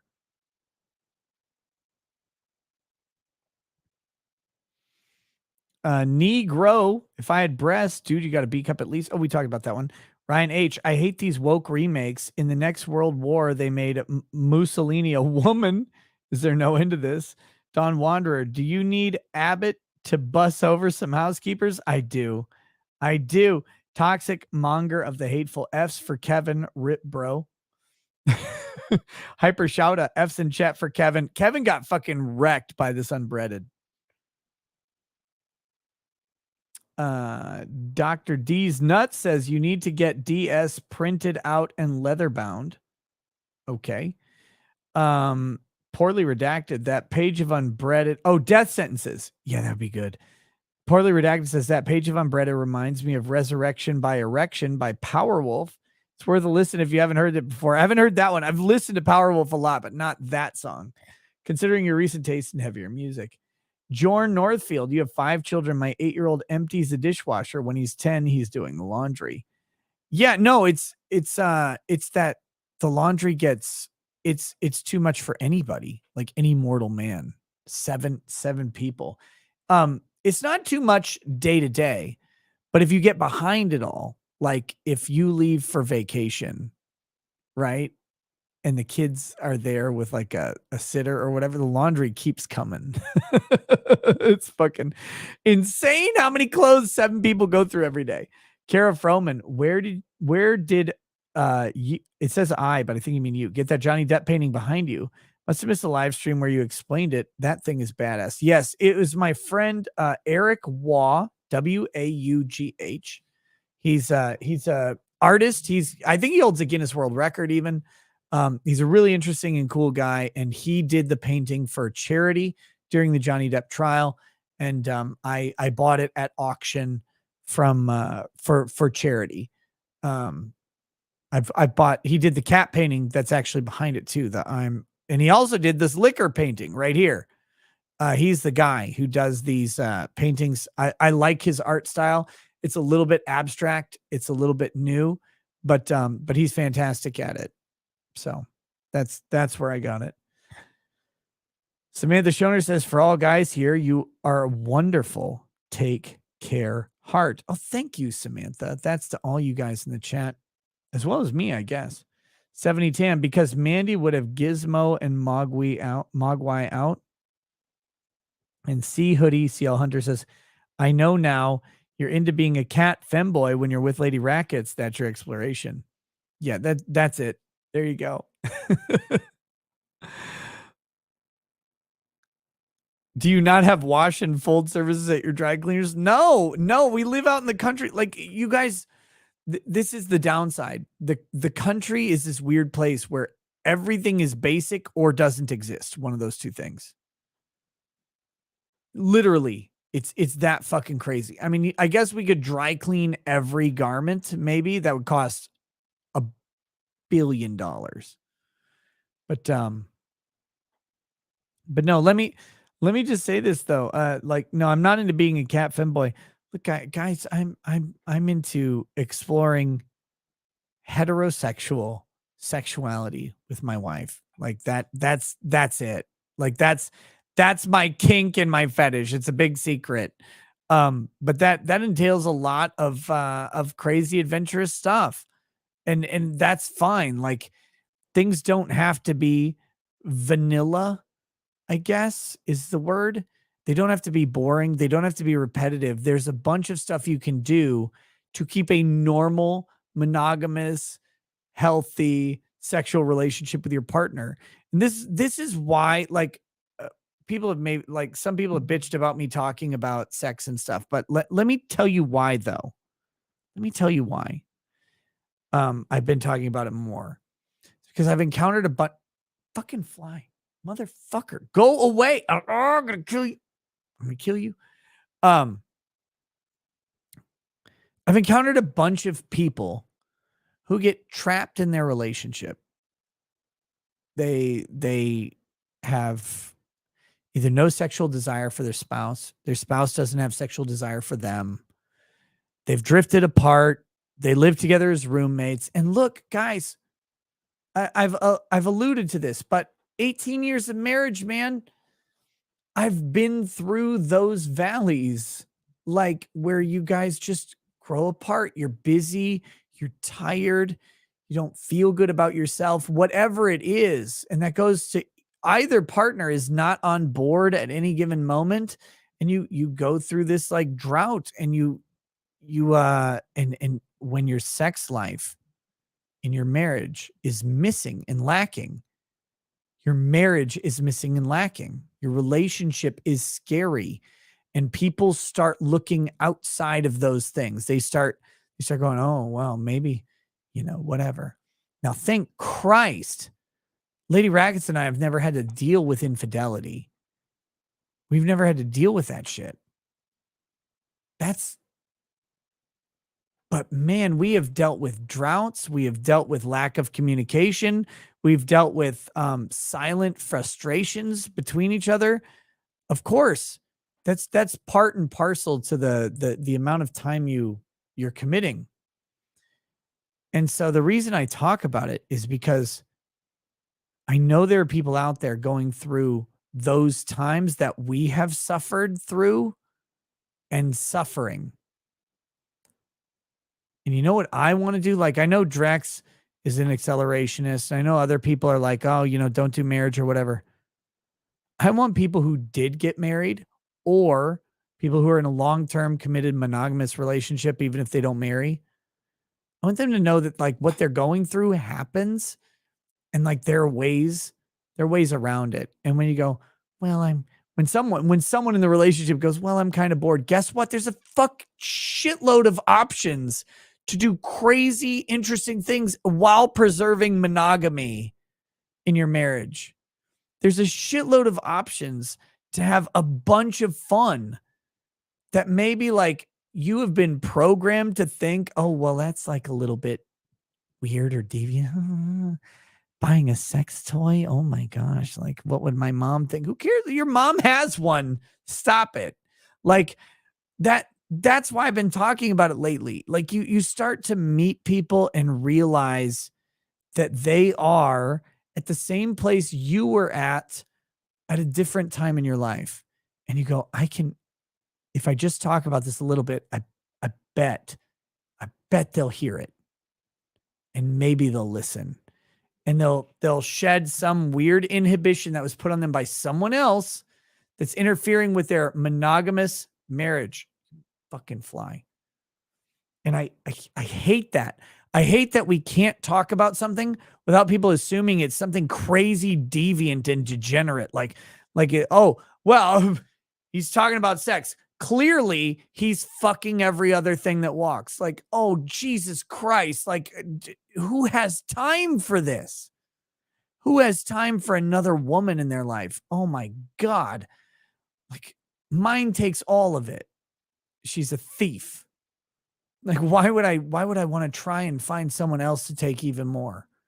But God damn it, guys. Like, stop with this shit. Stop with this perception that you can't have fun with the person you chose to spend the rest of your life with. You should have the most fun with them ever. It should be hilarious and sweaty and oily or whatever you want to do. Go do it. That's why I'm talking about it lately. Because I meet people constantly who are stuck. It's like, look, I've been there. I've been stuck. I've had 5 kids. There are times, by the way, in our marriage where Lady Rackets has felt very unattractive. Like when, right after the birth of a child, your body's all distended and broken from this thing that's been growing inside of you. There have been times in our marriage where, by the way, I've felt very unattractive, where I've like hadn't had time to work out, or been really stressed or busy, or I've eaten a lot and gained a bunch of weight. Of course you go through these things. Like you feel weird about yourself, but stop. Like go find each other at every chance you get. And it's so fucking funny seeing the people pissed off that you talk about this stuff, and they're like, wow, you know what that means? It's like, okay, cool. Like you can have your theories all day. I don't care. They don't harm me. I hope you come up with better ones that I can jerk off to or whatever. But no, that's why I'm talking about this. So like we've been broken and conditioned into this idea largely by our churches refusal to address sexuality. And they have good reasons for not doing so, right? Like kind of weird. You got kids in the pews and stuff. It's fucking strange. I get it. But like largely by our churches, conservatives have been afraid to address sexuality in any way other than, oh yes, I've had sex with my wife in missionary position only for the purposes of procreation. Like that's gonna get old. Like go have fun. Find out what they like. Because guess what? Their tastes are going to change dramatically over the course of a long relationship. They're going to want to try some different stuff and have fun with it. Be communicative, set your boundaries, know what they are. Like, hey, just me. That's a good boundary, by the way. Like, just me is a great one. Another boundary, I don't want to get pegged. I don't want to get pegged at all. Like, that's fucking weird. And guess what? She agrees with you. She agrees with you. She chose you. She agrees with you. All of this other stuff is a shit test. Everything else, where she's like, oh, will you do this? No, of course you won't. She wants you to say no. Fucking hell. And people can't take that. I don't know if it's because they're not in relationships or whatever. They just haven't, maybe they are and they haven't gone through it, but man, I'm not out here. I'm not out here for the newbies who are, you're in honeymoon phase, you're fucking every 2 seconds and you're having a great time. I'm not here for you. You don't need my help. But I'm here for the people who are 10 years in, 12 years in. It's like, my spouse looks at me, they don't even seem turned on. They rather watch TV or whatever. Yeah. I get it. I'm with you. I'm here. I'm here to tell you that is temporary, but that temporariness relies on you. Relies on you. and it's probably them, in all honesty. It's probably them being more disaffected with themselves than with you. Or they're disaffected with the relationship in general and they can't get there. Or they literally, and here's my advice to most people who send me a message about this stuff.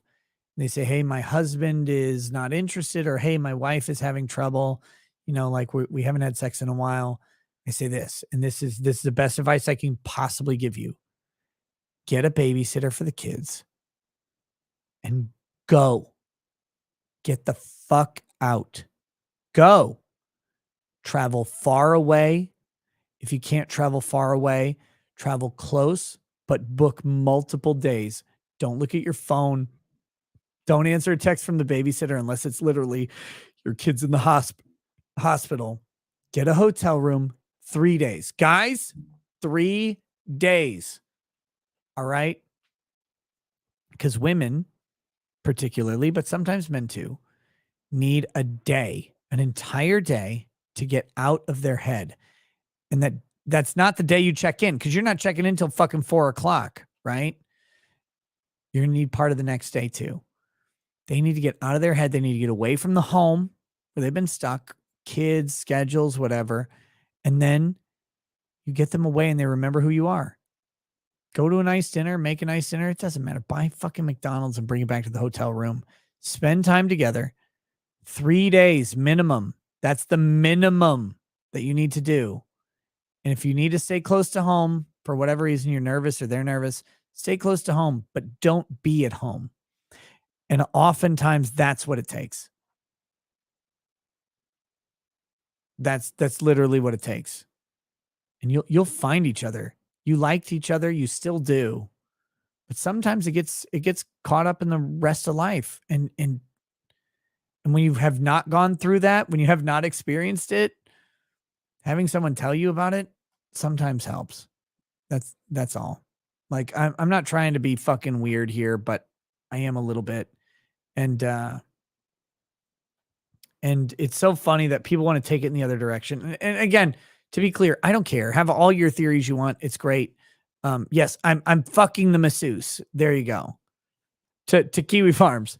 That masseuse that you love to talk about, that we have no idea where he is or whatever. I'm actually ass fucking that guy. That's the next theory to go with. So cheers to you. It's amazing.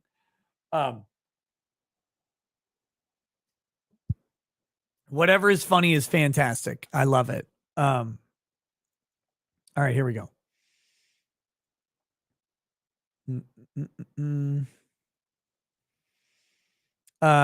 Krumnol Zwitsky says, did I miss the big announcement you mentioned earlier this week? I don't know the big announcement, but I have two announcements this week. One is Friday's guest, which is Elijah Schaefer, and one is the new sponsor for the show, which is Birch Gold, which that'll go live on Monday, October 3rd.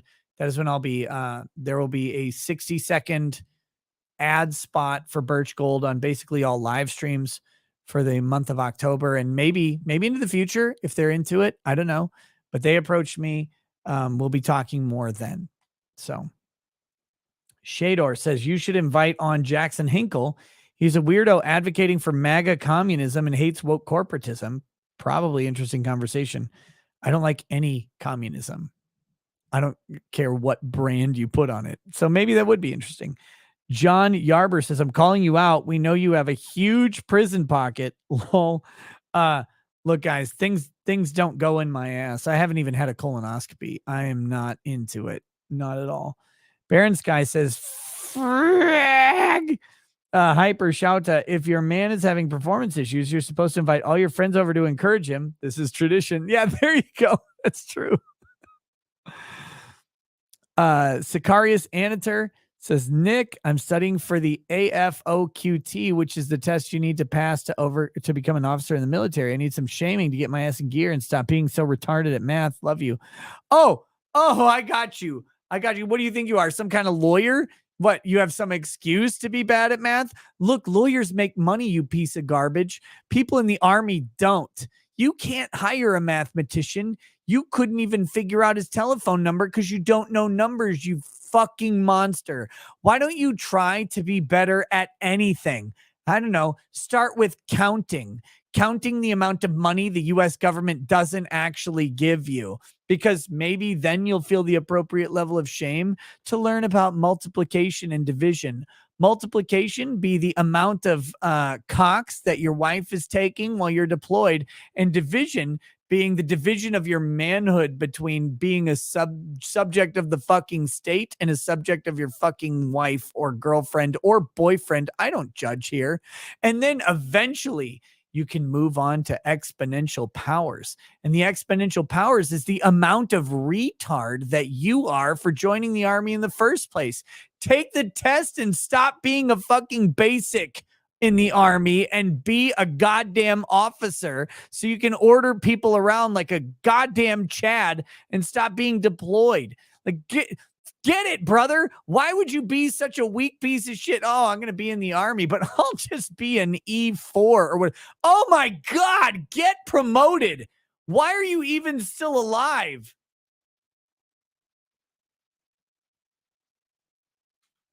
There you go, Sicarius.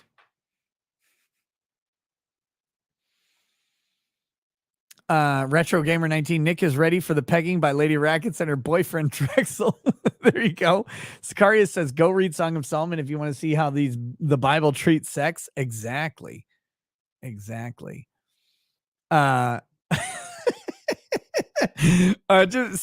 man, I love you, brother. First of all, get roasted.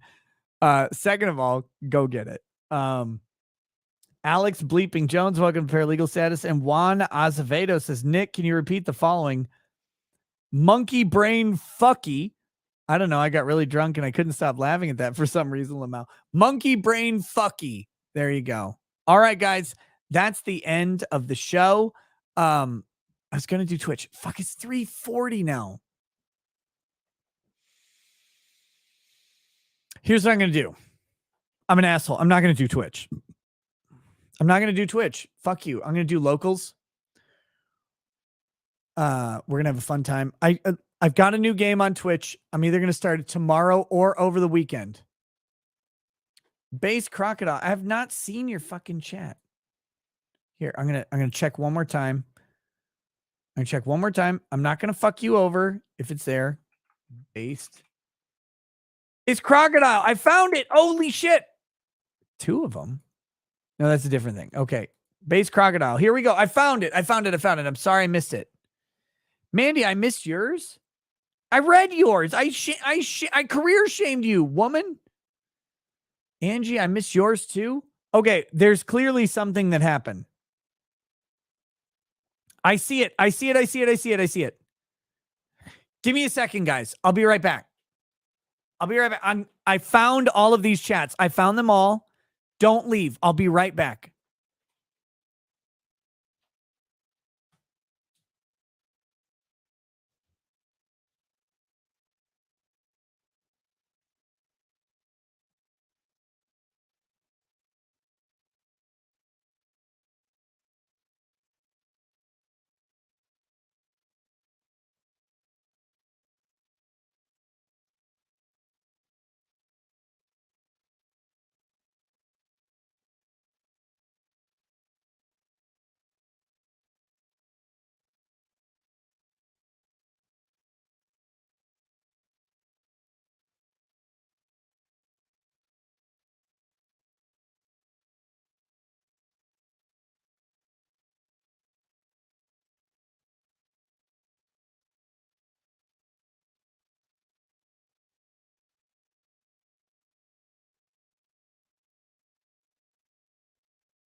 Okay.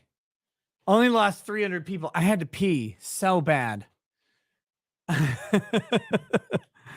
Okay, here we go. I found all the I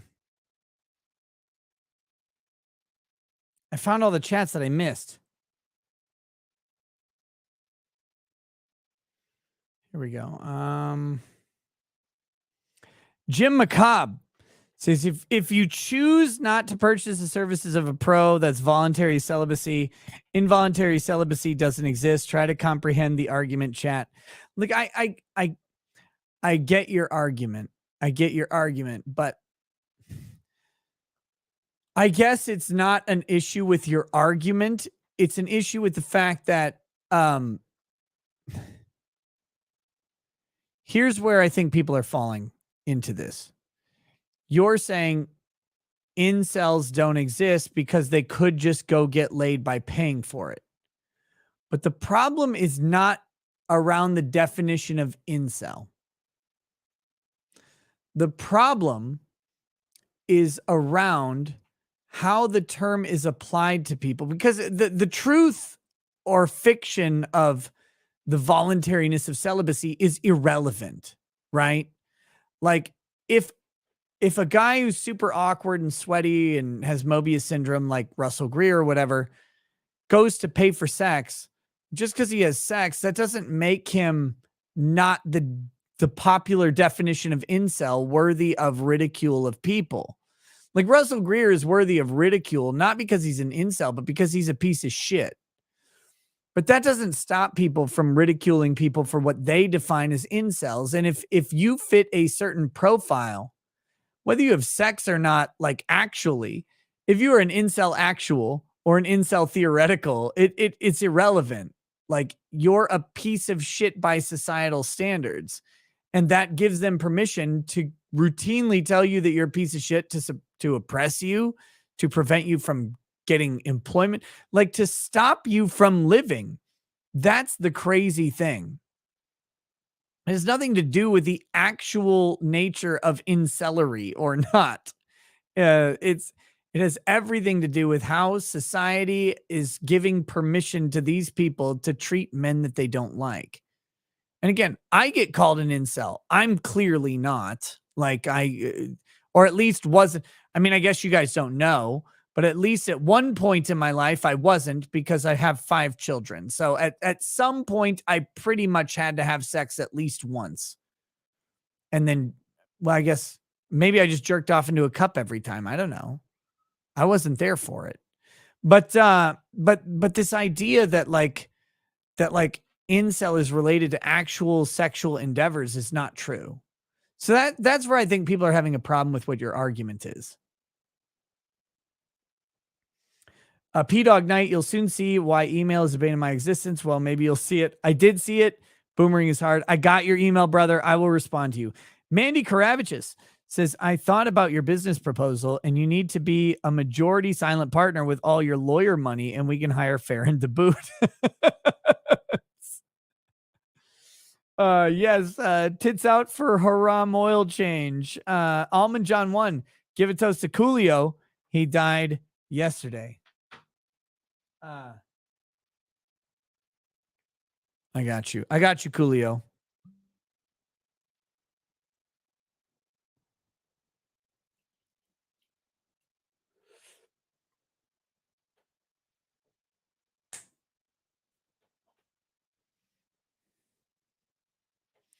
One, two, three, four. Bury my bro under the flow. Gotta get up to get down. And this motherfucker be down. Cheers to Coolio. 59 years young. Taken way too soon. I'll never forget Gangster's Paradise.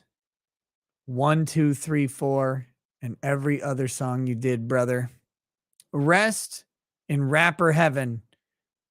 In the sweet, sweet, subtle tits of Biggie Smalls.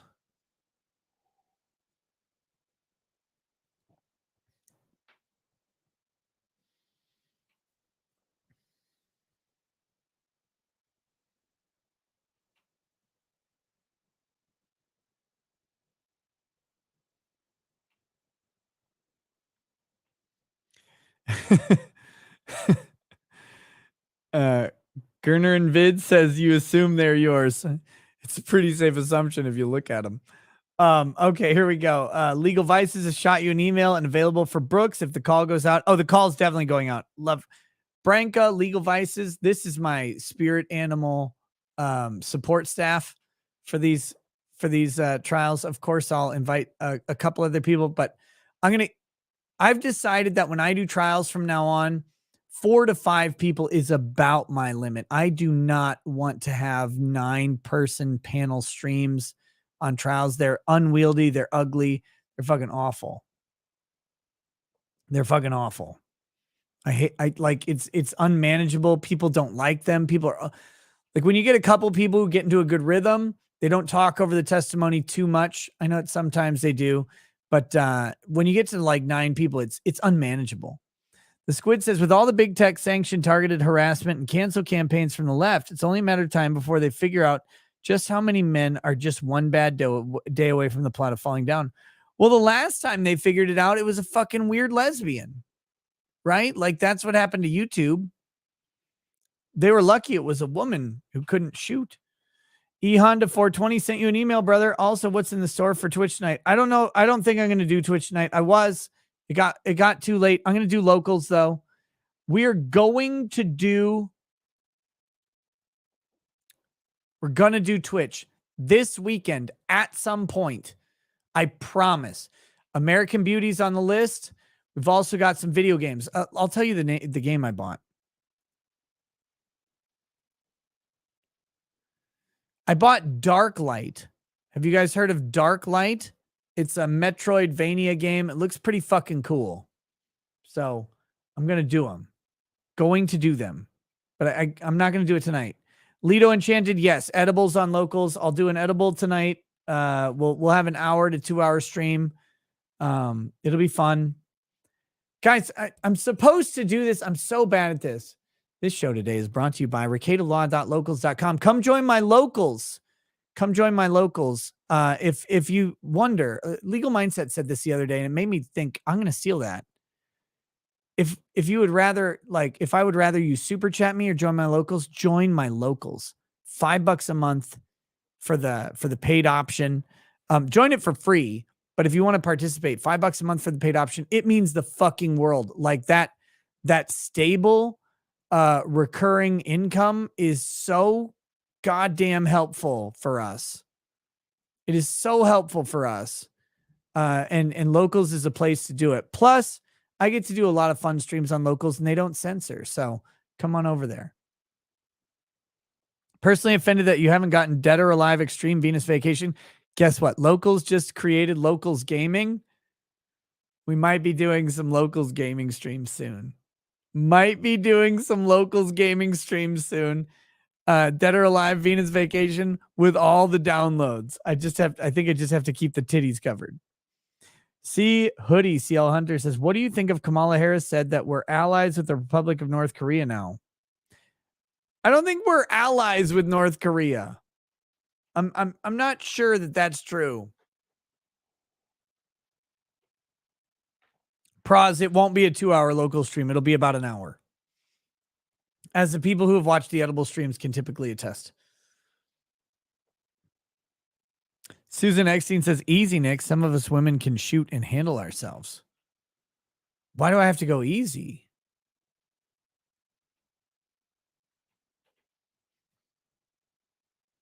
Who thinks women can't shoot and handle themselves? I want all women to shoot. I want every woman to defend themselves with a gun.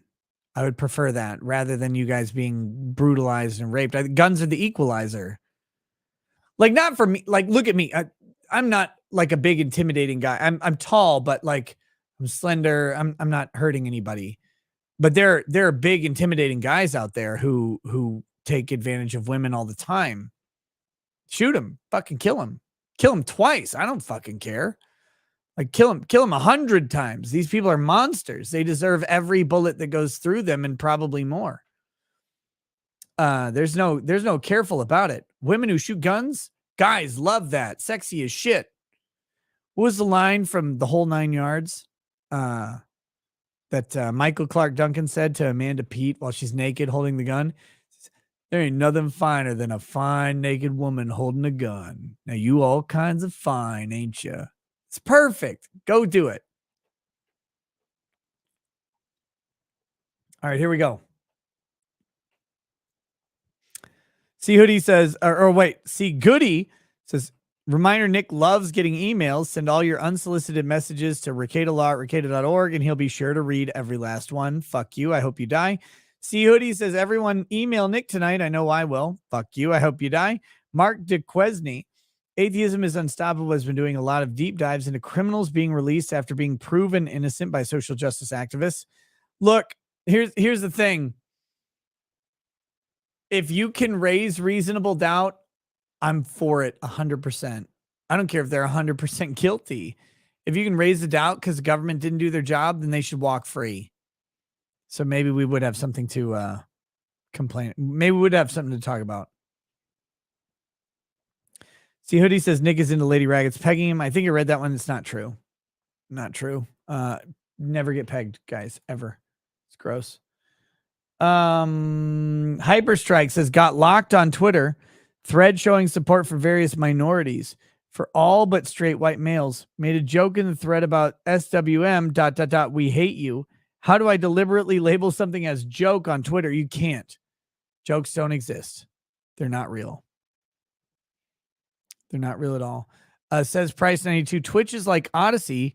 It's ignored and full of habitual asshole who doesn't care if he's here or not. But seriously, knows to us knows senpai. P.S. It's not the Discord that's just sexually degenerate.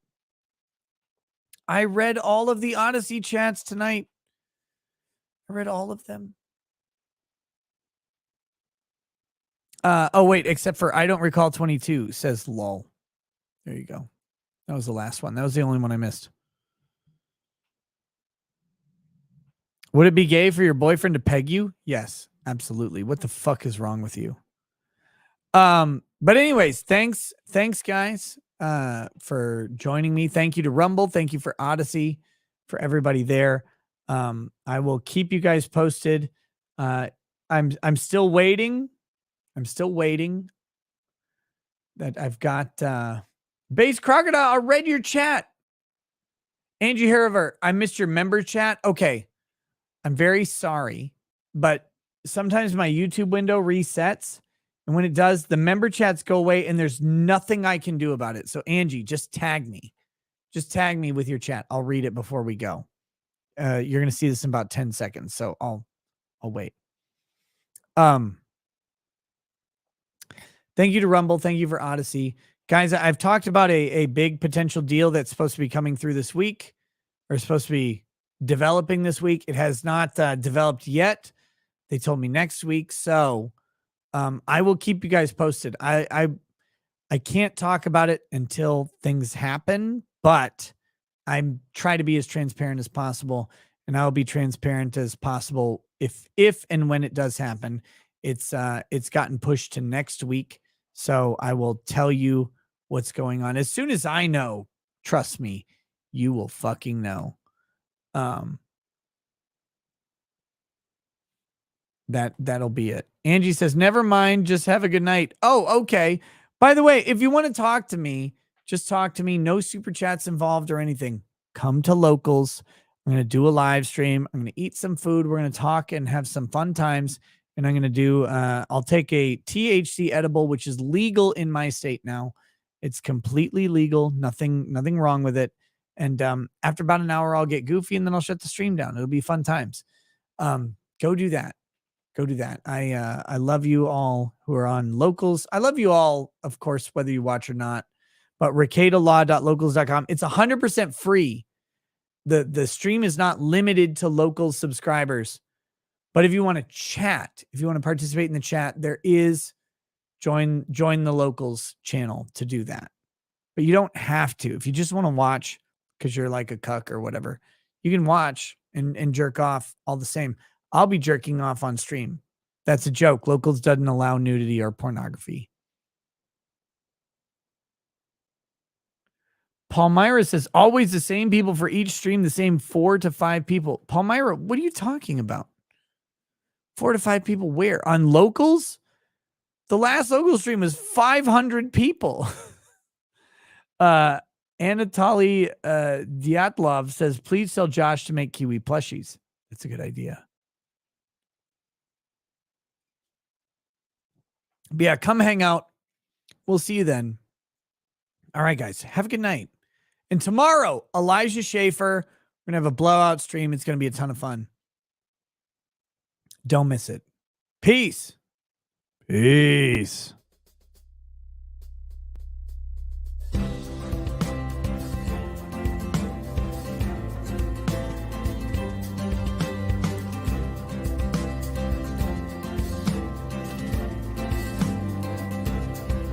Oh, he drinks a fair bit, but you realize that it just helps get his noggin jogging along. With his glass by his side and his kids asleep tight, we'll hear some lost-plaining tonight. With his microphone muted, we'll laugh at this boomer until he explains it's all part of the plan. Watch his face become redder as he becomes meta, raging at idiots from Twitter and Erlang. From the white shores of Maine to the hills of Glenlivet, there's no one who explains the law better than Nick. So pour out a glass for the ones who have passed to make the law what we have now. Oh, his lady is fair, and she handles herself with the grace of one who has borne many children. As the wife of a lawman, she makes sure that he has the time and the place to provide for them there. So pour out an Ardbeg, a Balmore, a Lubrook. Spirits glow as the ones who get unemployed. So pour out a glass for the tea post on Twitter, as we hear lost-plaining tonight. From the white shores of Nam to the hills of Glenlivet, there's no one who explains the law better than Nick. So pour out a glass for the ones who have passed to make the law what we have now. Oh, the guests are all plentiful, from Dante to Drexel. They bring their perspective and spice to the mix. But the reason we're here and the one that we cheer is the one who is showcasing us his career.